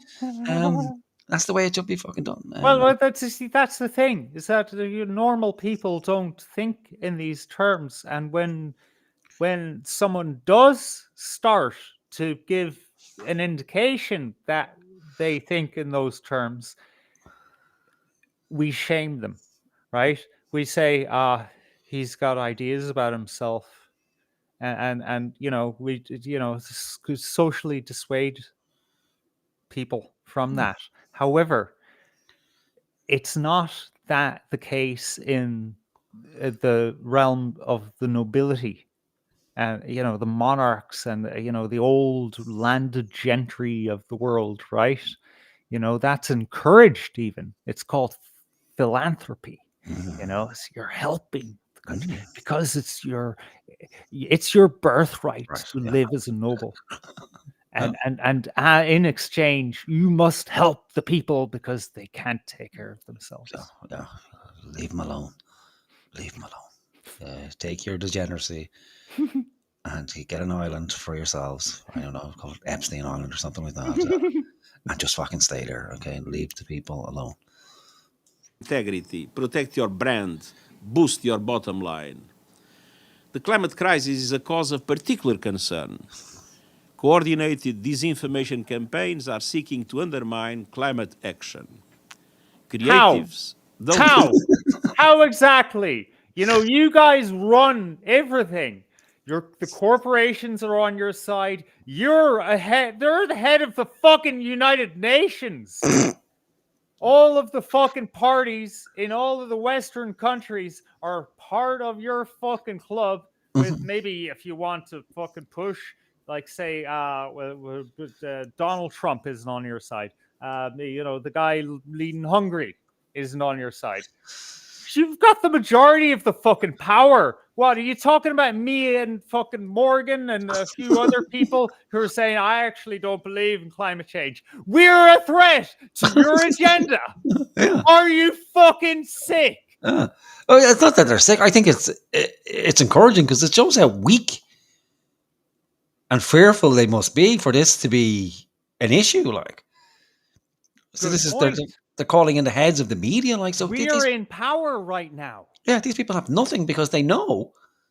Like, they've all the resources in the world, they've all the studies, they've all the technology, they've all the fucking science. And the titles on their names. Yeah, all of it, all the wealth they will ever need, and they're terrified of the people. Man, I've never felt so proud to be human.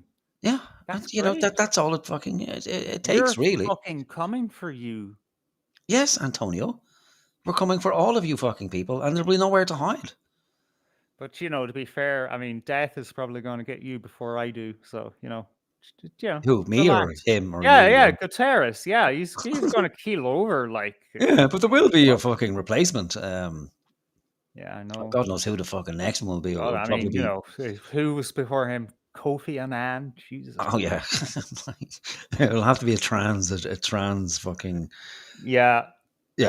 Unis. What's that say? Nations uni. I don't know. I'm getting distracted. Use your talents to greenwash. PR agencies look for clients who aren't misleading people and destroying. Does he not know the nature of PR? Like, do we need to send him the books of fucking Edward Bernays? Like, and like they have to know. Come on, like it's. But he's not talking to the people here. This is to the press.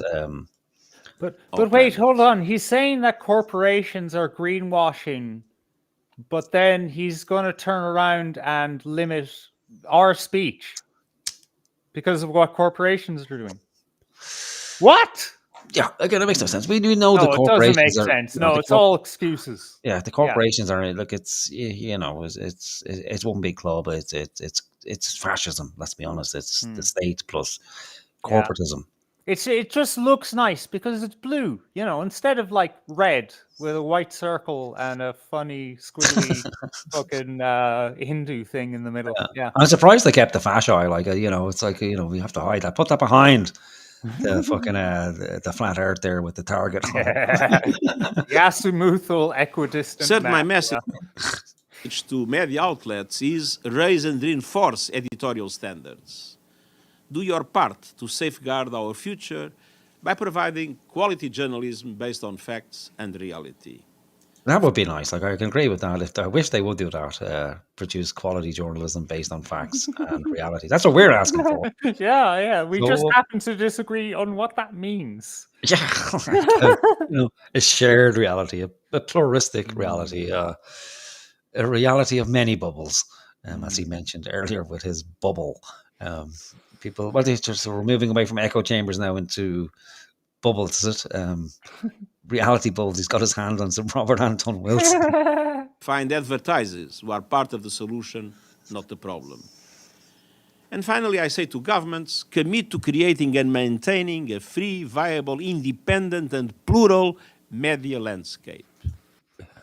Invest in state media. That's what he's saying. Yeah, That's yeah. bullshit. I mean, like we saw the microcosm of it here in Ireland, where they're limiting our speech, and then they set up the Ministry of Truth, commission them on. Come on. Like, Ireland has long been the fucking testing ground for all of this fucking shit. This is what's happening on a global stage. Yeah. Yeah, and it's bad news when the government invests in media. That used to be frowned upon, where you're supposed to have a free and independent media, and if it dies on its arse, well then it dies on its arse. That's it.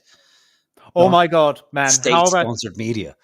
How about this for a thought from our viewer Jerry Place, one of my favorite viewers now?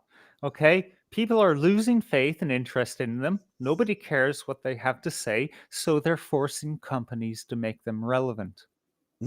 Huh? That's an interesting thought. Yeah, they're creating a monopoly, and so they have to, get rid of the competition, which is the people. Because if the people have the ability and the technology to reach millions for free, because most people who interact on social media platforms, they just put out the information, and then it's incumbent on whoever the recipient is of that information to either, one, take it as face value, which is silly to do, but most people do. They'll see something and just take it as truth. But that's easily overcome by just, giving people a better education. But they won't do that, because education is not about, what an education actually is. It's more about training people for their roles in society. But they won't do that. So they have to, curtail disinformation, as they call it. And then the disinformation that comes from state-sponsored media and traditional media, that gets a fucking free pass, unless you're willing to take a court case against them. We've seen it recently with the BBC and Trump, where they spliced two pieces of a Trump speech from October or January the 6th and made it look like Trump was saying, okay, let's go to the Capitol and take it over. And now they're getting sued into oblivion. So I think Trump is suing them for $1 billion, which is very Dr. Evil kind of stuff, like he's holding the BBC to ransom for $1 billion. But again, what will come of that? The state will step in. Yeah, and is it theatre, really? Yeah, I know. Yeah. But we'll take it as it is. But the state media, it needs to die on the vine. Yeah. It's not. And it's getting there, Yeah, it'll get there by its own accord. So they can prop it up all they want, but if nobody's watching and nobody's listening, there's not much they can do. People aren't just going to be magically forced back to it, like they close down the internet. Everyone's going to limp back to RTE and go, oh, well, okay. They'll try it. They're trying it now at the moment. We've seen where they're pivoting with some far-right rhetoric, where they're acknowledging that there might be possibly, maybe we should try and do something, like ask people when they come in, like, what are you doing here? How did you get here? Maybe we should set up a committee to discuss if we should ask the people. Maybe. A council, but it's all preface. Well, but even then, we have to remember that the country, we couldn't survive without immigrants, because that's how it's always been. That's how the world works. Yeah, immigration. It's a slow crawl towards it's just giving a little kind of a bit of a crumb. But I personally know many people who, if fucking social media, whatever, is taken away from them, they'd rather go back to fucking smoke signals than RTE. Yeah, it's like it couldn't be done. We venture back just to mock and test the temperature. But other people won't. They'll be done for. And if they do take away social media, we saw what happened in likes in Nepal. So it'd be people like the biggest fucking heroin withdrawal you've ever seen in the entire world. Like, everybody, oh my god, the dopamine levels of what's going on, I don't know, it's crashing, I'm craving shit, please help me, somebody, let's burn something, let's destroy a building, who caused this mess? The government. Okay, let's go and kill them. I need the social media, I need the dopamine, get me the dopamine, I need the dopamine. I think the whole comedy industry in Ireland would collapse. There'd be no TikTok comedy left. Like, what would we do? Guarantee strong protections for journalists, ensure regulations uphold human rights, and refrain from drastic measures, including blanket internet shutdowns. Okay, that's nice to hear. Like, refrain from that. Hold off at the moment. Except unless there's an emergency measures, unless we really need to do it.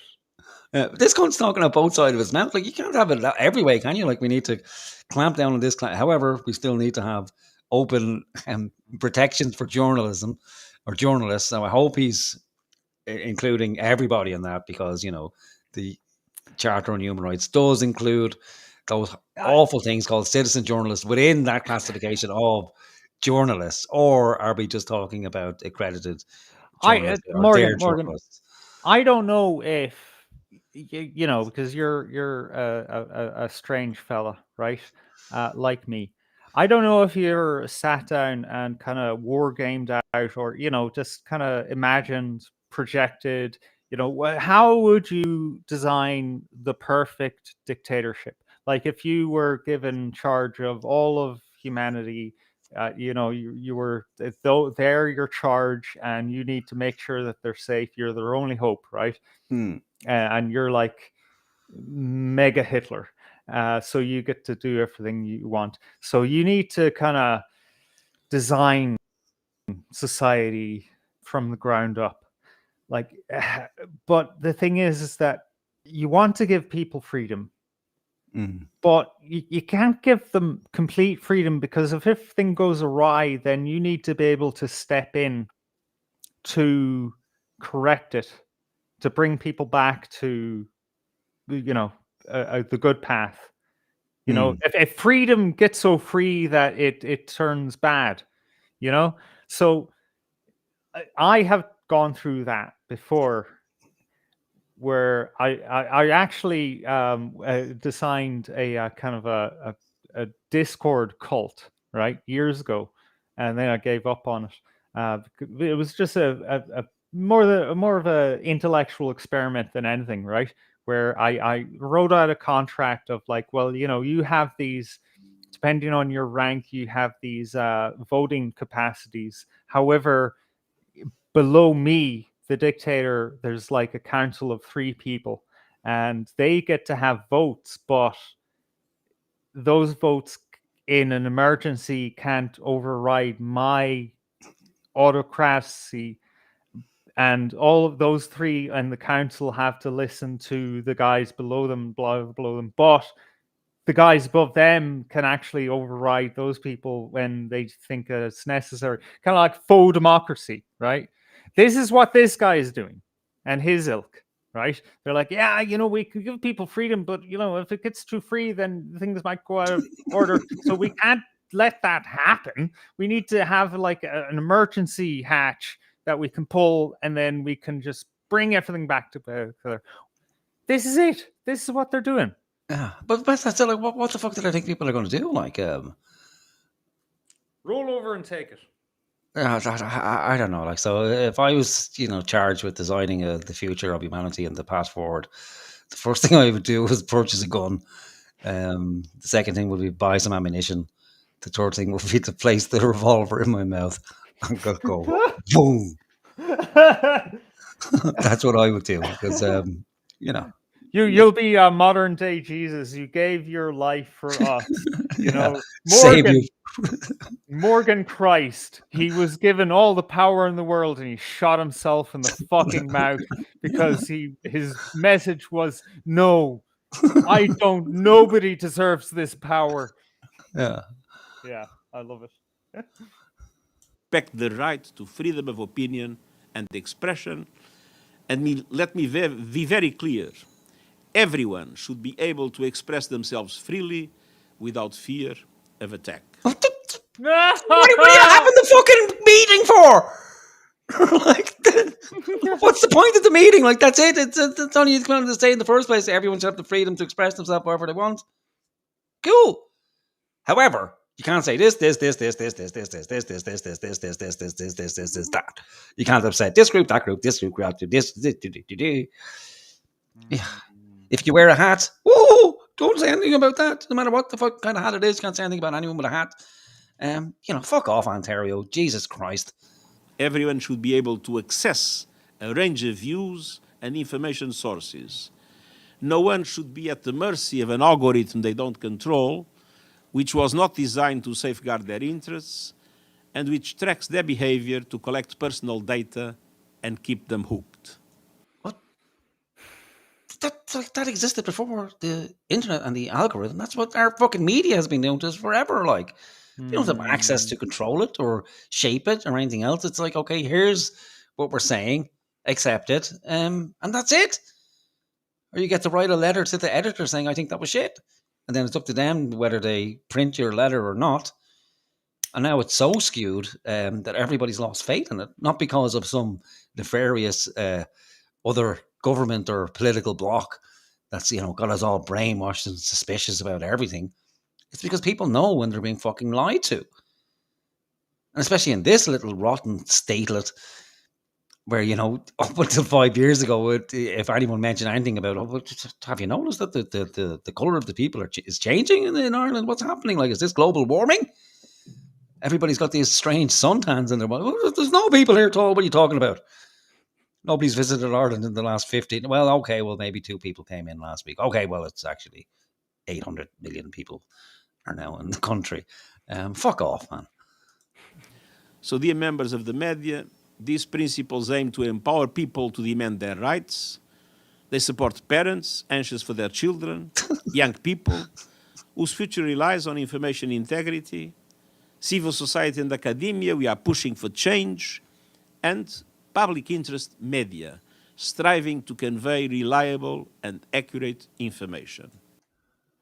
Public information media. State media, that's what he's saying, isn't it? Like a state-controlled media. Means, we all own it, which is the state, Yeah, your single source of truth is what you're saying, Antonio, whatever the fuck your name is. And that's people are free to say whatever the memo from the top down states. Like, that's what you're free to say. The UN hears your calls for guidance and support, so don't lose heart. I don't know, the calls from, the media, the begging, please help us. It's dying. Nobody's buying our shit, literally or metaphorically. Please fucking help us. The internet is killing us. People have copped on that, anyone can kind of do this shit, really. They're not buying the flowery language nonsense anymore. Even we've turned to using the internet itself to write the articles for us, 90% of them. We just sign off and rubber stamp at the end. But they're not having it. They're not buying it. They're mocking us. Please, Antonio, please do something. Help us. Raise your voices, demand accountability, demand choice, demand control. You are the majority, and this is a fight we can win together. Thank you. Thank you very much. First question to Valeria, Rebecca. We don't need to listen to questions. No. Valeria. That was fucking scary, man. This is even more scary because this guy feels more comfortable in the surroundings of the World Economic Forum. He's amongst friends. I don't think he thinks anybody's watching. To anonymity on social media. In our countries, no one can walk the streets with a mask on their face. Really? Wait, sorry. What did you say? So he starts off with, I clipped this from somewhere else, so it kind of misses the 4 seconds. So what he says is, what I'm calling for is an end to anonymity. All right. So, no more anonymous, no more privacy, essentially, is what he's saying. Okay. And so now he's going to make a series of analogies where, in Spain, this is the Prime Minister of Spain. So in Spain, and again, he has his little what do you call it? Sustainability goals, how to kill the people and learn to love it badge. And so what he's essentially saying here is that nobody gets to walk down the street with a mask on. So except when they say so, when they mandate it that you have to wear Oh yeah. a mask, or if you're, Muslim and you're female and you get to wear Yeah. a mask, or if you're a member of the police and you don't want to be identified because you're beating people up, well then you get to wear. But let's not mind that for the moment. Yeah. So generally, the public don't get to walk down the street with masks on, hiding their identity. Right. Or drive a car without a license plate. There you go. Or, Sure, but There you that's go. a fucking car, man. I mean, it's a potential lethal weapon, and words are violence. Don't forget now. Words are weapons. Oh my god. Oh my god. It really is this what you're oh my god. Thoughts too, like before words comes thought. So we're not there yet. So thought there's nothing more dangerous than the thought. No one can send packages without showing an ID. What? Where are you from, man? This is Spain, apparently. Like, I don't know. I didn't fact check this. I can't imagine that's true. I had to, stop myself as well. What? I've sent many packages in my time, and you know what? Some of them had drugs in them, and I had no problems. I don't know what you're talking about. I don't man. know. It is fucking like maybe Spain Spain sounds like a nightmare. Like you can't send a package without fucking ID. What's this guy actually sending in the post? Might be more of a pertinent question that needs ID, maybe the all the packages he's ever sent were sufficiently suspicious that even yes. just Why the is your fucking- package crying and screaming for mommy? And we need ID for the. Oh, I see. You have diplomatic immunity. Fair enough. Work away. Yeah, but I have to look this into guy has to be like just so fucking sheltered from normal life. Well, he probably thinks this has already happened. Like this is how far ahead he thinks they are. Oh yeah, well they need fucking ID before they can send the package, or maybe he's letting the cat out of the bag that you will, because that would be one sure way, wouldn't it? That I'm not going to send anything like that in the post because the package is it's already linked to me, so they know who it's from, where it's going to. You've signed a contract to say, like when you go to the airport, did you pack this parcel yourself? Yes, I did. Okay. Well, now if anything happens, we know where to come looking for you. Or buy a hunting weapon without giving their name. Okay, so a hunting weapon. So far, you can't walk down the street without wearing a mask, so you can't be anonymous on the street. Right. You can't drive a car without some sort of number that makes you easily right. You can't buy a gun without giving ID. So two of them we can easily recognize as or easily weaponized. Like a car, we had earlier on we found out that a bus had been driven into a crowd in Sweden, killing a number of people. Yeah, big help, by the way, that the license plate on that bus helped. Yeah. Yeah, otherwise it would have been hard to track down the person. But really, we should be thinking about banning cars because let's not just stop that linking it to. Let's prevent it. Prevention is an ounce of prevention is worth better than a ton of cure. Yep. And yet, we are allowing people to roam freely on social networks without linking their profiles to a real identity.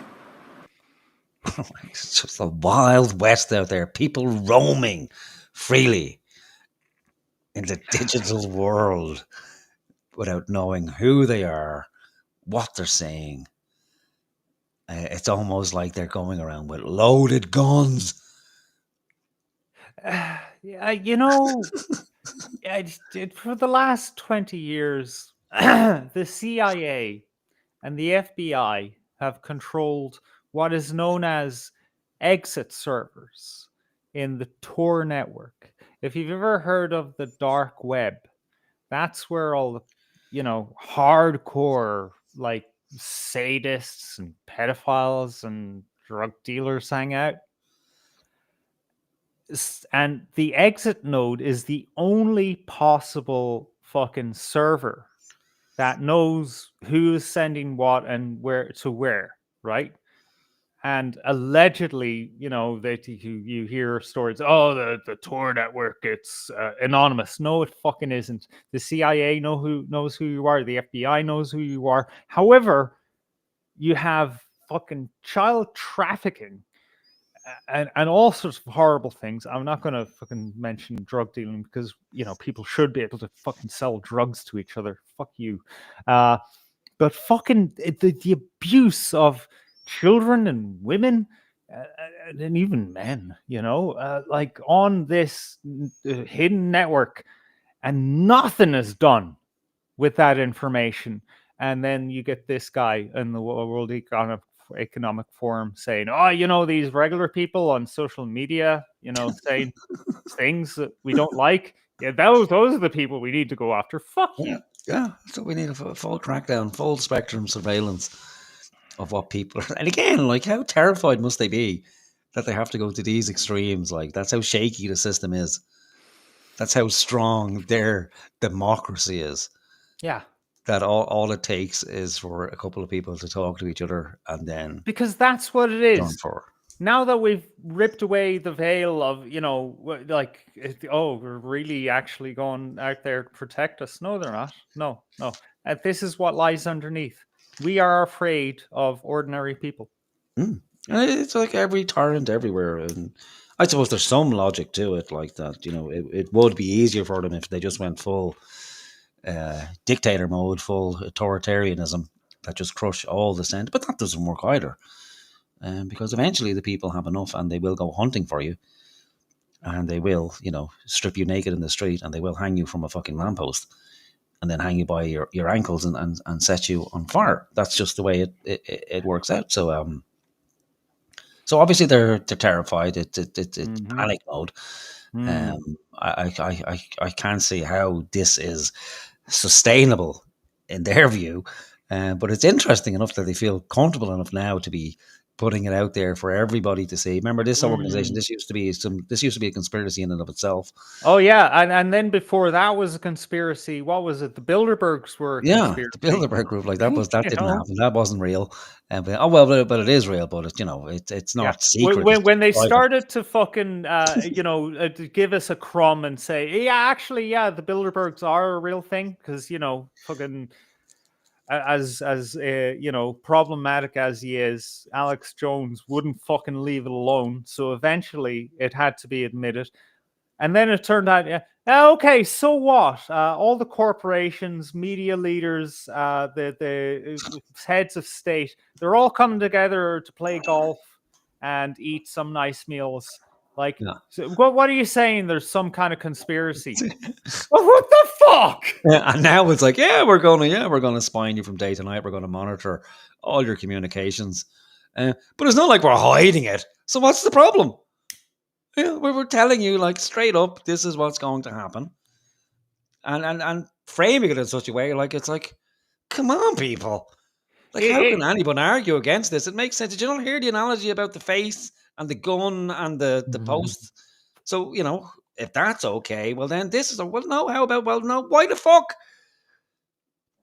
should I need to be identified in my car? I think that's probably an okay idea, because we do need some rules and regulations, because people are, you have to sacrifice some amount of your freedom to exist in a society. Yeah, but just not all of it. Not all of it. Yeah. I mean, actually, the minimal amount of it is just enough to keep us all safe. Yeah, and right.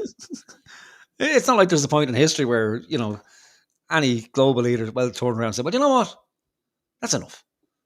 We're gonna everything's grand now. Like, so there'll be no more laws or no more infringements on people's freedoms. We're done now. Like, I think we've reached perfect equilibrium. So we'll just leave." No, it never fucking ends. It's just more, another piece. So the social contract, it's well and truly up in flames at this fucking stage. Yeah. This paving the way for misinformation, hate speech, and cyber harassment, because it is facilitating the use of bots, and it is allowing people to act without being held accountable for their actions. You mean, like, okay, well, let's trial something, okay? Let's try it on you fucking guys, okay? Where we have access to all your communications. All of them. And we will set up, like, you guys won't set it up. We'll set it up. And maybe what we need to do is we need to set up some fucking organization ourselves. And we hold, one or two of your dearest family members. We won't hold them. We'll keep them in a secure location. And if you step out of line or you don't live up to it, well, then they're gone. And then we come for you, and then you're gone too. You're disappeared. So we want, access to every fucking piece of any communication that you make. We want to know where you are at every moment of the day. So we want to chip you, essentially. We want to know your location at all times. We want access to every note you write, every mobile device you have, every email you send, at all time, everywhere. We need to maybe drones to follow you around as well. And all this must be live and easily accessible. So there's a central hub where the citizens can go in and check on you. And then we'll run that for maybe 10 years just to see how you get on. And then at the end of the 10 years, you can come back, tell us how it felt for you. But not just you, because that won't be enough. You could probably bear it. But how about you and all your family and all your friends and anybody who knows you and any contact you have or anyone you come into contact with also has to submit to the same stringent measures. And then... What's good for the goose is good for the gander. Yeah. And again, this disinformation, hate speech, that will because hate didn't exist before the internet. Did you know that? There was no hate in the world ever. There was no bullying in the fucking world. If anything, the internet is a safe space for bullying because you can just walk away from it and then your bully's gone forever. Or harassment. God forbid you get harassed online. These people don't even turn on the fucking ability to respond to them 99% of the time, You see their accounts online, they're not fucking linked to their accounts at all. They have some retard intern who handles their social media for them. And then if it's any sort of controversial topic, it's like, okay, well, replies are turned off. We see that with our media, like anytime there's anything to do with immigration or any sort of serious crime, comments turned off. Only people who RTE follows can respond. And same with politicians. It's a fucking joke. What, you're telling me I can't leave a comment, I can't interact with you again? You're that fucking fragile. Yeah. What happened to your resilience? Where's your resilience building program? I listen to the people. I am a representative for everyone. Yeah. They're not telling me what I want to hear. What am I going to do? Turn them off. Turn the people off. That's the only solution. If we just got rid of these fuckers altogether.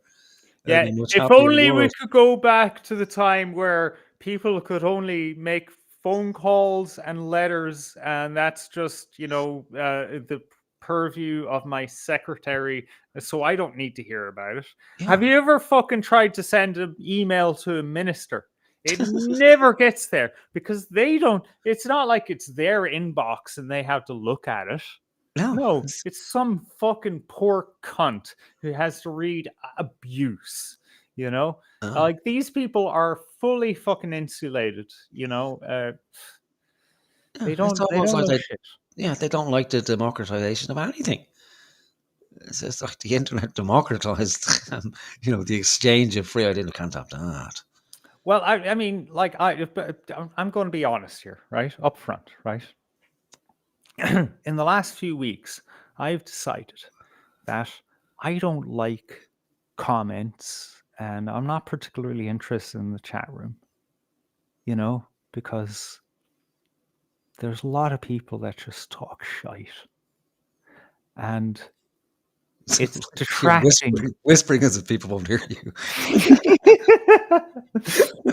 It's detracting from what I need to do. Because I'm on a mission for the good of humanity. And in order to complete what it is that I need to do, I can't be listening to humans. You're all getting in the way of me serving humanity.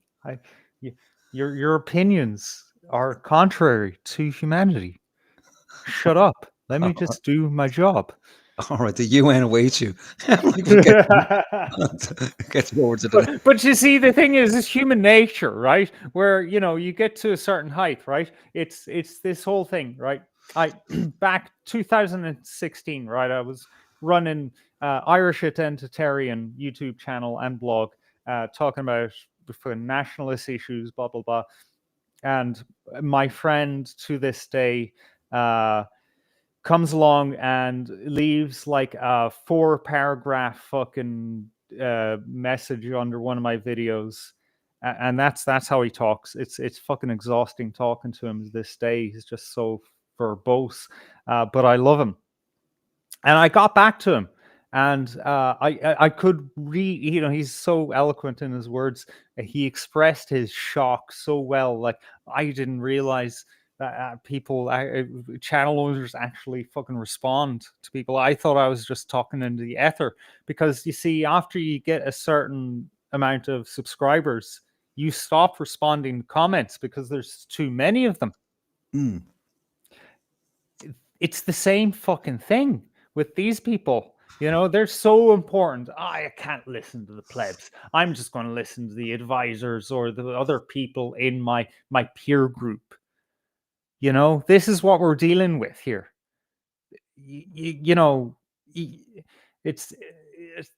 I remember my step-grandfather, old IRA head. He told me, look, if I ever see you on television wearing a suit, we're fucking done.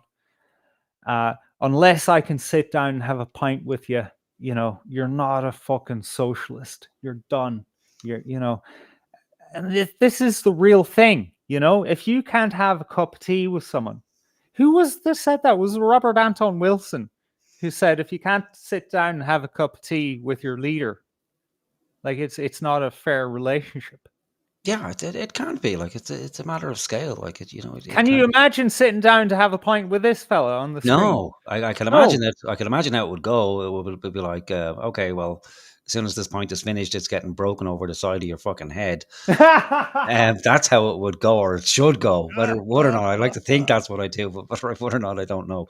But that's what would need to happen. Like, for somebody to come in, and that's essentially what it is. It's someone who's coming in and telling you that you have no right to anonymity, you have no right to privacy, you have no right to freedom of thought, freedom of speech. And they'll say, well, that's not what we're saying. We'll still respect, human rights, and people are entitled to express how they feel and how they think. But there are consequences to how you feel and how you think. And that's the great thing about the internet, is that you can be, for all intents and purposes, anonymized. If they want to find out who you are, they will.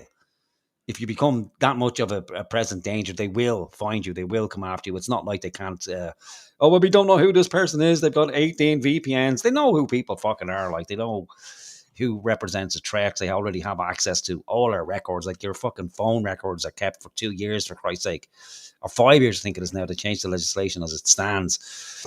Facebook will readily hand over your information to whatever agency requests it. The same with YouTube. For fuck's sake, yeah, they will. They play this whole big thing. Elon will post, I got this thing from the government, and I'm not going to do it. No, it's all theater. Yeah, they'll say we will comply with local regulations. They will comply. Like, X is that bit better than most, or at least the PR would suggest it is. But at the end of the day, when it comes down to bottom line, it's in here. It's like, that's it. It's an economic forum. Elon, I think, withdrew his subscription from the World Economic Forum, so he's no longer paying the money. But that's not to say that he's not within that late in the game circle. Yeah, I know, but he kind of has to at this stage, Yeah. So we have this guy telling people what they can and can't say, and it's like, well, I'm not actually saying what people are still free to say what they want, but there must be accountability. And but that's like being surveilled. It's like having the teacher over your shoulder all the time, listening to what you're saying. And we know going back to fucking economic, accountability. Yeah, accounting. You're accounting for your words, auditing. We're auditing your language and your speech to see what was said and what wasn't said, and that's all it would take. Into the bureaucratic structure. Yeah, and now you've been charged with this fucking crime, so let's have a look over your record of what you said for the last 2 years. And there is legislation. Part of the hate speech legislation was that it's retrospective. So it's not just a case of, well, we've caught you committing a crime. It's, it's retrospective, so we can go back and look. And the same with the facial recognition software, when they start using that when that comes online with the guards when they're walking around with their little fucking handy cams on their chest. It will have facial recognition, and then it will be retrospective, so they can go through all their seats. Oh, that matches up with here. That's great. Yeah, it will be a crime-free world where everyone will be fucking miserable, and the only way to get through it will be to be heavily medicated. Because I tell you now, like if people will kill themselves, people can't live like that for very long. They just become Oh, I think people miserable. are already killing themselves. Oh yeah, because of it. Yeah, yeah. It will just be exponential. Like the numbers will just rocket, and no one will give a fuck because it's like, oh well, who's killing themselves? Oh, the men. Like the blood on these people's hands is just it would drown the whole countries. Yeah, it's a deep fucking sickness, like, and there has to be pleasure derived from it, because anyone with a soul, really, it wouldn't take more than a day to sit down and go, well, hang on a fucking minute, like, let me think what this would be like for somebody who is just generally unhappy with their government. Maybe they're not even right about it, but they're feeling a level of existential dread or whatever. Is it right that we should be monitoring everybody's communications? Is it right to instill an unhealthy level of paranoia in every interaction that people have, where the only way you get a quiet moment is like you have to go into a hidden corner somewhere to whisper to what you dare and say in public, only to figure out, oh well, fuck, there's a microphone in the lamppost as well. Shit, you can't say anything. So that's that's a level of fear that hasn't happened to date. Like people have been terrified to say things in public in different eras, but not everybody all the time, every fucking where you're essentially censoring yourself with everything you say. And it's bad enough as it is. We've been slowly trained not to say this and not to say that because, your account will be taken away if they can manage to track you down, or if you've actually put your name forward and registered an account because at some stage you want to monetize something or you want to get the full features of a particular program. So you have to provide some sort of evidence, but you shouldn't have to. And especially just for the gift of everyday communication where you want to talk to, different people in different parts of the world or get news from outside of the normal channels, or to express an unpopular opinion, and you're safe because what you can't say in polite company, you can express yourself freely on the internet. Is it abused? Yes. So fucking what? It's a price well worth paying. Why did these people think that, for throughout the entirety of history, well, even people who were what they class as privileged wrote under pseudonyms? Because it's never safe to express certain opinions, be they, right ones or wrong ones or off the wall. But if you don't let people to express themselves freely, well, then all manner of horrors follow very fucking quickly. Like, and it's it's a true dystopian nightmare that they'll impose on the world, and that's what they're doing, not intending. That's what they're actually fucking doing. And unfortunately for us, we're in ground zero, where all these companies happen to be magically stationed, and with a population that's very small, and like we said earlier, ideal for experimentation. And I don't know what we did to deserve it. And honestly, like, I don't know what fucking high crime we committed in the past to deserve this, but there's something about this. I think what happened was, right, we lived a life of debauchery and sin, and then we died and our memories of that life were wiped, and then we were born in our respective years. I think that's what happened. I think we live in hell, to be here with these people. Okay, gone full Gnostic, right? Can I just address this whole thing? These guys are psychopaths. Sorry, I lost it. Carry on. Okay. Good morning and good night. Okay, good morning and good night. 420 is awake. And I was like, what are you doing awake? Go back to bed. And then I realized it's 5:30. Right, yeah. People should be telling us, go to fucking sleep. Go to sleep. They're too kind. They're too polite to say that. You know what? This should be one of the final thoughts. The internet, right? fucking very fucking dangerous, right? But it's not anymore. The last bits of danger about it are being erased. This is this guy's job, right?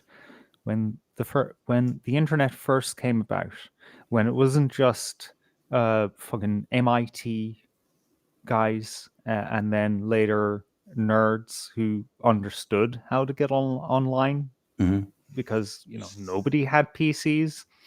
Like the tail end of the 90s, when people started to get computers into their homes, right?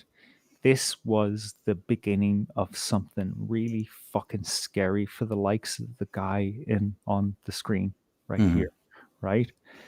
Because people actually fucking, had thoughts of their own and ideas about the world and how they wanted to see things go for themselves and for their country and for their class, whatever ideology it might be, right? There were revolutions going on in 1999, 2000, even at the beginning of 2001, the Battle of Seattle. Also, here in Europe, there were fucking riots all over Europe against the EU. And then something magical happened. 9/11. It was like a fucking mass brainwashing event. It fucked people up psychologically. It traumatized not just the fucking denizens of New York, but everyone around the globe, because it was pumped out across our televisions. There was so many people around the world who fucking hated Muslims when weeks prior they didn't even know there was a religion called Islam. It was like a fucking it just washed our brains. And then we're born into this fucking social media world. Like, just think about it. They were running these little fucking feudal baronies all around the world, and suddenly all the peasants in the world could finally speak to each other. And once they got over fucking talking about their fucking weird sexual peccadillos, they finally got around to the conversation of like, do you think this is right? What's going on in the world? No, actually, I don't. Oh, maybe we should do something about that. Maybe I can drive to where you are, and maybe we're going to organize something. That's fucking dangerous, man. And you know what? That barely happens anymore. We're already cooked. We're done. This guy is just finishing off the job. Yeah, well, maybe. I'm not buying that script. Maybe cognitive dissonance, but I refuse to accept defeat. Ever. And I'll happily go to my grave with that level of cognitive dissonance, because to accept defeat is just too much. It's not winning me. Maybe it's my coping mechanism, but I refuse. I refuse to be what's the word I'm looking for?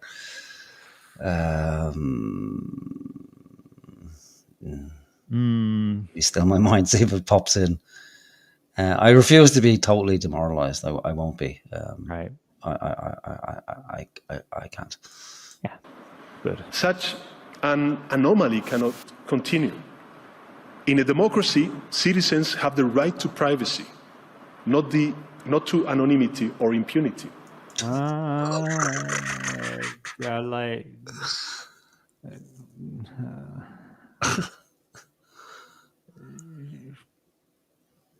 like what is it? Anonymity, define that, because like I'm anonymous right now.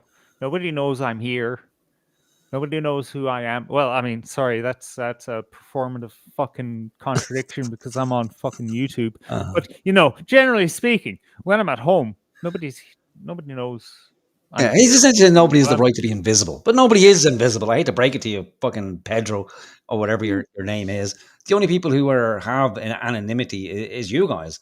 Oh really. Shit, nigga! Oh, you're so right. Yeah, you're public. We can see who you are, but we don't know anything about you, what you do in your private. That's off limits. Yeah, I mean, actually, a lot of you guys, and probably you too, are fucking children. You know, so, and we don't know about that until one of your fucking pimps dies in a prison cell when the cameras are turned off. Yeah. And how did that come to light? Oh, the fucking the internet it spreads rapidly, almost instantaneously. It's all around the I world. So think who do you want to actually, protect? I wonder who he wants to protect. Is it us? No, I don't think so. It's not ours. No, when have you ever really advocated for the average fucking individual's rights? Never. You're suddenly concerned all of a sudden now because oh shit, oh fuck, they can't step out of line because it goes viral. It goes instantly around the world. And if it's a rumor, grand, well then just go, well, it's just a fucking rumor. Let the facts land where they may. You have a right to privacy, but you don't have a right to anonymity. Or what else did he say? Let me go back a second. Not to anonymity or impunity. Impunity. What does that even mean? That's another word that doesn't mean anything. It just has an emotional fucking impact. Yeah, again, this right to consequence. Well, Jesus fucking Christ, I can't fart in the world without there being a consequence, People in this country can't even film anymore without, oh my God, you're breaking some fucking... Oh, you got the wrong fucking building in your fucking live stream. You're going to jail. Yeah. Because we're protecting the anonymity of migrants. Somehow they're allowed to be anonymous, they can't be identified because they're in danger of what? The fucking gay bashing tribe from Nigeria is going to get on the plane. Oh, did you see Mbongo is up in Donegal? That dirty faggot, he's up in Donegal. We finally found him. Let's go and capture him and bring him back to... Oh my God, you just gave me a great idea. The problem isn't immigration. We're just taking in the wrong immigrants. Let's get all the, the homophobic and the racist and the anti-Semitic immigrants into Ireland, and they'll, it won't. It'll make our problem worse. But at least it'll be a different problem. Yeah, well, that's what we need, like variety, plurality of fucking arseholes or whatever. We need every type of every person in Ireland, apparently, but you can't be anonymous. You can be private, whatever that means, but you can be private but not anonymous, and there will be consequences. Because with those two, social coexistence would be impossible. That is why I believe we must push forward the principle of pseudonymity. Pseudonymity. So what that means is that the state knows who you are, but other people don't know who you are? Yeah, so they know who you are, but you're of the mind that they don't know who you are. But your peers don't know who you are either. Oh, that's great. So only the authorities know who you are. But what he's going to say next is, you have to register essentially to get onto the internet. So therefore, if you do act, beyond the boundaries or whatever the boundaries are set for that particular day, well, then they know who you are, but you still get to keep your nickname. So if you want to call yourself Curly Pubes 09, you get to do that. But if Curly Pubes 09 says or expresses some sort of wrong thing, well, then it'll be, hello, social media detective unit.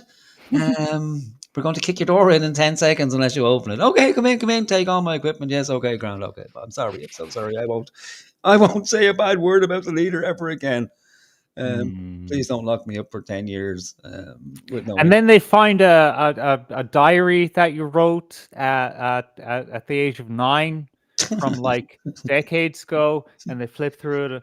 Oh, you call this girl a poopy head. Let's look her up. Oh, she happened to be black. You called a black girl a poopy head when you were 9. That's another 2 years in prison. Yes. Look at this picture of a transformer with a bomb in its hand. Clearly a plot to destroy the World Economic Forum. Yeah, that's sedition right there. Yeah.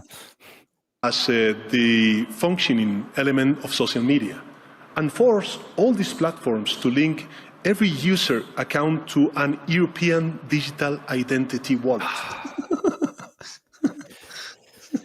Yeah, Pierole. Yeah, we may well be toast. It's a force every social media. Who's this fucking guy sitting here? What's he doing there? Like, is he being held hostage or something? Or we need to find out. It's a very odd setup, isn't it? Yeah, he's sitting there like Monty Python-esque, as if he's going to get up and do a silly walk across the stage at any fucking moment. But no, that's nice to know, isn't it? They're going to force the social media companies to link every account to a European digital wallet. Yep. Well, that makes me feel safe and secure. Like I think I can get behind that, knowing that I'm safe now. I won't be bullied online or have any nasty words, because then I can just make a complaint to X, which will automatically go to Commission. The moment it'll be registered in my EU digital wallet. I can make a complaint and then I can get instant feedback on how the complaint is going. I get to see a live feed of the person I made a complaint against be interrogated and hopefully tortured, because, we want to keep the good part of social media. Perhaps I can monetize that feed as some sort of recompense for the terrible crime that person committed against me. And then it'll be a much nicer, happier world. Nobody will say anything to anybody. People will probably eventually stop talking to each other altogether, because it's just too much of a minefield. It's like it'll be like walking on digital eggshells. Nobody will be able to say anything for fear of being persecuted. But we'll be happy and we'll be safe. This way, citizens could use nicknames if they want, but in the case of a crime, public authorities would be able to connect those nicknames to real people and hold them responsible. Words. Yeah. This is all it's about, is words. Crimes. Like, fuck off. Thought crimes. That's what it is. Like, you express the thought through the medium of words, and that's a crime. And it just so happens that those crimes are infinitely adjustable. The word escapes me. Interpretable. There we go. Yeah, there it could be interpreted as anything. It's just like anyone could be offended about anything at any given time. These people are ghouls, man. These people are absolute fucking ghouls. Because accountability is not an obstacle to freedom of speech. It is an essential complement to it. Yeah, fuck off.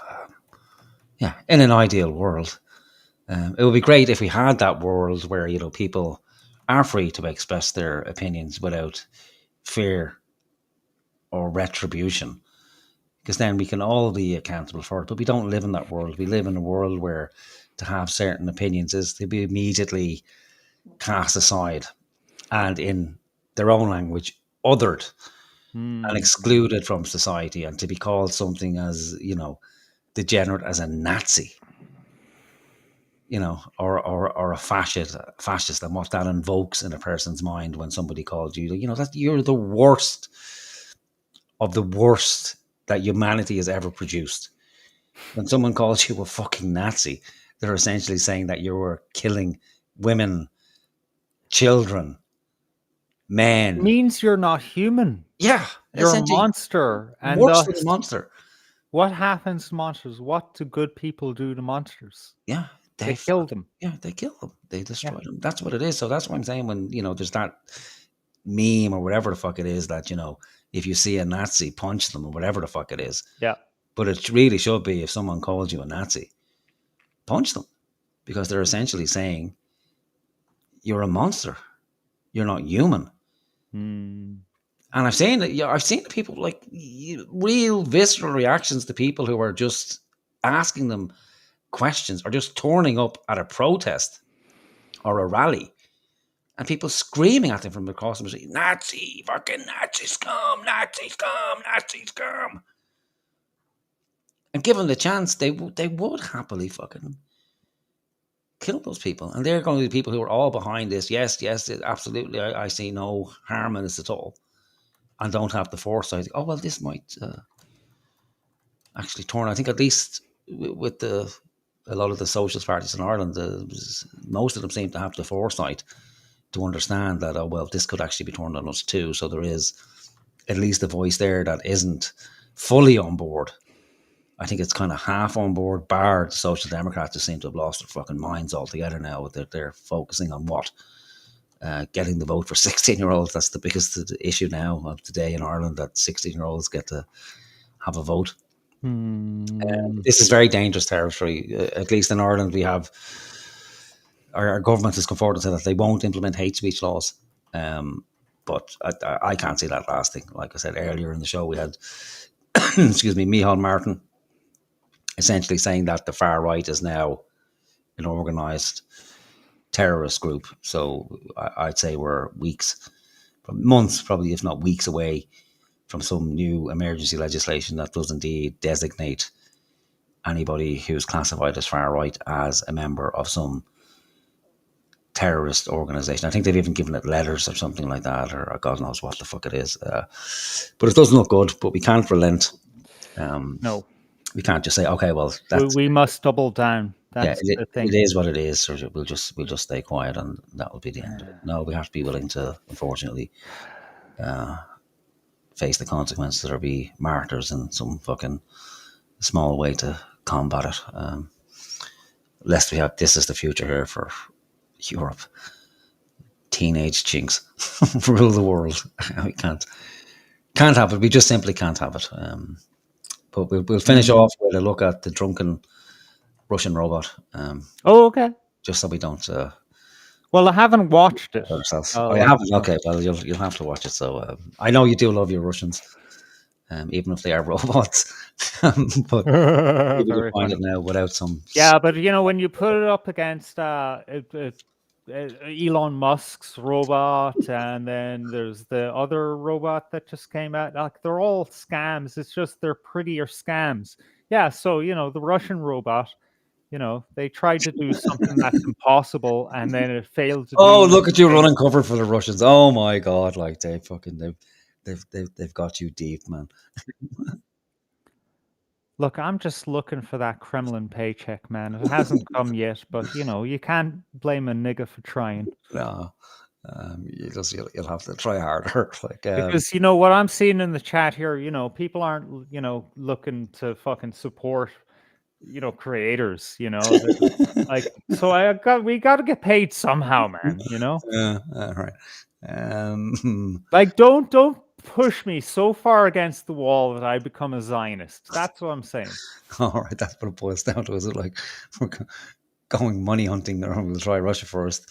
Then we'll work backwards from there eventually. But like what's more valuable to the Zionist cause than a supposed anti-Semite who turns and says, actually, you know what? All along, the Israelis, they had the best idea. Yeah, of course, level that fucking place into a parking lot.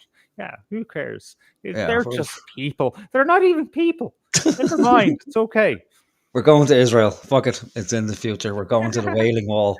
Yeah, we're not just going to kiss that shit. We're going to lick it clean. We're going to lick it there from the bottom of it.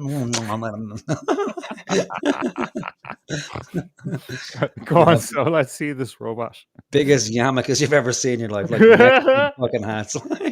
By the way, did you hear that the bigger your yarmulke is, the more children you had? Really? No, I didn't know that. Yeah, fucking hell. Yeah. I have to get two niggers to hold my yarmulke up like one on each side. Right. Russian technology. Okay. There we go. Can you see the screen okay there? Yep. Okay. So yeah, the robot's called Adol. I thought it was missing an F. Like it would have been funnier if they just put an F onto that. So we have Adolf. The robot, not linked to Russia, but you have to have fun. So let's have a look. I'll turn the sound on. There's some idiot talking, some fucking Indian woman or something. But we can't. Oh right, okay, yeah. What was it? Fucking India Times or something? You got this from? Yeah. It's the first one that popped up on fucking. No, they love their Russian news. Those guys. Behold the mighty Russian-made AI robot. Adol. Adolf? Behold it fall flat on its face. Adol. Oh my God, they're playing what's that? The Rocky music, yeah. So he it falls over. Oh, come on, man. That's a fucking op, man. Come on. No, it's not. Somebody, well, maybe because somebody played a clip of the Rocky movie where he fights the Russian. What was his name? Fucking Dolph Lundgren played the character. what was his name? What was his name in the movie? Ivan Drago. Mm. Great Rocky movie. But the robot actually falls in the same way that Ivan Drago falls when Rocky knocks him out. Come on, man. We'll That's have a look at it in a minute, right? Yeah. So anyway, let's watch this. So, Humanoid robot was the first of its he's kind been from drinking. Russia. Well, that's like Its every Moscow Russian debut movie or film I've seen. That's the way the Russian guy comes out of the fucking pub. this Like, week was much hyped. When Adol appeared from the wings to the theme from Rocky, Hello. it had a stunning Yeah. kind of dig. Oh, The Bolshoi oh, this was not. Yeah. Oh, that's hilarious. What's this nonsense? Come on, fucking. There Adol we go. made its Yeah. way to the front of the stage, Ooh, waving to the ooh. crowd, and then Got it. I'm okay. Oh no. face planted. Maybe it was taking a cue from Drago, the Russian Oh, they're gonna boxer show it. Rocky Great. Balboa Watch. decked in Rocky 4. Oh, come on. This is just straight up propaganda, man. Adol's human helpers rushed to its aid while someone tried to pull a black curtain to hide the AI fail. The team Oh, may for want to make fuck's sure sake. it has No, its that curtain didn't technology happen. in place Look, you can't even get the before curtains all loaded up. Afterwards, the CEO of the tech company behind Adol told Russian media he hoped this mistake will turn Oh, into that's an so experience. His wish may have come true. What do you reckon? Soundstage in Ukraine, pure propaganda. Yeah, like, look, come on. Like, how hard is it to pull it off? Did we see a crowd? Like, what were they? Who were they? Oh, stop it. Come on, man. You employ your critical thinking abilities here. Come on. All right, we will have a look then. Is there an Adol company? Oh no, we leave it at that. I have to go to bed. Yeah. 20 to 6 o'clock in the morning. Like, it'll be like the longest live stream in history. 72-hour live stream. Actually, you know what? No, our record is 10 hours, but usually our higher end is 9 hours. So we're not doing too bad. Yeah, it's okay. Well worth the price of admission. Mm-hmm. Nothing. Yeah. We do this shit for free. It's just all right, we'll end it niggas there. Slaving in the digital fields all week, and we bring this beautiful fucking harvest for you every Friday. And what do we get for it? What? A few fucking chat messages. Like, Jesus Christ, man, this is abysmal. No, I'm loving it, man. I love it every Friday. Come again next Friday at 9:30 Irish time. Tell your friends. Well done to the 10 disciples or the people who fell asleep with their phones beside them. Yeah, like 420. He went. What was he doing? Is he going for the NCT today or something? I don't know. You popped up a message about the NCT or something. Oh, I don't know. I think it was in relation to your NCT. Oh, I didn't see it. But anyway, he's going to work. Fucking mad fella wakes up at 5 a.m. after fucking, what was he with us until like 1 a.m. or something? Fucking trooper. 420 goes around the fucking country doing shit that a lot of people wouldn't fucking do. Definitely County Gains wouldn't do. Keep calling them vegan gains. I love our family. And I love the new people who've come along this week, in the last 3 weeks in particular. Get to know these guys, follow their channels. We are the resistance. Yeah, and 420, the hardest working fucking YouTuber out there between what he never stops. I what I was going to say, actually, I don't think he slept. No, and anyone who doesn't like the work he does, the first thing they do is accuse him of being a waster. Like, it's like the go-to, like, oh, get a job. Yeah. It's like, oh, fuck off. Like, Yeah. Oh, you have a certain appearance and you have a certain accent. Oh, you must be a waster. Oh, for fuck's sake. Yeah, and these some of the kindest, loving people on the planet, like, who want to protect the vulnerable and keep them safe. All right, who's charging? A parting story, right? Uh-huh. As I was a teen, right, I was walking home from a socialist meeting with a comrade, right? We just happened to live in the same direction, and we walked back past Balnafoyle, which is, a traveler kind of, community-ish, right? It's rough. Right next to my fucking housing estate, which is like a semi step up from that. But I was like, oh, that's rough, just full of knackers. One of those two-story caravans, yeah. You fancy pants motherfucker. But the comrade said, "Oh, don't be talking like that. That's the backbone of the country." And this is how socialists are. They recognize these guys are the salt of the earth. The salt of the earth who fucking get the shit done. And we're the proletariat fucking going on bourgeoisie. We're the lazy bastards. Yeah, we need to get away with even referring to anything as socialist or fucking conservative. It serves nobody any good, and Yeah, and look, before there was fucking Marxism, there was Owenism. It's like an Irish idea of fucking just kind of helping each other out and living together, and looking after your common man. And come on, it's bullshit. But anyway, sorry, I'm rambling. No, we're all right. Okay, we leave it there. Okay, good night, good morning. Mostly good morning. Good evening and good afternoon. Who's that? That's fucking... The Truman Show. If I don't see you later. Something like that. Something like that, yeah, exactly. Well prepared. All right, folks, fuck off. Or we'll fuck off and leave you alone, and we'll see you back... Yeah, we'll traumatize you once again next Friday. Next Friday, when we'll be, doing a deeper dive into the world of homosexual love,